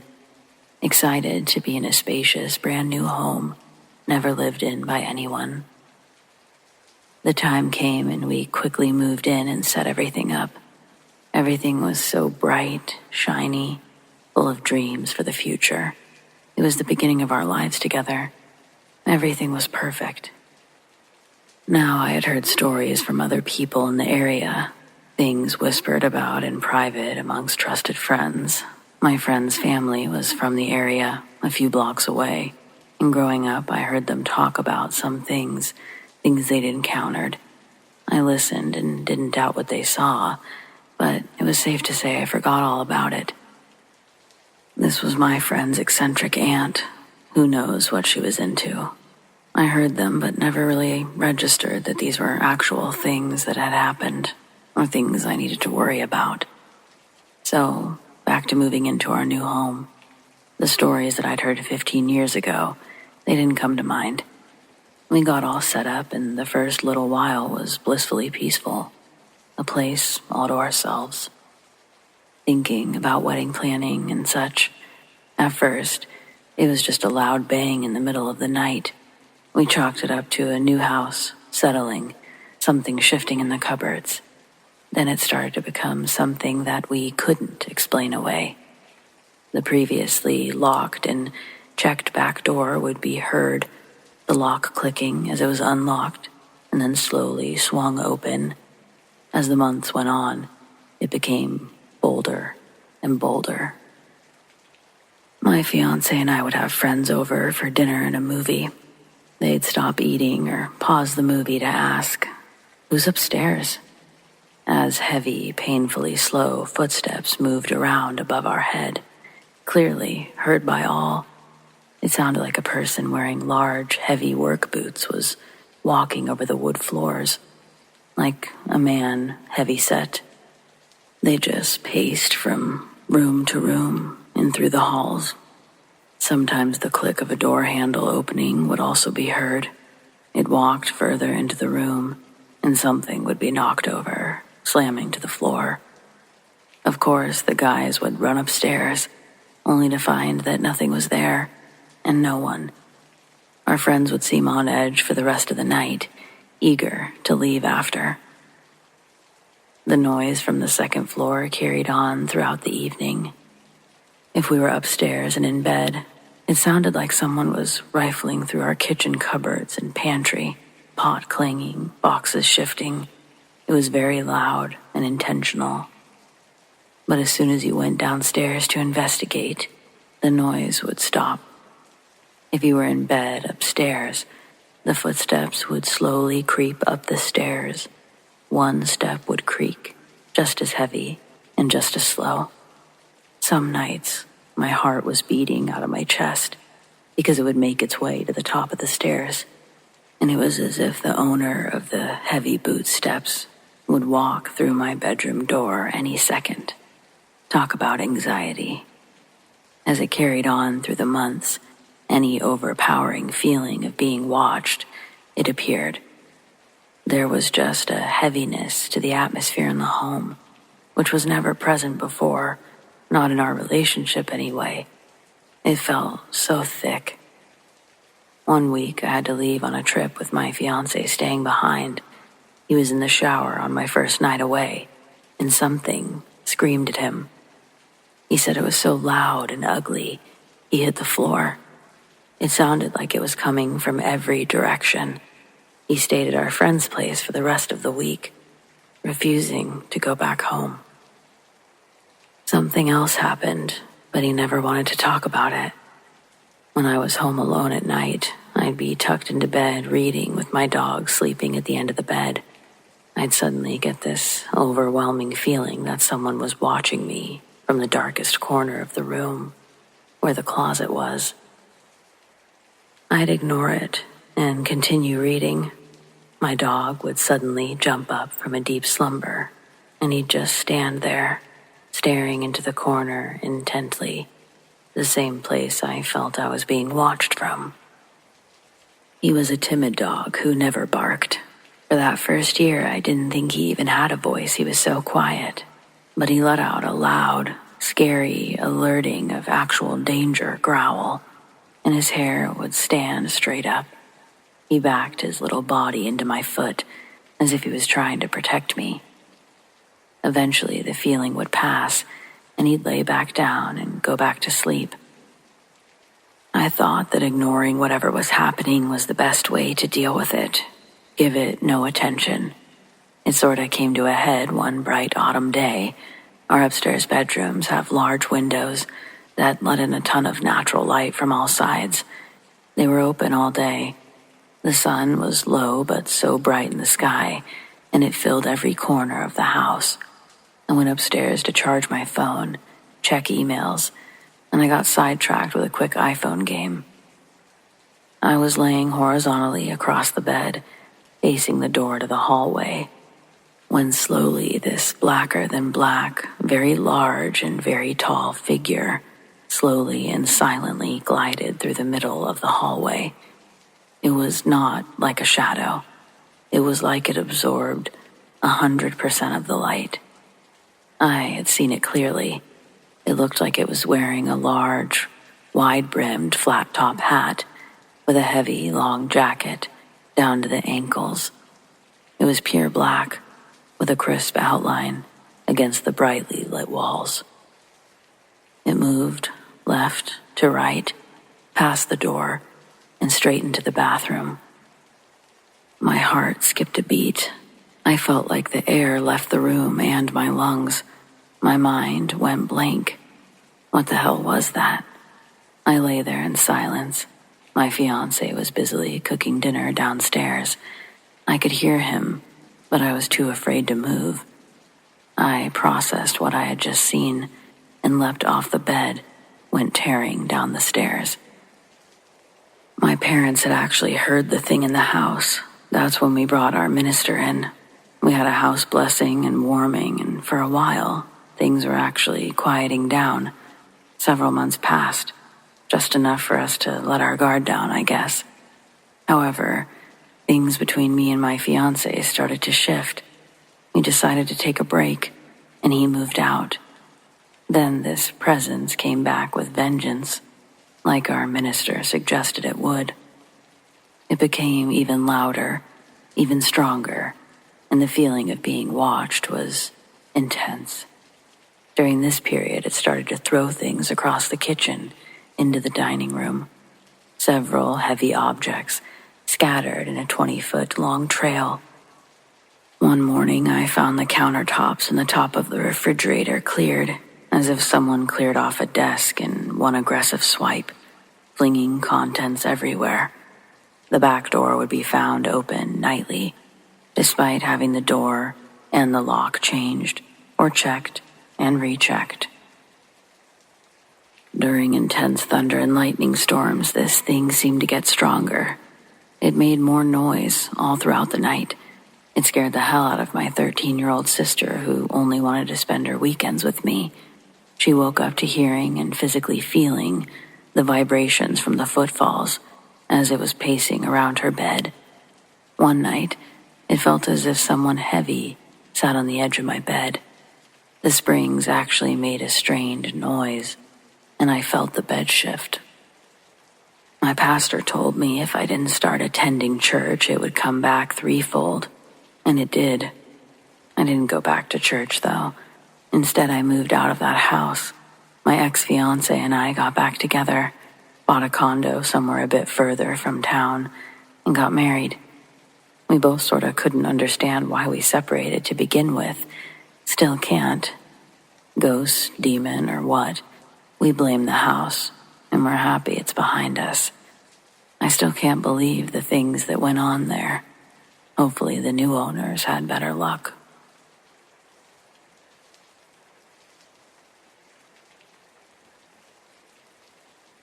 I saw what I can only describe as some kind of demon. I'd like to tell you what I lived through, but prefer to remain anonymous. I'll try to resume facts, but a lot of things happened. Though all bizarre, all very true. Some others witnessed these events, and they were afraid at the time too. I live in Belo Horizonte in Brazil. My grandmother bought a country house in the rural areas nearby, next to a very small town called São José de Lapa. It was a very big house, lots of land. My big family used to go there almost all weekends. The cousins used to play soccer or pool there, while the rest of the people spent their time talking and cooking. It was supposed to be a peaceful environment. But in 2005, I was graduating, but I had lost my job, so I decided to live there full-time, alone during the week. This way I wouldn't have to pay rent, and I could study in peace for my civil service exams. The house was situated next to the woods, and we had a little farm, which produced milk and lettuce. We had no neighbors living nearby. At first, I constantly heard some noises at night. Nothing too strange, I thought. Probably animals or the wind. But things started to get spooky, gradually. In the beginning of 2006, my cousin and I were alone in the country house playing pool at 2 a.m. Suddenly, we heard Ave Maria by Schubert playing out of nothing. We just froze. I thought he was playing a prank on me, and he thought I was playing a prank on him. Before we could do anything, the music stopped. The next day, we told our family about the incident. Not only did they claim they didn't play any music, they didn't even believe us. When the weekend was over, my relatives left, and I was alone again. Just a few days after this creepy episode, I heard out of nowhere a baby crying, very loud. It was like there was an infant screaming inside the house. I was honestly just so freaked out. I got a ridiculously old gun, and I ran to my bedroom where I locked the door. It was about 11 p.m. Obviously, I couldn't sleep. After a long night, it was finally the next morning. I called my relatives to tell them what had happened. All of them laughed at me, except my grandmother. She told me she sensed something strange at the country house, and since she's a spiritist, she decided to call a medium to see if there was something wrong with that house. The medium was a former priest who studied exorcisms but had to leave the Catholic Church because of his sightings. He went to our house, and when he arrived, he just started to feel bad. Then he asked for a minute alone and walked through the entire house. When he returned, he had tears in his eyes. He said that this terrain was in the past part of a much larger farm, and the place where the house was built is where the senzalas were. Well, senzala is the name in Portuguese of the place where African slaves were imprisoned during slavery age in Brazil. The priest added that he saw an African woman with a child, both very skinny, standing by the wall just where I used to sleep. After a ritual, this medium priest claimed that the house was free of erratic spirits, but that was not true. Less than 1 week after this, about 12 people, amongst friends and relatives, were talking in the yard, enjoying a barbecue in the evening. Suddenly, my aunt screamed that she saw some kind of dog smiling at her from the second-floor window. We rushed inside, all of us, to look for what she saw. While we were searching for this thing room to room, I went to my bedroom to get my old pistol with my brother. When we entered this room, I saw the worst thing I ever saw in my life. It wasn't a ghost. It wasn't warm. It was something evil. There was black smoke near the ceiling, and the room was freezing cold. We both saw it. We both felt it. We couldn't do anything. We were frozen, but it was more like this thing was controlling us. We couldn't scream, run, or react. We just stood there, looking at this thing against our will, feeling desolation. I can't describe the feeling fully, but we were paralyzed by this. I could feel only tears rolling down my cheeks. After a few seconds, this black smoke vanished through the window, and suddenly we could do what we needed to do. We ran for help with the sensation that we saw evil itself. It wasn't a ghost or a bad spirit. It for sure wasn't a dog. It was a demonic and evil thing. The same night, all my relatives decided in fear to leave the house immediately. The next 2 months, we didn't go there, and my grandmother decided to sell the house. When we were handling the land plot papers, there was an appointment about the first owner. He was a farmer who had slaves during the 1880s. We managed to sell the house to a retired prosecutor, and my grandmother alerted him about the events, although she mentioned ghosts, not demons. The guy laughed at this, but strangely, sadly, he took his own life 1 year after buying the house.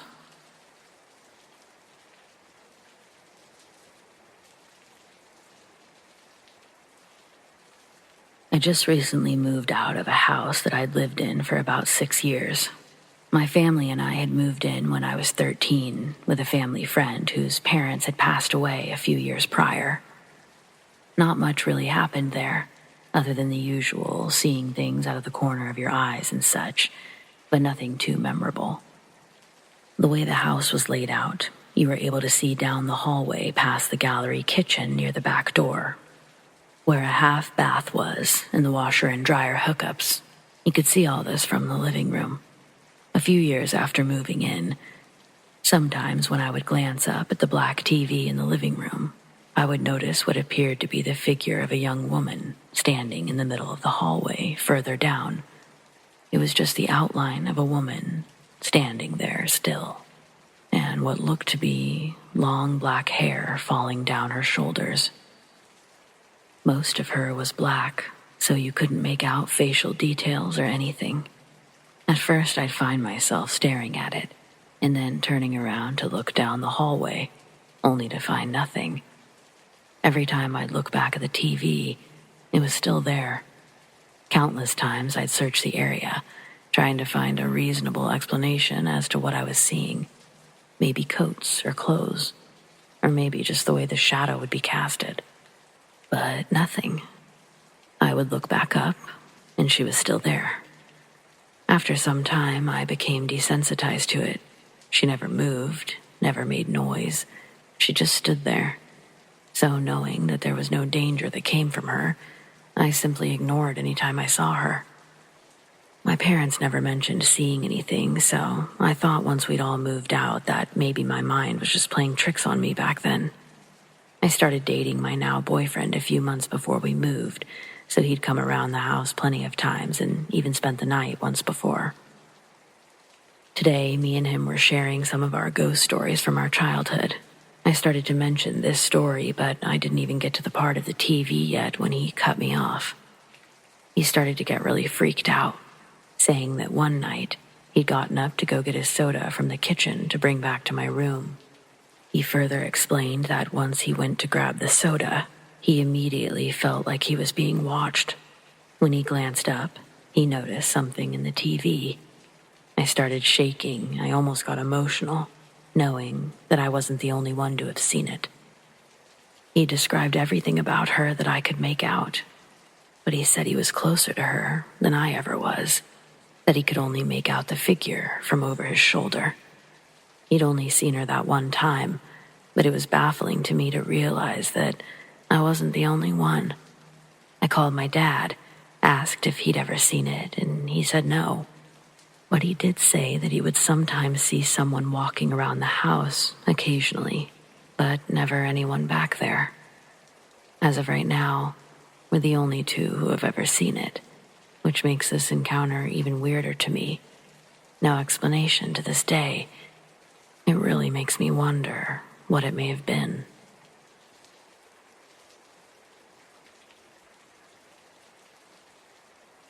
I've never been a believer in the supernatural, but there are moments when you simply can't ignore the presence of certain things around you. Apologies if this story turns out to be a bit lengthy.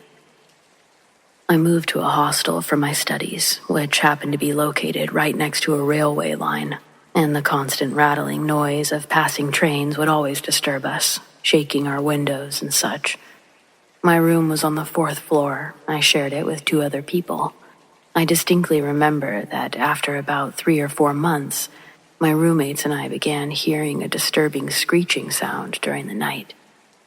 At first, that's all it seemed to be, a screech. But one of my roommates mentioned that if you listened closely, it sort of sounded like the screeching of a woman, not a machine. Initially, we brushed it off. Sure, we'd all heard it, but we assumed it was just one of the girls staying in the hostel. However, as the nights went by, the sound continued, always at night. So much so that even the simple task of getting water became a dreaded one. I still had the courage to endure it, especially on those hot nights when water was a must. Though, I always felt as if someone was walking alongside me. The haunting experiences continued. One roommate ended up moving out, leaving just 2 of us, but that prompted me to move to a ground floor with a friend. I felt bad, but outside of offering my other roommate to join, I didn't really have a choice. I needed to get out of that room. I didn't know what awaited me there would leave a permanent mark on my memory. Every day, and I do mean every day, I would catch the sight of a lady standing in the corner of my room, quietly observing me. She never approached me, just watched. She'd almost always disappear the moment I tried to make eye contact. Otherwise, she was constantly in my peripheral vision. These encounters led to sleepless nights filled with lots of confusion and a sure sense of helplessness. I had no idea what to do or who to confide in. My old roommates had all but abandoned their rooms. My friend seemed to never be home. And the warden, well, they weren't initially any help either. Not at first. I was stuck. Then, one night, I narrowly escaped a heart attack. As I was laying in bed, on the verge of falling asleep, I turned over and caught a glimpse of a small child, sitting and staring at me. This was new. It was an unsettling sight, one that paralyzed me with fear. I eventually mustered the courage to reach out my hand, hoping it was just a hallucination. But to my horror, the child remained there. Finally, I decided to approach the warden again, this time sharing my experiences in full. Who cares if she thought I was crazy? Maybe she'd be forced to find me somewhere else to live. Ultimately, that's what I wanted. To my surprise, she responded with a calm understanding. She revealed that she herself was not a believer in such paranormal activities. She'd never experienced anything herself. However, she shared a haunting tale from the past. A train accident that claimed the lives of many and severely injured many more on the very same railway line behind the hostel. Since that tragedy, people had consistently reported similar encounters to the warden. She advised me to remain strong, not to let these experiences overpower me. The same advice she'd given others who she promised went on to enjoy their time in the hostel. So that summer, I took her advice. I stopped considering what I saw as scary, and instead, I looked at it as a glimpse into the past. Perhaps I was lucky. After all, not everyone gets to experience paranormal activity so vividly.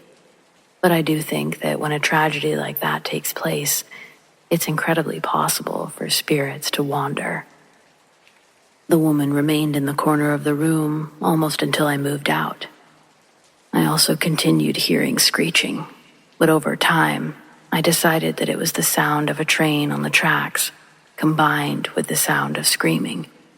It sounds awful, I know, but when you're hearing these sounds nightly, you really can't help but dissect what they could be. Oddly enough, once I'd really identified what it was, I didn't hear it anymore. I never did see the little boy again, but I often wish that I would have had a different response when I first captured a glimpse of him. Possibly I scared him by appearing so afraid myself.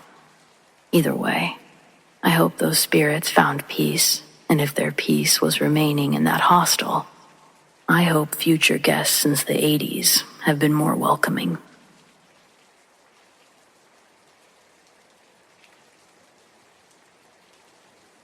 This is a story that happened back in 2015, and it still freaks me out to this day.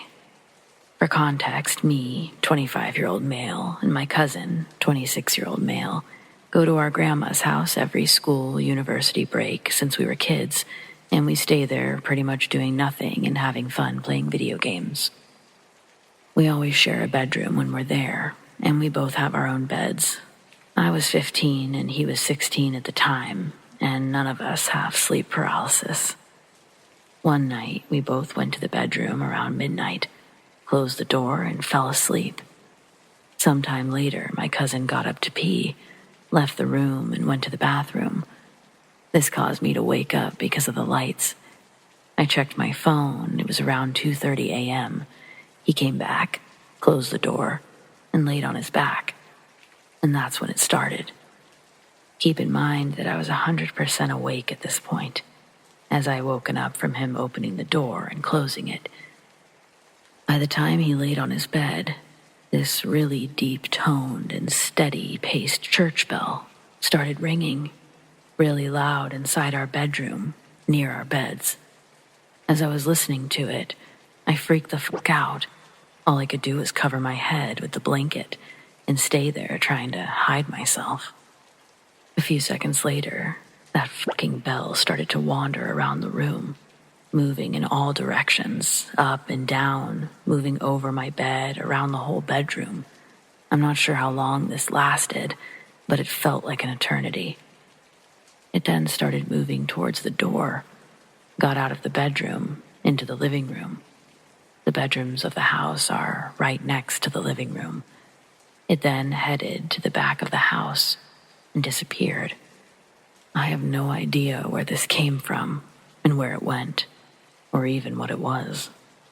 After it was gone, I honestly didn't have enough courage to say anything. I just stayed quiet, as did my cousin. Needless to say, I didn't sleep that night. The next day, when I woke up, I asked my cousin if he'd also heard the bell.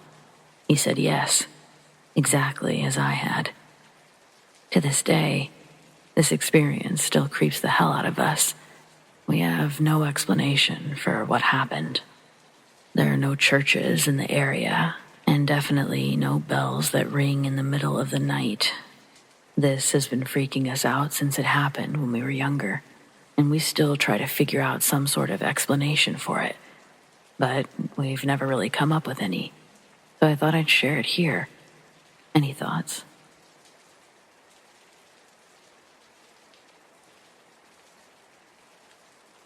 My first job was in a small 35-bed psych hospital in California. It used to be a medical facility where surgeries were performed and, of course, people died. A couple stories here, but first off, when I'd work night shift, I'd sometimes get a phone call from the local police station asking if everything was okay. Sure, everything was fine. All the patients are asleep and it was just a normal night. The police then said that they received a 911 call from our hospital, and the extension from where the call was being made was the arts and craft room. Nobody goes in there at night, not even staff. It's always had a creepy vibe. It used to be where surgeries were performed. The caller, identifying herself as Satana, was asking for help. This would happen about once a month or so. Night shift didn't have much staff, so as supervisor, I knew where all my staff was because I would be the one to help relieve them during breaks. I know with 100% certainty that no staff or patients were the ones calling 911. I know it wasn't a patient because psych hospital doors are locked, and to get to that room, a patient would have to cross 3 barriers of passcode-protected doors. Creepy. I thought so. At other times, our PA would turn on randomly, usually after 10 p.m., and you'd hear breathing and beeping machines. None of our equipment beeped. One time in particular, the PA turned on, and you could hear what sounded like a kid speaking, but the content of what he was saying, it couldn't be made out. Then it stopped. Then started again, and then you could hear what sounded like outgoing calls playing through the PA. This was impossible to do, because to activate the PA, you pick up the phone and dial 77. Once you do that, you lose a dial tone and cannot make an outbound call. So anywho, the PA played an outgoing call for hours, yet not a single phone was ringing in the hospital, so we weren't sure what was happening, let alone how. It finally stopped around 6 a.m., and our patients were pissed. Imagine trying to fall asleep to that. To this day, nobody knew how that happened, and the technician we called out at the time thought that we were pranking him. And that's all I've got. I left in 2014, a year prior to leaving. A patient had successfully taken their life, died right in front of me while we tried CPR. He had hung himself in his bedroom, and I wonder if his ghost still roams the halls. Thanks for listening to my stories.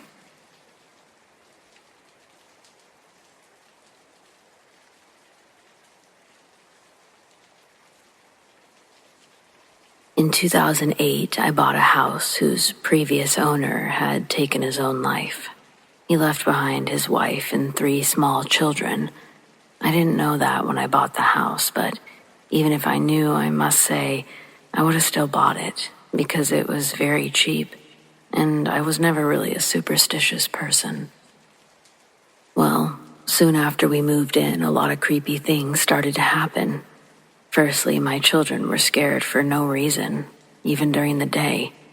I thought it's just because we were in a new place. One evening, my daughter told me that she saw a person in our kitchen through the door's window, which is frosted glass. But when she entered the kitchen, nobody was there. A few days later, me and my husband saw the same silhouette in the kitchen. And when we entered, nobody was inside. We clearly saw a silhouette of a man, both of us. We actually thought that it was my father-in-law, the only one who had a key to the house besides us. When we entered and there was nobody inside the kitchen, we had the same reaction. We gotta get out of here fast. We dashed out of the kitchen. After a few silent minutes, we went back, but we left the door open. We checked everywhere, every room of the house. There was nobody. There's no point to say that I couldn't sleep at all that night. I couldn't. The kids were more and more scared to the point that they refused to go to the toilet alone. I couldn't sleep. My husband couldn't sleep. I was having lots of nightmares. Sometimes I was just feeling watched. My husband got ill with no medical explanation. Shortly after, I was ill too, also inexplicable. Several times I saw a crow in my yard, on the fence, staring at me. Normally, I wouldn't think anything bad about seeing a crow. As I said, I'm not superstitious, but this one was giving me the creeps with no logical reason.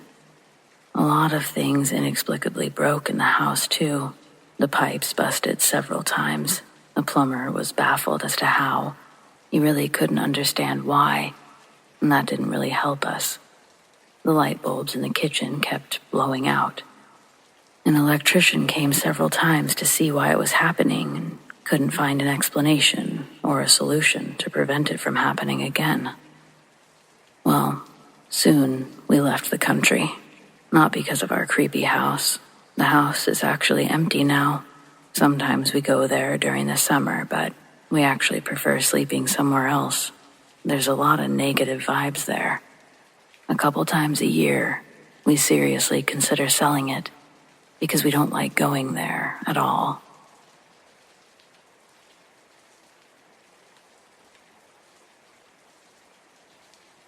We lived in an old home. I wanted to change my room, so I gutted it. It was a large 14 by 16 with a small alcove to the side. Prior to insulation was corn cob husks, old newspapers, and plaster. I had to sleep in the alcove to the side. One night I was woken up between 2 and 4 a.m. There was someone in my room, sitting at the edge of the window fan, looking around the room. I assumed at the time that it was my mother. I assumed she couldn't sleep and was planning the next steps. My mother smoked, and the figure I saw was holding her hand out like there was an ashtray. The figure was in a gown, and since my mother wore flannel gowns to bed, I was led to the assumption that, it was my mom. I rolled over and fell back asleep. When I woke, I asked my mom whether she had any new ideas after she was in my room. She told me she wasn't. It left me quite unsettled, although the months after bothered me even more. My compulsion to gut the house continued. When my room was somewhat livable with drywall, I moved forward to my brother's 2 bedrooms. They ended up moving in with me in the interim. One night, again between 2 and 4 a.m., I woke. Between my 2 sleeping brothers, on a clothes basket, sat a wiry, friendly woman. She was smiling. She waved at me. My heart started pumping. I tried to call out to wake my brothers. Both slept right through it. She chuckled at me, and then, poof, she was gone. The next month, another night, I woke and found her right next to me. She was sitting on my brother's mattress, and she was looking down at my face. I asked her to go away. She burst out laughing. Her head went spinning in one direction, her body in another. A pattern to her visits started to appear, usually between the 21st and 22nd of the month, usually between 2 and 4 a.m., on rare occasions a little earlier or later. If I awoke, I wouldn't open my eyes. She became irritated, started setting off toys or radios in my room. I took out the batteries, unplugged equipment. Nothing helped. Devices would still go off. I started staying away those nights, not coming home. Finally, my parents moved me to the main level of the house. For me, the visits ended. My parents eventually sold the house to a contractor who tore it down. The contractor put up a new monster of a home, but it still sits on the same property. I still wonder whether she's there, but she seemed limited in spatial movement, so I don't think the new occupants know about her.